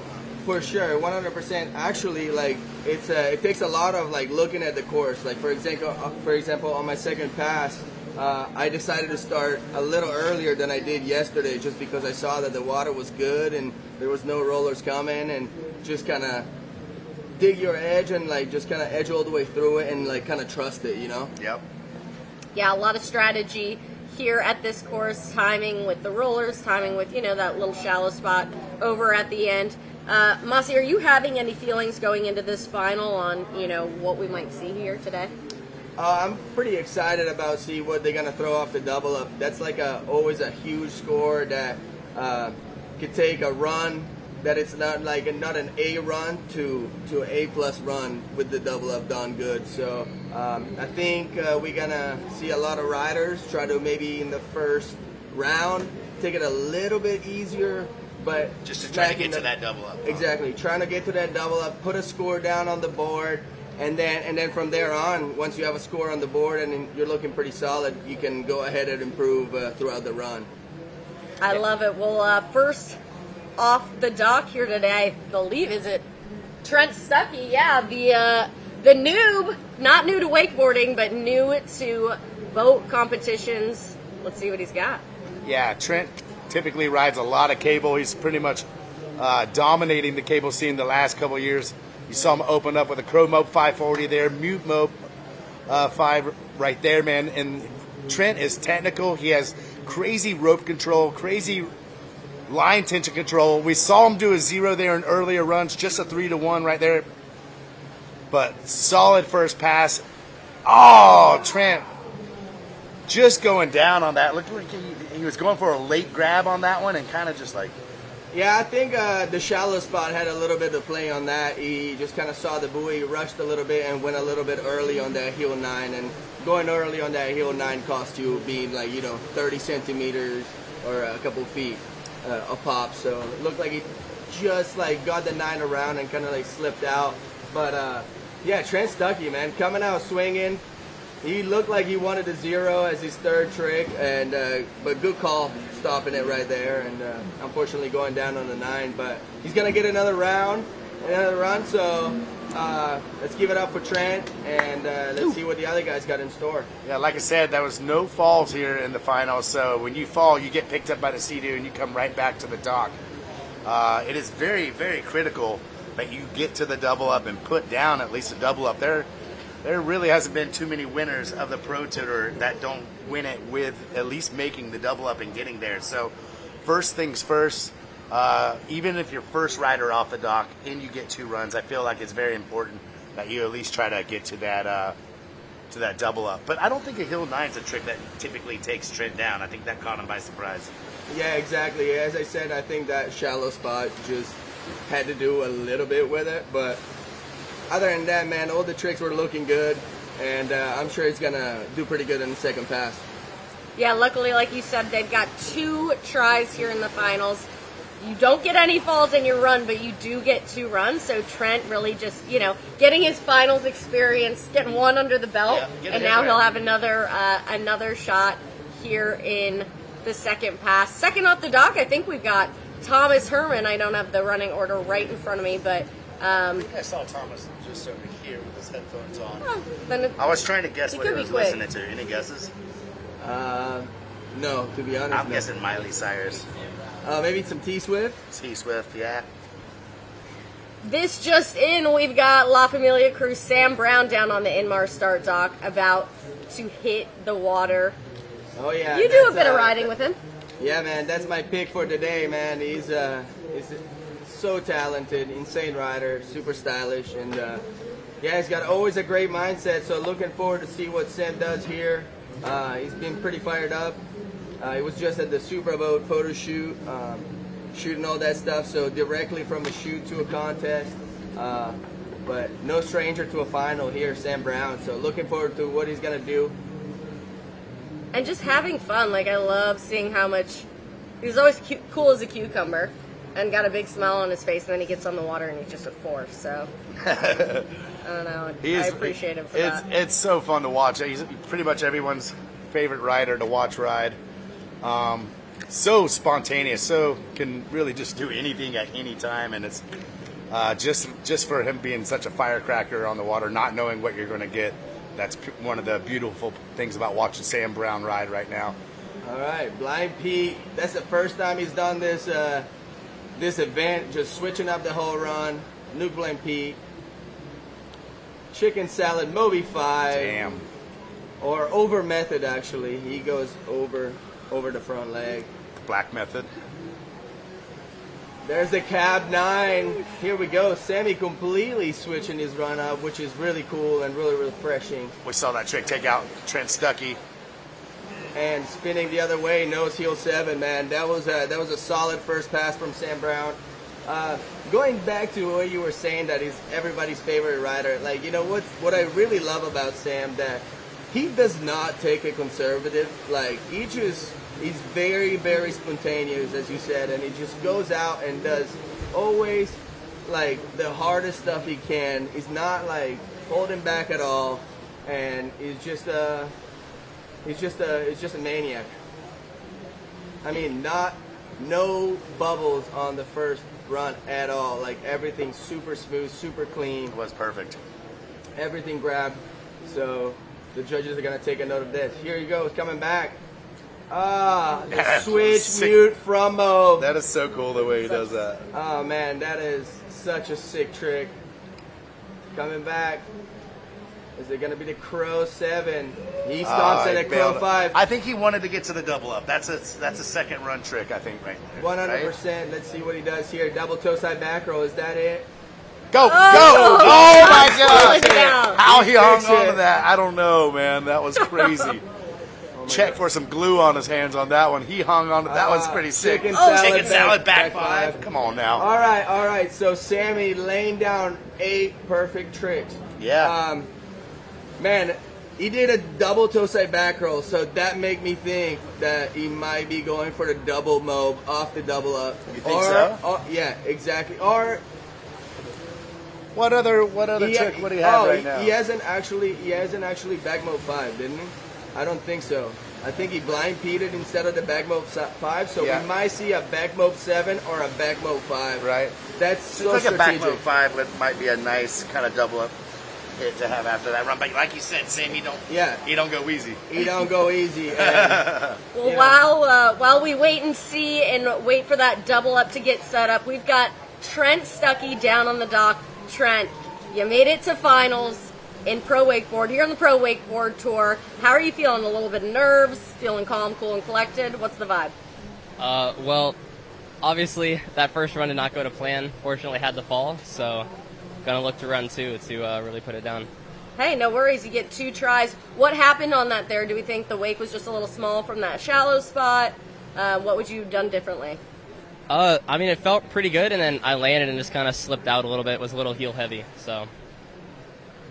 Yeah, T, it looked like you just slipped out on it, but how does it feel out there? How's the course, man? Talk us through your 2 finals for 2 here in the boat contest this year. It's got to feel pretty good, man, and good luck on your next one, too. Yeah, we're wanting more than just the finals appearance, so we'll see if I can put it down in the second run. Right on. Well, let's see it. Thanks a lot, Trent. Yes, sir. Thank you. All right, we got that super boat right now turning around for that double up. Looks like it's kinking up a left here for old Sammy. Yep. He's gonna go switch heel side. Switch heel side, so that's dictating either double mob or mob 5. I'm pretty sure he's gonna go mob 7 to be honest. 7. But if he's not gonna get the kick, he might stop at mob 5. But he's gonna go mob 7. I love on that double up setup. Taking a pass by the flotilla, getting them stoked. Here we go, switching his board around. Here's 1, here's 2. Boo! Oh my gosh! Wow, dude, that was so sick, man. He landed so hard, overshot that landing a little bit, but that is the way it's supposed to look. Grabbing it all the way, mob 7, dude, all the way to the trough. I honestly thought that he was going to possibly make that thing. Dude, that was chicken salad, not even mute. Like, that's chicken insane, salad, bro. chicken salad. Yeah, it looked like he overflipped it just a tiny bit, but that thing was spinning real fast. And yeah, bummer for Sammy right there. But I mean, he had an insane run, so he'll definitely be at the top of the leaderboard, and he's got another one. So looking forward to see what Sammy's got next. Dang, that's a lot of force when you're coming down. Not only from high up, but you're spinning that fast too. I mean, into that trough, just. He's got to make that quite often. You've seen him make a handful of those, I bet. Oh yeah. Here we go. Here's the replay right here. Yeah, as you see, chicken overflipped it a little bit. Yeah. Overflipped it a little bit. Landed on his toes and kind of in the trough. Exactly. What a clean looking double up right there. Sick so angle from good. BT. Sick angle for BT. Oh man, what a clutch. If he lands that, I mean, I don't know how much more you can do that if you don't land that. If you land that, so yeah, man. Sammy putting a show for everybody out here. He's just got one more run to go. 2 riders down, dude. We're only 2 riders into this thing. We're already seeing some possibly winning runs go down. That was super, super fun. Next off the dock, we've got Maxime. The entire world nicely represented here today. Got good to see a few different flags up there on That's pretty sick. the finals roster for sure. That's always fun. We've got Americans, a couple Australians, and a French. Yeah, Maxime made the Pro Tour stop finals last time. The last Pro Tour stop, so he's he knows what he's in for. You know, he's really kind of new to the Pro Tour and stuff, but after this year, it seems like from what I've seen, the way I've seen him ride, he's just on point. He's on fire right now, and already making the finals in stop 1, making the finals here in stop 2. Maxime Rowe coming in. Mossy, what we got wrapped up right here? He's gonna go for a rewind. Here we go. Maybe he did a 0 in the first stop, but since it's a little bit rolly, maybe you want to take the strategy of doing a nice. Oh, here we go. Cap 9, nose grab. We haven't seen him do that yet in this tournament. Moby 5. Nice. And then he's going to finish it off with. So no bobbles here for Maxine at the moment. Crow 5. Yeah, solid run from Max. That was a regular Crow 5. Yeah, man, he's been ripping. Rewind, Cap 9, Moby 5. Yeah. You know, that's a great first run, you know, because Crow there's no real wind direction right now. There's no real, like, is the first pass better to do stuff? Is the second pass better? It seems like it's pretty neutral both ways. So even if it seemed like that was kind of an easy run for him, he has a second pass here. And you get 2 runs here. Remember that, too. So Maxime, after maybe he learned a lot from stop number 1, making the finals, realizing how important it is to get to the double up on your first run. Absolutely. Max getting a lot of experience by riding in all these contests, and he's really looking solid at the moment. Yeah, Crow 5 the other way, so showing Spinning the judges both ways. that he's got him both ways. Hillside Nuke Mo 5. He does that so good. Oh my God, it's looking creamy. There's a regular heel 7 for Max, and yeah, is he gonna go double cab to finish it off? I think that's what he did in the semis, and it looks like that could be what he's sizing up here. Is that a trick? There it is. There it is. Is that a trick? There it is. Nice. There it is. I mean, 2 solid runs there for Max. Still with the double up to come. You ride with him a lot. What is he probably going to do off the double up right here after watching his 8 tricks? Man, knowing Max and knowing that he's gotten like a lot of experience, I think he's gonna play it nice and safe. Go toe 9, nose grab toe 9, get a double up under his belt, and then ready to go after that. So nose grab. Nose grab heel, nose grab toe 9. Yeah. I think just to get a double up under his belt, try to get in the top spot, and then just kind of see from there. Watching this Roswell replay, just how smooth, both technical and smooth, Maxime rode. Pretty much that. I mean, Yeah. no bobbles. No bobbles Any at other all. pass? Perfect pass. He's getting to the double up. Seems calculated. Seems really smart with his riding. He's not going for the 0 when he cut up. He did the 3 to 1. He's kind of building up his run, giving him a shot at getting to the double up on his first run. And if he can make this, I think he's already ahead. He's already ahead on the rest of the field right now, considering Trent fell on his run, Sam fell on his double up. So now he's made it further along in his run than anyone. So I think he is learning some strategy coming into this. He's learning some strategy. Definitely, Sam's pass might have been a little bit better. We'll see what he does off the double up. If he lands a double up, definitely that's going to probably put him in the first place.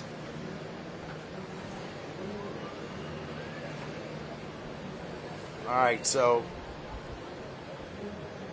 it looks like he's sizing up a nice, meaty right-hand double up right now. Maxime, 2 stand-up passes, and really, he just really looked like he executed everything the way he did. He didn't really have any bobbles, any butt checks, any cases, got every grab that he wanted. So this double up right here is super critical for Maxime. Can he put it together on pass number 1?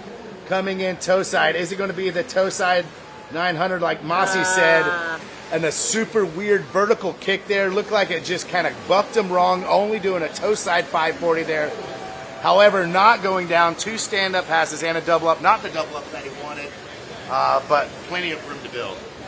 Yeah, absolutely. Plenty of room to build. Yeah, it looked like that double up was pretty meaty and foamy. So, yeah, I wasn't too stoked with that one. But, he still had a solid pass. I think Sammy might still be a little bit in the lead, but, solid run from Max and Sammy. Absolutely, and we've got Sam Brown down on the dock right now. Sam, we were losing it. So stoked on those first 2 passes, obviously going down hard on the double up, but you have to still be pretty stoked. Yeah, I'm fully stoked. I I tried to do the back map 7, and I'm stoked I got there because everything else felt pretty good. Last 2 tricks were a little loosey-goosey, but made it happen, stood up, got to the double up, and that was the main thing for me. I'm pretty stoked. Man, that double up was so sick.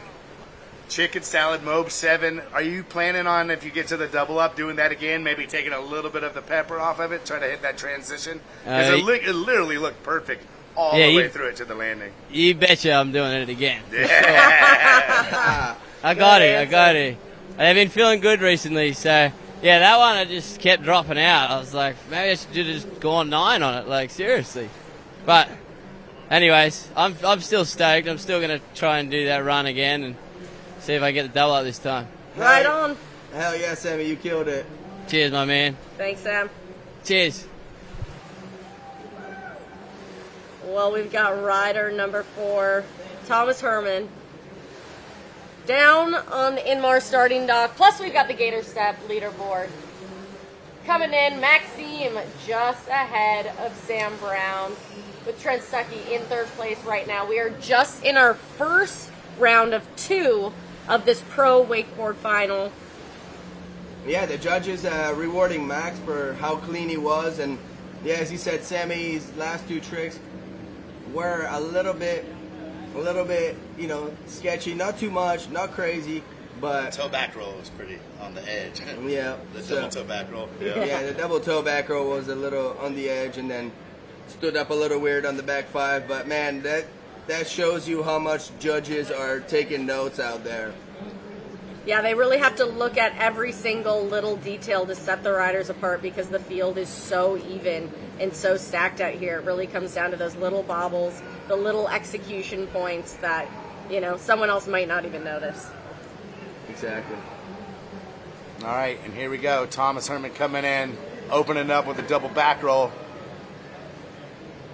I think that was his first trick. It might have been a second. I think you're on point. So 900 cuffing out, needing those 2 hands to get out nice and wide into a wrap, coming back in. Wrap KGB 540 there for Thomas Herman. And Thomas got a little momentum going. What's he going to do to wrap out?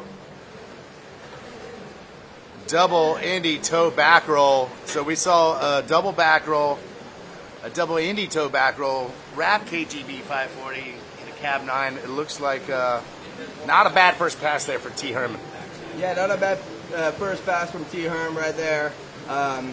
Looking forward to see what he's going to do on the second pass. Here's the double get back roll. Beautiful look at the KGB 5 with that nose grab. And one of the reasons we love this site so much, it's so fun to hear the crowd going wild. We can hear them here on shore. We've got the flotilla out there, but just to hear how stoked people are to come out and spectate for this Pro Wakeboard Final is pretty dope. Yeah, it's really cool. It's really cool to see the flotilla back at it again. I have memories with me and Parks out there. But here we go, Thomas. Rewind, grabbing a mute. Front 3, back 1. Chromo, nose grab. Not sure if he wanted the Crow 5 there or if he wanted to keep it mellow. Moby Dick 5, but slipping out on the Moby Dick 5. Looked like didn't have enough edge to get that around. Yeah, you need a little bit more speed, a little more throttle. It looks like on those trip kind of tricks like that, if you don't really ride them up to the top and you don't really come in with enough speed, you can kind of run out of your height and your trajectory. And it might be what we saw on Thomas Herman right there. Nice mute grab all the way through that, or Indy grab. And then, yeah, here we go. The Moby 5 just not able to get over the toes enough, just casing a little bit. He probably wanted to get to that double up pretty bad right there, because he's got double KGBs pretty, and that's a trick that Tyler would have done if he got to a double up. 100%. And it's probably one of the harder tricks that you're going to see, so if he can do a run that's 70% and then make the double KGB, that he's sitting really good. Yeah, you could seal the deal almost every time. Yeah, that's a pretty solid, heavy trick to have in your bag off the double up. So, yeah, unfortunately, Thomas going down on that Moby Dick 5, but yeah, I'm almost 100% certain that if he was going to get to that double up, he was going to try that double KGB. Right. Yeah, and quite the contrast to stop number 1, where we had 5 out of 6 riders make it to the double up, and most of them stand up every time. We've really had no one connect and stand up 2 passes plus the dub, so anything could happen here in the second round. But we still have 2 more riders here in the first round of the Pro Wakeboard Final. But down on the dock, we've got Maxime Maxime, talk to us about your run. How'd it go out there? The run itself went super good. That was one of the best I've ever done in my life, so I'm very, very happy with this. And the double up, not as good, didn't connect good. Yeah, it's just tough out there with all the rollers to hit a good dub. Yeah, Max, you were looking solid out there, brother. You were just shredding it up. That run was primo. So, yeah, keep your head straight, man. Go back out there. You got one more chance at this, and stop that double up. Yeah, thanks, Biff. Thank you. Thanks, Maxime. And 2 more riders to go, and 2 more riders they are. Nick Rappa and Gunther Oka still to come off the dock. And then everyone, after Gunther Oka, everyone is going to get another shot at this. We're going to run right back down the running order, and this will be the second run for the pro final here in Acworth, Georgia. Yeah, we got 2 of the most calculated and talented rider coming up next. So looking forward here. I think this is Nick Rappa starting it off with a Mob 5. Man, he hasn't gone down on that since I don't 2008. know, maybe 2008, yeah. Nose grab, heel 9, reverting out a little bit. Here we go. Coming in. Toe side 9, grabbing a nose.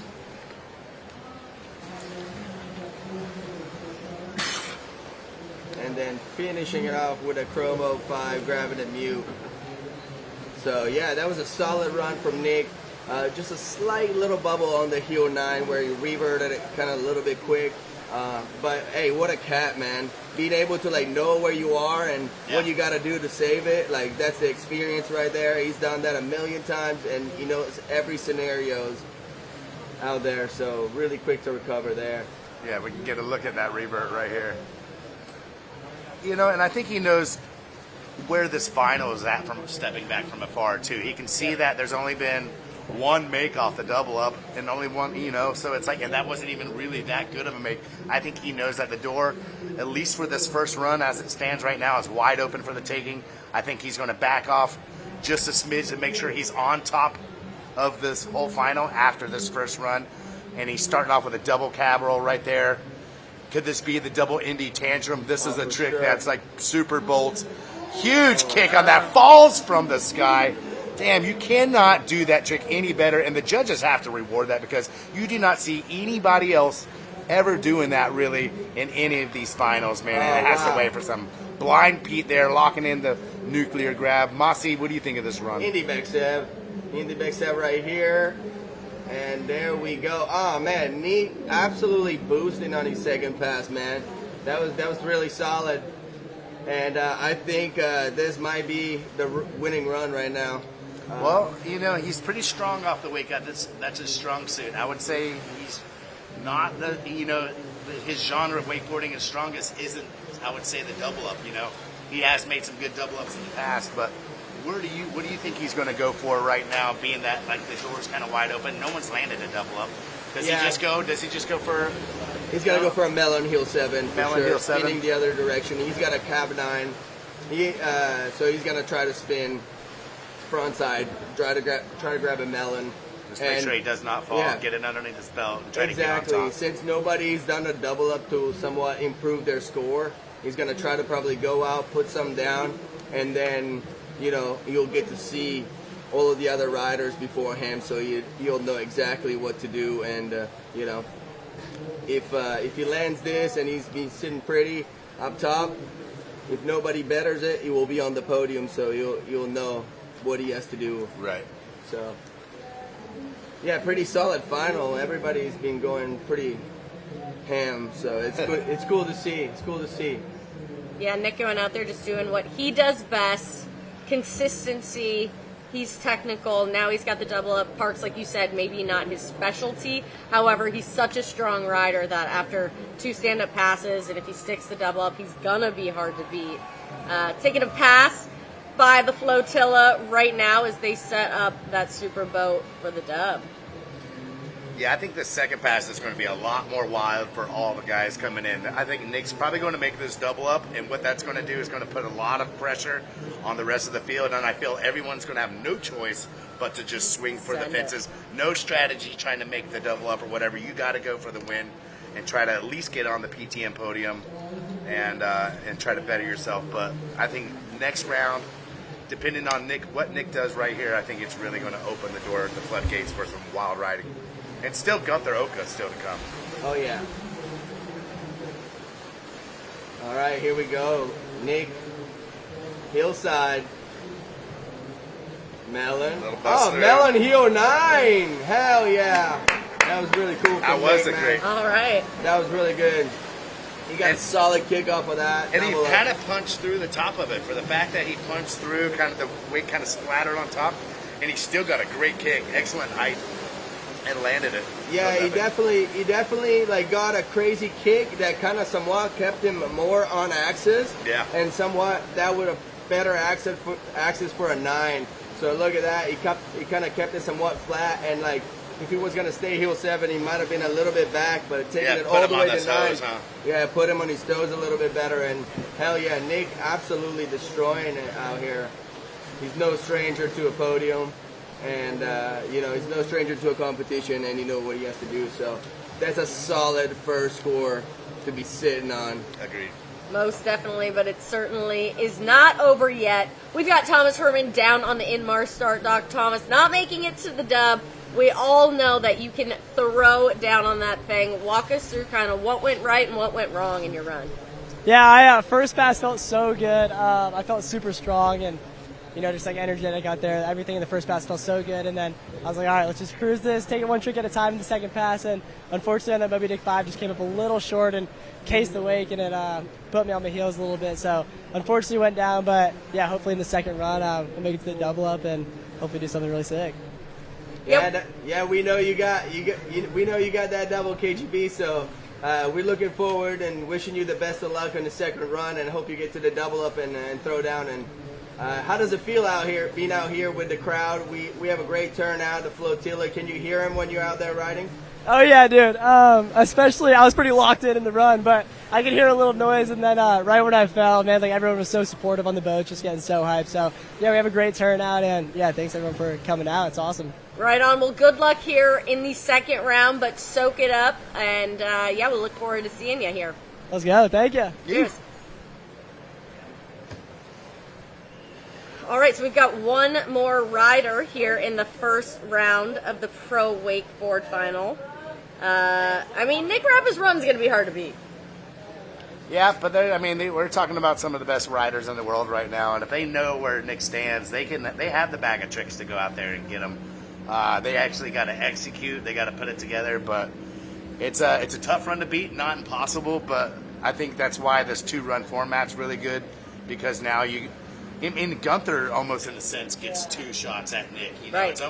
He's almost thankful probably Nick went before him on that one. So now that he gets as hard as that run was, Gunther now he knows that he has 2 shots to try to take him down, and he can do it. Yeah, he totally can. Gunther's got a deep bag of tricks, and he's super calculated, and he knows exactly what he has to do. So I'm pretty sure we're going to see a lot of Mob 5 and maybe a double back roll, and here we go. Gunther taking a second because of those rollers, but he's got a pretty short cut, so he's pretty fast at doing tricks. At Mute Crow 5, super floaty. There's the Pete 5. Wrapping up for the switch Pete 5 probably, yeah, and here we go. Switch He Pete really 5. really gets out nice away from the wake on that one, falls. And then wrap toe back 7 from Gunther. Super smooth, super calculated. He knows exactly what he wants to do. He lands always in the perfect spot. Gotta love watching Gunther ride, man. Yeah, not a lot of amplitude, but really consistent, really predictable, kind of like on his flow and his pacing. And kind of like, and he makes sure he grabs everything good, make sure he lands it and does it proper. But yeah, 100%. He's super consistent with his cut and his edge, and he always lands exactly where he wants to be, so he always knows exactly where he is. And not going out so far and coming in super fast, it'll probably help you for being super quick also. So if you can always recover. Oh, KG5. No. Oh my God, going down. Unfortunately, Gunther. I mean, that's just not a fall that you usually see right there. A wrap KGB 540. That means that he just dropped it on the last handle pass. Huh? Dude, it almost looked like he almost had it in his hand, and I don't know if the rope might have hit the water because of the slack or whatever, and just popped out of his hand.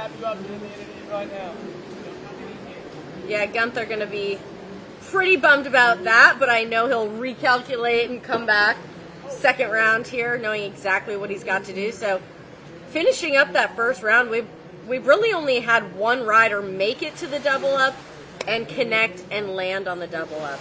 So we're going to need to see guys stand up both passes and make it to the dub and land the dub here in the second round for sure. Now the only rider to really do that is Nick Rappa. He's down on the dock. Nick, you might have a mullet, but you are all business. Your business on top and in the back. That had to feel pretty good. Yeah, it felt unreal out there. PWT won. I didn't get the run that I wanted done in the first ride, so kind of pushed myself into a corner, got it done the second one. So I'm absolutely stoked to go out here and, second last off the dock, get the exact run I wanted to get the double up done and post a pretty high score. Yeah, that's got to feel good to be on top of the finals right now after one run, and now you get to watch a majority of the crowd go out there, or the guys go out there and shred it. How much do you have left in the tank? You got a couple more tricks in case Trent or Maxime or Sam pulls out some crazy stuff coming in. You got the bullets ready? Yeah. I've always got stuff up the sleeve, and my mind's always running on what's kind of next and what move to make when I need to. But anything could happen. These boys are out here and they're all riding unreal, and they've all still got another full ride yet. So I'm stoked with the top spot for now, and we'll see how it goes. Hell yeah, Nick! Talk us about that double up, man.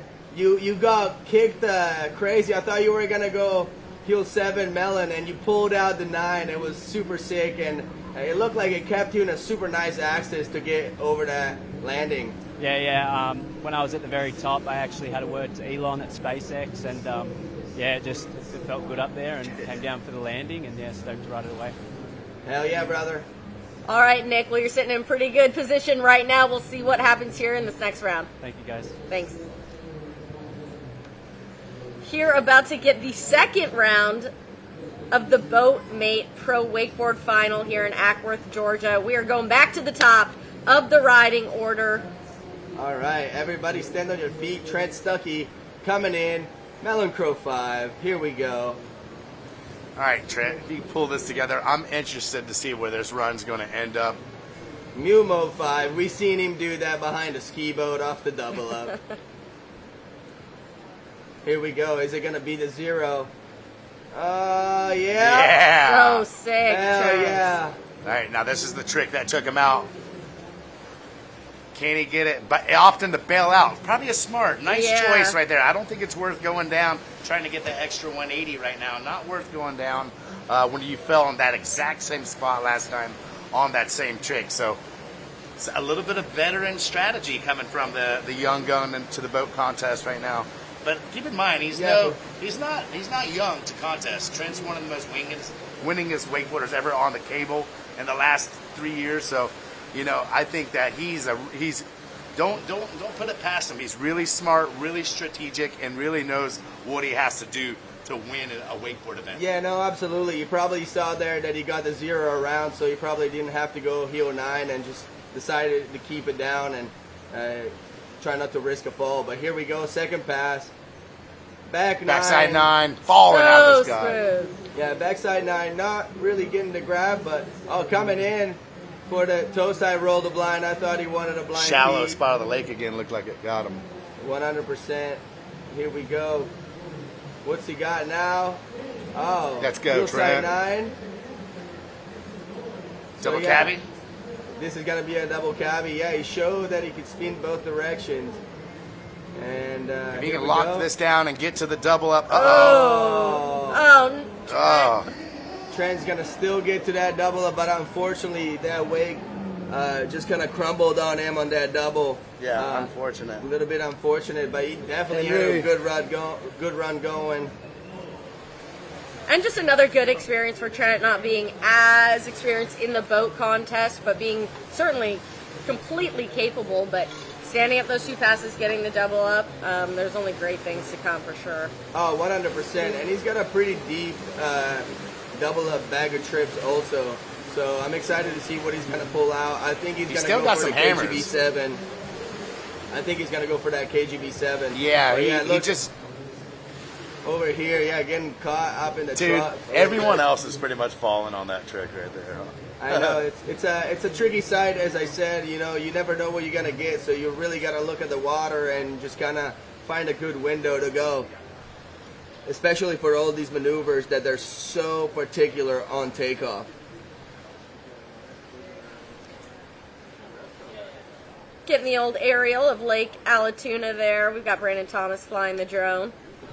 Tizzle. The BT. We've got the Gator Step leaderboard up there right now. Of course, Nick Rappa in first, Maxime and Sam Brown all on the PTM podium for now, but we're starting from the top of the running order. We've got Trent Stuckey out there having just stood up 2 passes, going to get a double up to finish out his run and his day here at the Pro Wakeboard Tour.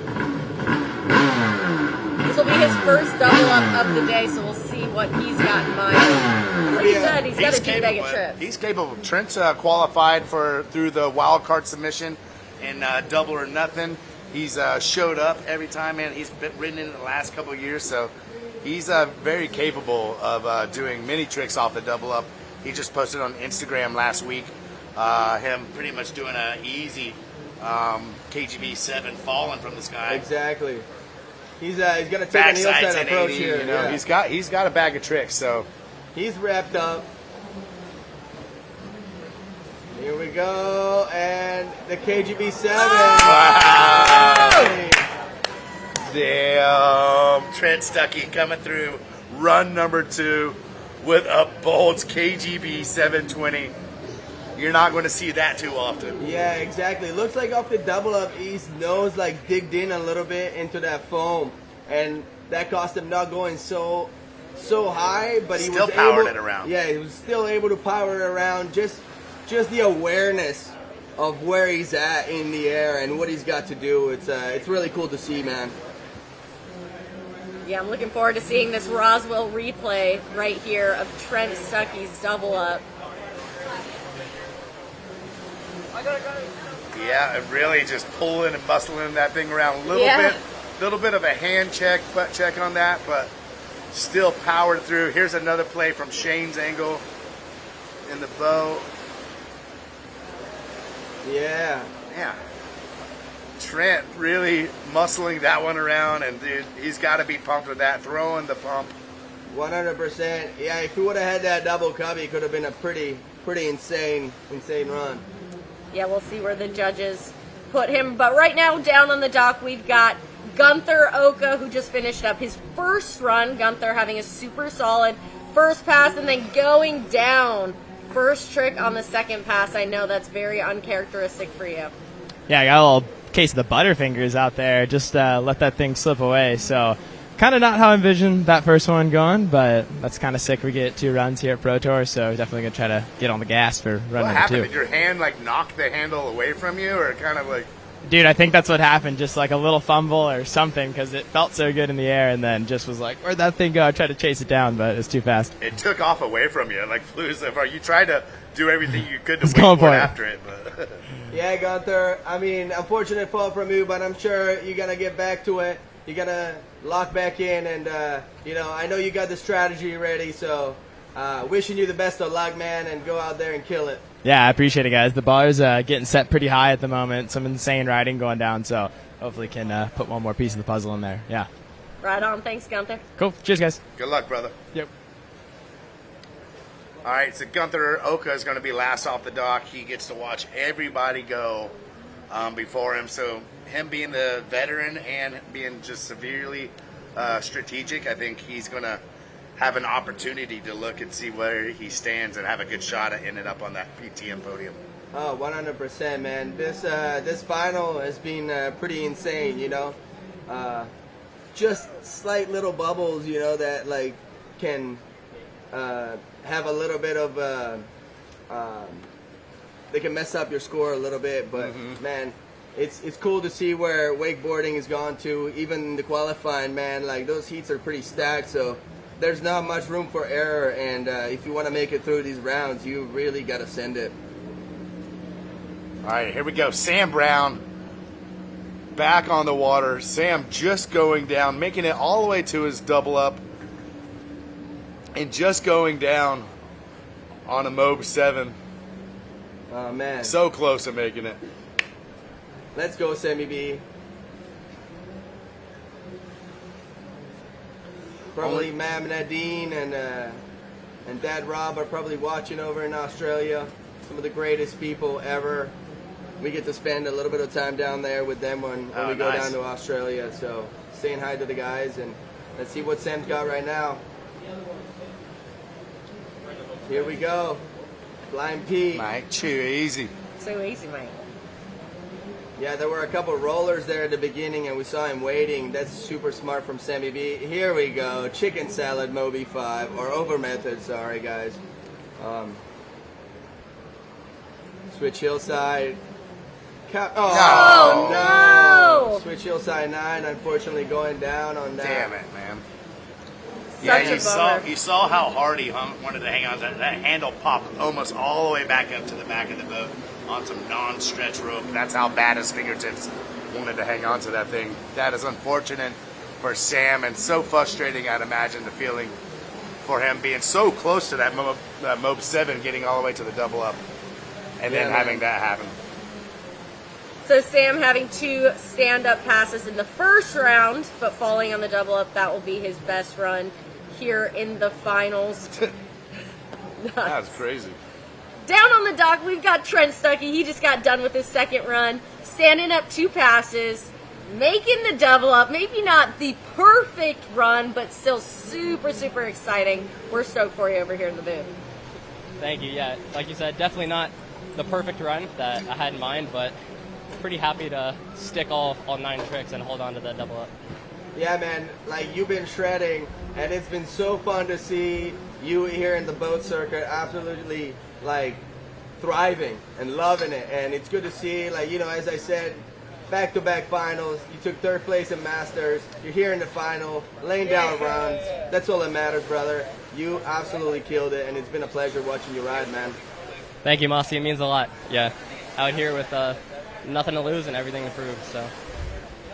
Yeah, buddy. Walk me through that double up. Did you get the connection that you wanted on it? It looked like it might have curled over a little bit at the top. I mean, you being such a strong rider, you powered through it. But what was it like out there? It was definitely a little hectic on the double up. It was super powerful, but I got kicked, powered through it, and was able to hold on. Was going for the 7 all the way. So. Yeah, right man. on. Yeah, man, that awareness was crazy. Like, you knew that you weren't maybe as big as you wanted to, so you just grabbed that handle and just, like, put it down. So it was super sick to watch, man. Thank you. Right on, Trent. Well, we're stoked to see what's to come from you, and congrats on standing up those 2 passes today. Thank you, guys. Cheers. Yeah, buddy. I like that. Trent's motto, nothing to lose, something to prove. Everything to prove, yeah. Yeah, that's really good. I like that. That's really good. A good outlook. It really allows you to like open up the throttle a little bit. And I'm sure this feels, think about how much, like when you dominate cable contests the way that him and his brothers does, I imagine when he comes into an event like this, it's got to have a completely different feel of pressure coming off of him, being that this isn't your genre, this isn't even what you're kind of like people expect you to do in wakeboarding. So when you come out here, you have like, it just seems like the freedom to like shock people and prove everyone like how you can ride is like, it's got to feel so refreshing to him, you know, as a wakeboarder. Man, it's incredible.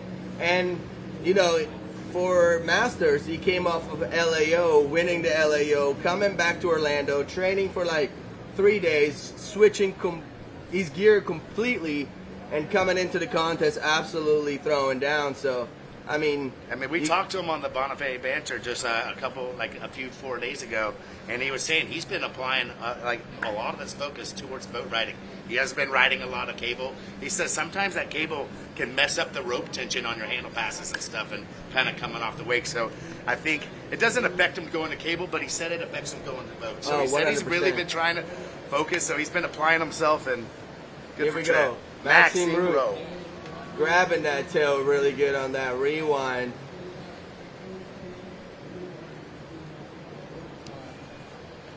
Here we go, Cab 9. Maxime off to a great start here. 2 great tricks. Moby Dick 5. Flowing through it. And he's got a Crow 5 it right here. Regular Crow 5, Bosch. Bosch. Man, he's looking solid, man. That's a solid first pass. Super he's strong. Looking solid. You know, from his first run too, like that was just a straight up copy and paste. And to be able to go out there back to back and stomp all these crazy tricks like that every time, it's huge, man. Yeah.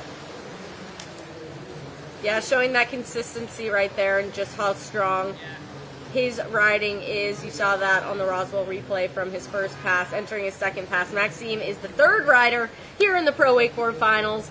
3 to come after him, but really anything could still happen here. It's pretty exciting. Yeah, here we go. Maxime coming in. Swish Crow mode. That's right. Maybe slipped the grab on that a little bit, or maybe just ended up getting a weird kick, just doing a crow. Judges probably know he wanted a 5 there, but that's not the end of the run. Still plenty of room and real estate for him to make up with banging tricks like that. Mute mode 540, a really technical, challenging trick. Whirly dig. Whirly dig. We go. That's a 720 flip right there. 1 overhead, 1 handle pass. Come on. Clean kick. There it is. Oh man. He even knew it, dude. He even knew that if he made that, he was going to have a good look at it. That is such a frustrating to go down. Such a bummer. Maxime having stood up both of his passes in the first round, plus getting the double up, but not making it to the double up here in the second one. So he's going to have to go with his first run. Let's check out the Roswell replay.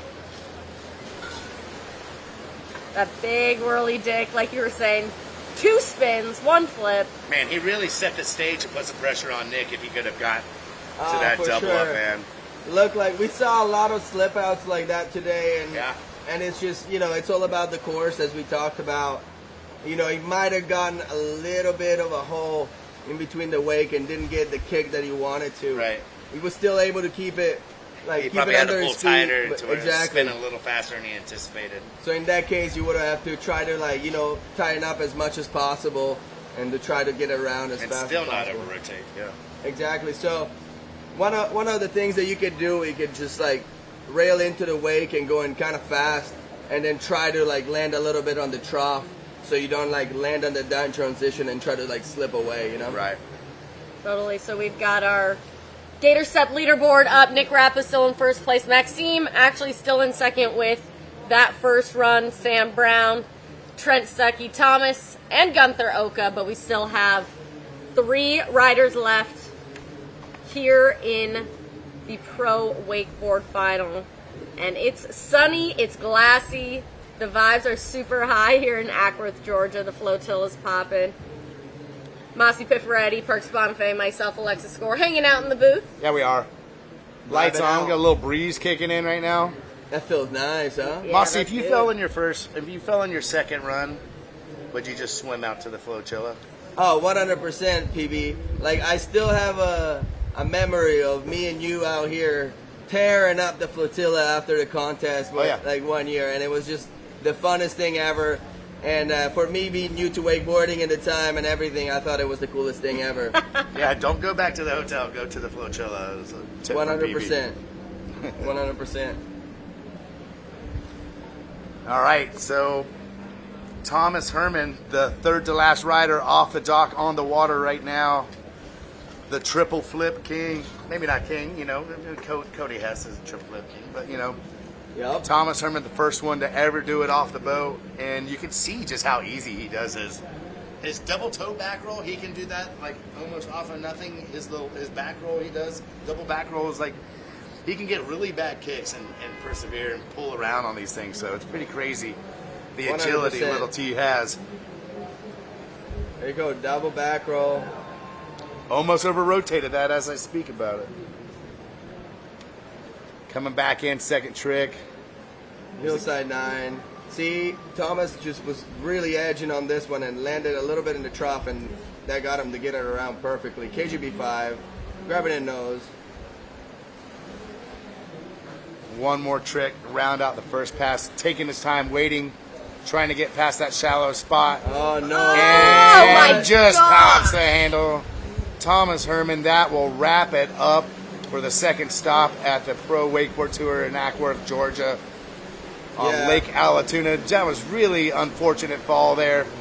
Man, just coming up short. We've seen it a little bit shallower on that part of the run over there, and you see that he just loses his height on the double toe back roll, pops the handle, and just comes up a little bit short. Yeah, it looked like he didn't really get the grab as good as he wanted to, but as you said, like still being able to like somewhat get it Almost around get and it land on around. his feet. Yeah. It was crazy. Yeah, super impressive. I mean, he truthfully almost pulled that out when it looked, like he might not even make 1.5 rotations. See how his blows our mind on what he can do there with his toe side double back roll, but He could probably pull into a ball way smaller than anyone, though. Yeah, You really for think sure. about it. He just gets like smaller, Sonic smaller, when smaller. Sonic was like, Oh, yeah, they just start spinning, dude. 100%. I love it. We've got 2 more riders today here at the second stop of the 2025 Pro Wakeboard Tour presented by Super Boats. We've got Nick Rappa and Gunther Oka coming up next. Nick sitting in that top spot with a pretty unbeatable run. You know what I like about this situation right now is that Nick Rappa is on top of on the finals right now. 1 run to go with Gunther Oka still to go, and you know what? I feel like with Gunther behind him, he's going to have the opportunity to like go super hard. I think we're going to see the double tantrum of the line. We're going to see him push the envelope, as opposed to him just getting a walk-off winning run in the second.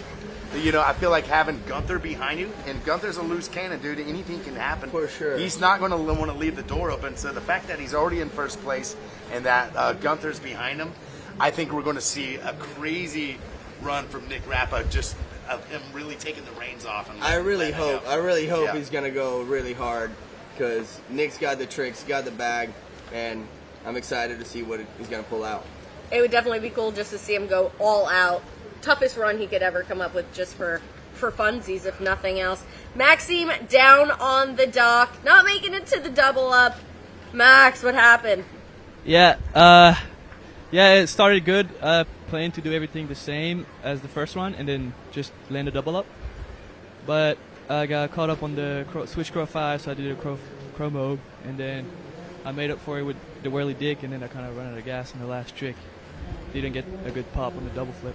Yeah, man, but way to recover out there. Like, talk us about it. Like, when you started your second pass and, like, you didn't get the crow 5, did you change your strategy right there? And it's like, I'm going to go whirly dick to try to make up for it? Yeah, right there. That was like, all right. After back mode 5, I'll just go whirly dick. Man, you were absolutely shredding out there, man. You were putting down some heavy maneuvers out there. It was so good to see. So good seeing you building your confidence and just looking comfortable out here in this field. Yeah, I did look. Yeah, I was feeling great in finals, more than in the first 2 rounds, for sure. Well, congrats on making it here. More to come from the rest of the Pro Wakeboard Tour, but we're stoked on how you did out there today, so you should be proud.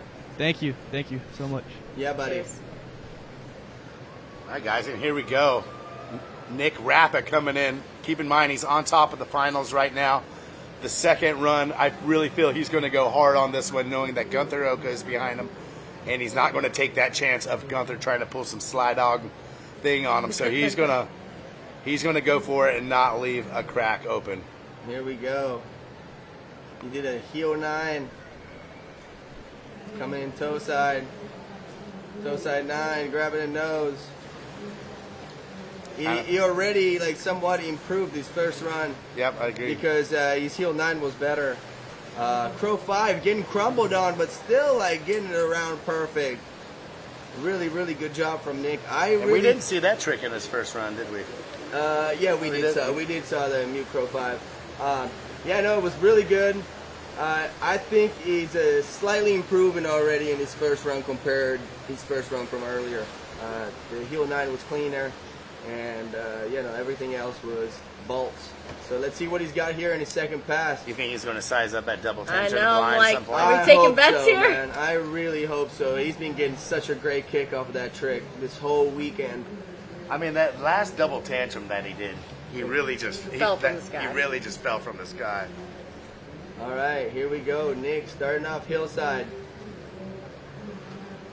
Switch hillside, double cabbie. Here we go. Are we going to see the double T to B? Come on, I Nick. really Let's go hope for so. it. Let's go, Nick. He's got the kick. Yep. Go! Oh!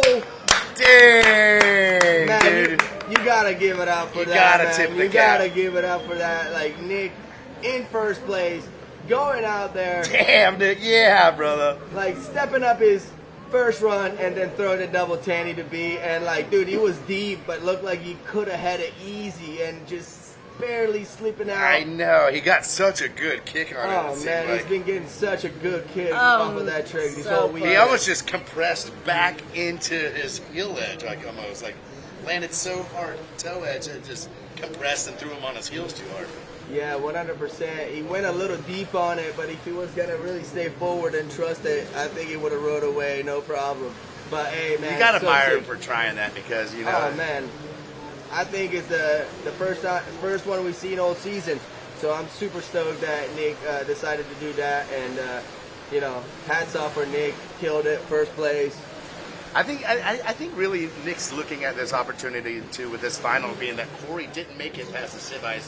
Corey beat him in the last Pro Tour stop, and keep in mind, like him and Corey are kind of like arch nemesis in the sense that they are the most competitive against each other. They've gone back and forth, sharing Pro Tour titles. So these dudes have had it out for each other for a while, and I'm really thinking if Nick is looking at like Corey not making the semis and being like, hey, I gotta capitalize here, I gotta show up and at least get on top of the podium. Yeah, no, 100%. Nick is in the back of the jet ski right now, feeling absolute stoked. Heavy weekend of heavy riding, so he's definitely got to be feeling pretty good. And shout out to all the field, man. Like everybody, like taking the sport to whole new levels, and it's not easy anymore. Nothing is easy. No heat's easy. Nothing is easy. Nick on top for now, but we have one last rider, and he is capable of just about anything out there. Gunther Oka out there on the water, going down on his second pass that first round. So if he can stand up and hit the double up, I mean, again, Nick's hard to beat, but it's not impossible. 100%. And we got to say that Maxime Roux is guaranteed podium, and so is Nick Rappa. It just depends in what spot. Gunther Oka, last rider of this insane final, totally capable of taking the whole thing. Let's see what he's got in store for us today. Yeah, Gunther going down on an uncharacteristic toe 5 or crow 5 on the first pass. Or no, KGB 5. Yep. Yeah, he started off crow 5, casing a little bit, nose Pete 5. He's coming in for the switch, nose, wrap, Pete 5. Here we go. And then he's going to probably finish it off with that toe back 7. Maybe toe back 9? I don't know. See what the We'll wake's see. like at the end there. Toe back 7. Yeah. Keep it Super nice and smooth. clean. Well, and Gunther, like you said, he's not even on the podium right now. So for him, I mean, it's kind of that thing. Am I going for the win, or am I going just for podium and for points in the overall? You're right. Yeah, that Nick run was kind of pretty. Not to say it's unbeatable, but it's pretty tough to beat. I would kind of be in the rider Gunther is and how much strategy he has. He's probably sizing up more of a third or second just to make the PTM podium. I mean, I think Gunther's going to go out there and do his stuff regardless, but he totally knows that he could end up on the box no problem, counting that like the second and third place don't have a double up, so he really wants to get there. Let's see what he does here. Hillside, KGB 5. Ooh, squeaking it around. That looked pretty late, but it was awesome. Already doing better than his first run. Hillside 900. That was nice. Really good. Wrapping back up. Is he going to go for the wrap back 9 or is he going to keep it at 7?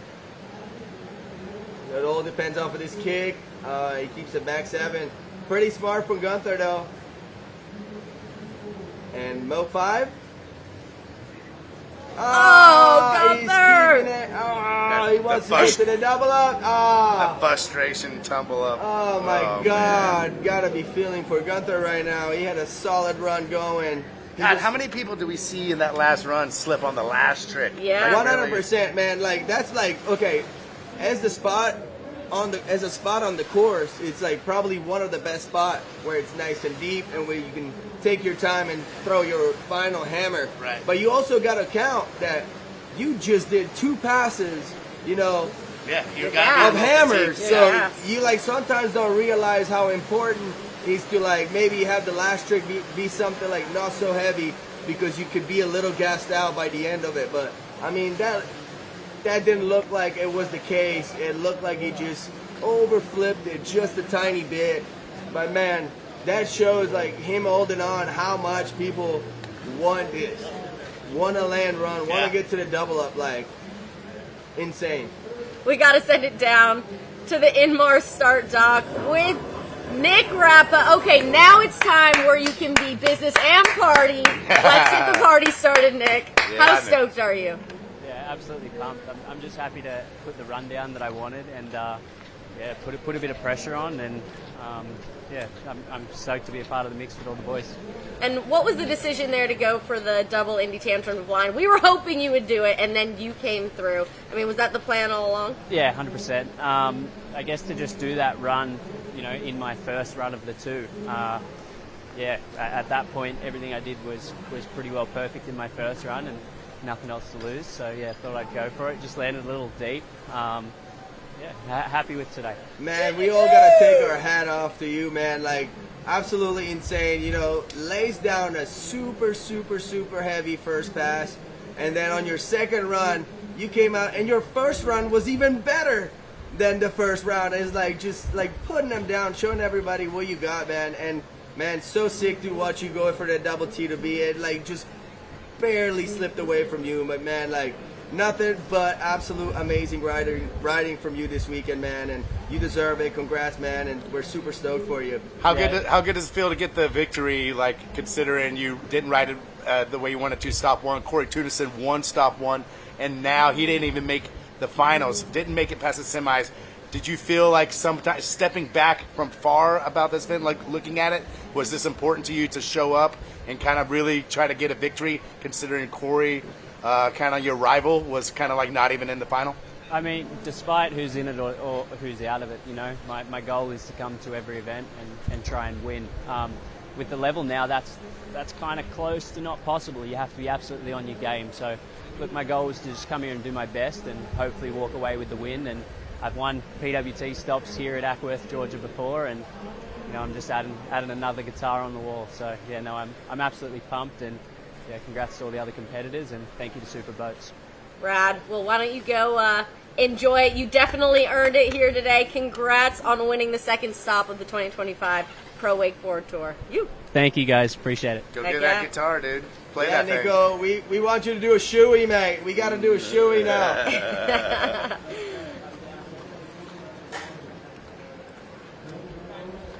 Right on, we saying. Actually, it'd be a wakeboard booty. Couldn't you pour the beer into the boot? Yeah. There we go. Hey, you got to do a boot beer. We'll do a boot beer after this. We've got the results in for the Pro Wakeboard Final. Nick Rappa coming out on top with Maxime in second. Sam Brown rounding out the PTM podium with Trent Stuckey, Gunther Oka, and Thomas Herman also making it to the finals. A really, really fun one. Super interesting. Nothing was a given the entire time. What was your guys' take on the final? Oh man, I loved it. The 2-run format, and you know, just seeing like how many heavy hitters were in the finals, and everyone dealing with some shady conditions out here. But, you know, having the flow chill and a good Georgia crowd on the shore, I knew we were in for a good peppery final, and the drama was filled to the rim. Oh man, it was such a cool final, man. PV, you got me. You got me. 40 bucks down, but man, that was so much fun. We got to give it up to all the riders for putting on such a great show. It was insane, man. And as I said, like, the level of wakeboarding is going to the absolute moon. So it's crazy to see how far it's come, man. It's like the sport's in great hands. I mean, obviously the level of the pro event finals is just through the roof. Double tension of lines, like with the, and then not only that, the junior pro, man, they are showing up, and you can see how good Jed Gibson, Hudson, you know, all these kids are riding so good, really fun to watch. Max, you know, it's we're in for a treat in the future. We ain't going nowhere. We'll be right here. Right here. Well, Mossy, we really appreciate you joining us for the Pro Wakeboard Final. We're gonna head down to the PTM podium right now so we can crown some winners. Let's go.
It's been an incredible day here in Acworth, Georgia, at the second stop of the 2025 Pro Wakeboard Tour, presented by Superboats.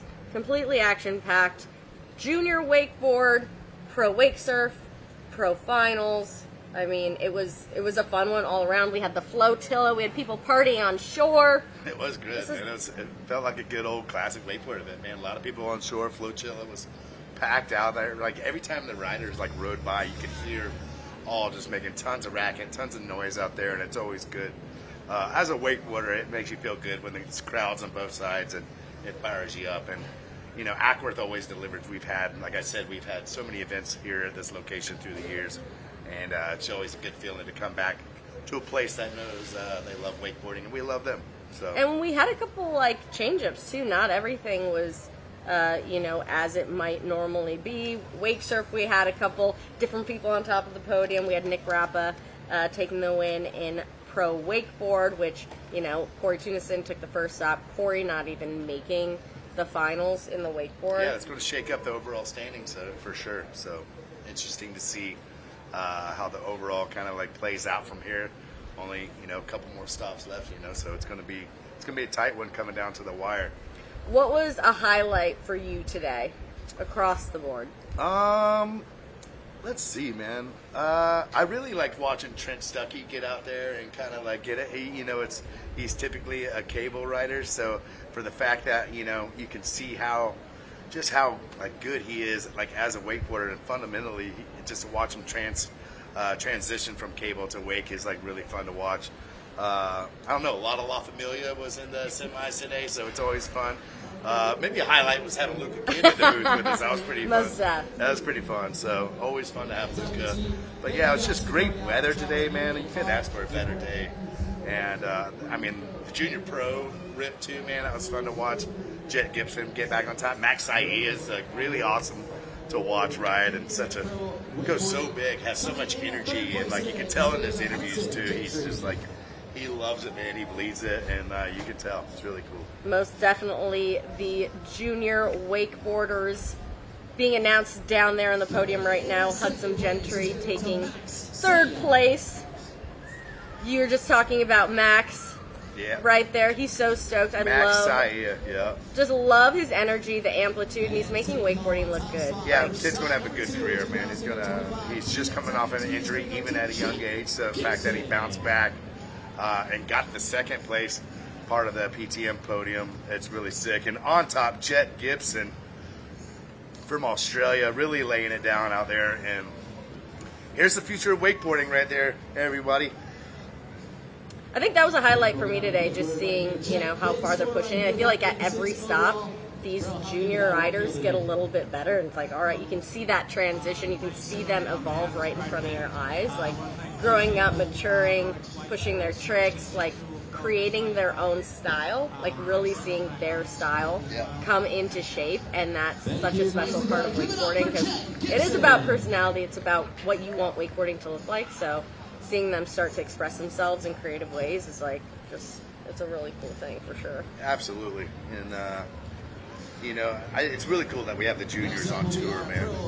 I'm glad I hope that's always a thing, because I think it's good for the crowd to see what the next generation of wakeboarders are looking like. And if you want to see it even younger than that, you could probably go to some grassroots kind of events, and it's just the way it kind of goes, and you build up from there. And here we go. Now we're into the wake surfing podium right here. We definitely had a shake-up with Jet Lambert taking third place. He's used to being right on top there, but take a picture. That's not going to happen. Right? Yeah, yeah, exactly. But again, that keeps it interesting. You know, it's anyone's game out there. Jet taking third, Robert McClelland in second place, and Dylan Matthews taking. Pump for Dylan, man. He's going to be fired up. Getting those. I think that's probably one of his first guitars. It's hard to get these guitars out of Jet Lambert's hands, man. He seems to be winning so many damn events, to where as a wake surfer, it's got to be pretty tough to get in there. Most definitely, and so to give some other people an opportunity, and I don't even want to know what Jet goes home and learns after this. After not winning, he's going to be so fired up. Look at him right now. He's going to want to go back and learn right now. So can I take a stat quick before you pull the boat out? But no. Dylan rode good, man. He pops all his stuff. He gets a lot of amplitude, a lot of air. which is refreshing to see that the guys are really disconnected that board from the water when they're doing a lot of these technical tricks. For sure, great style there. Like you said, Dylan Matthews winning the Pro Wake Surf division, and then we had the Pro Wakeboard Final, which was so fun. We had Massey Pifferetti in the booth with us calling that, and this is his boy, Sam Brown, taking third place representing La Familia. Man, Sam was so close. A Mobe 7 off the double up probably would have got him the win here today. So close, Maximo. In second, and ladies and gentlemen, taking it out, your champion of the second Pro Tour stop here in Acworth, Georgia, on Lake Allatoona, into cowboy hat, doing it for Australia, Nick Rappa, ladies and gentlemen.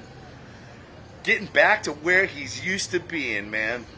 That's right, and Nick just having fun. It's cool to see him pumped up and just throwing the fists up there, even, you know, after that second run, trying the double tantrum to blind, not holding anything back, really trying to push the sport of wakeboarding, and, you know, he deserves it. He came out, he trains hard, and he threw down today for sure. Hell of a competitor, takes himself super serious, but I've noticed that Nick is a little bit more lighthearted maybe this year. You notice the mullet, cowboy hat, he seems to be bouncing around, a little more smiley, gelling with everyone, to where I think that could better his mentality going on it and not taking it too serious and kind of just, I mean, not everyone has to, you know, everyone has a different gear, and maybe he was like maybe he was too serious, you know. I think he's in a good spot, good headspace right now, and I think you see it in his riding. He's on top of it right now, winning the Masters, winning the second Pro Tour stop here in Acworth, Georgia, and who knows where it goes from here. Well, that's right. This is shaping up to be a really exciting season with Corey Tunison taking the first event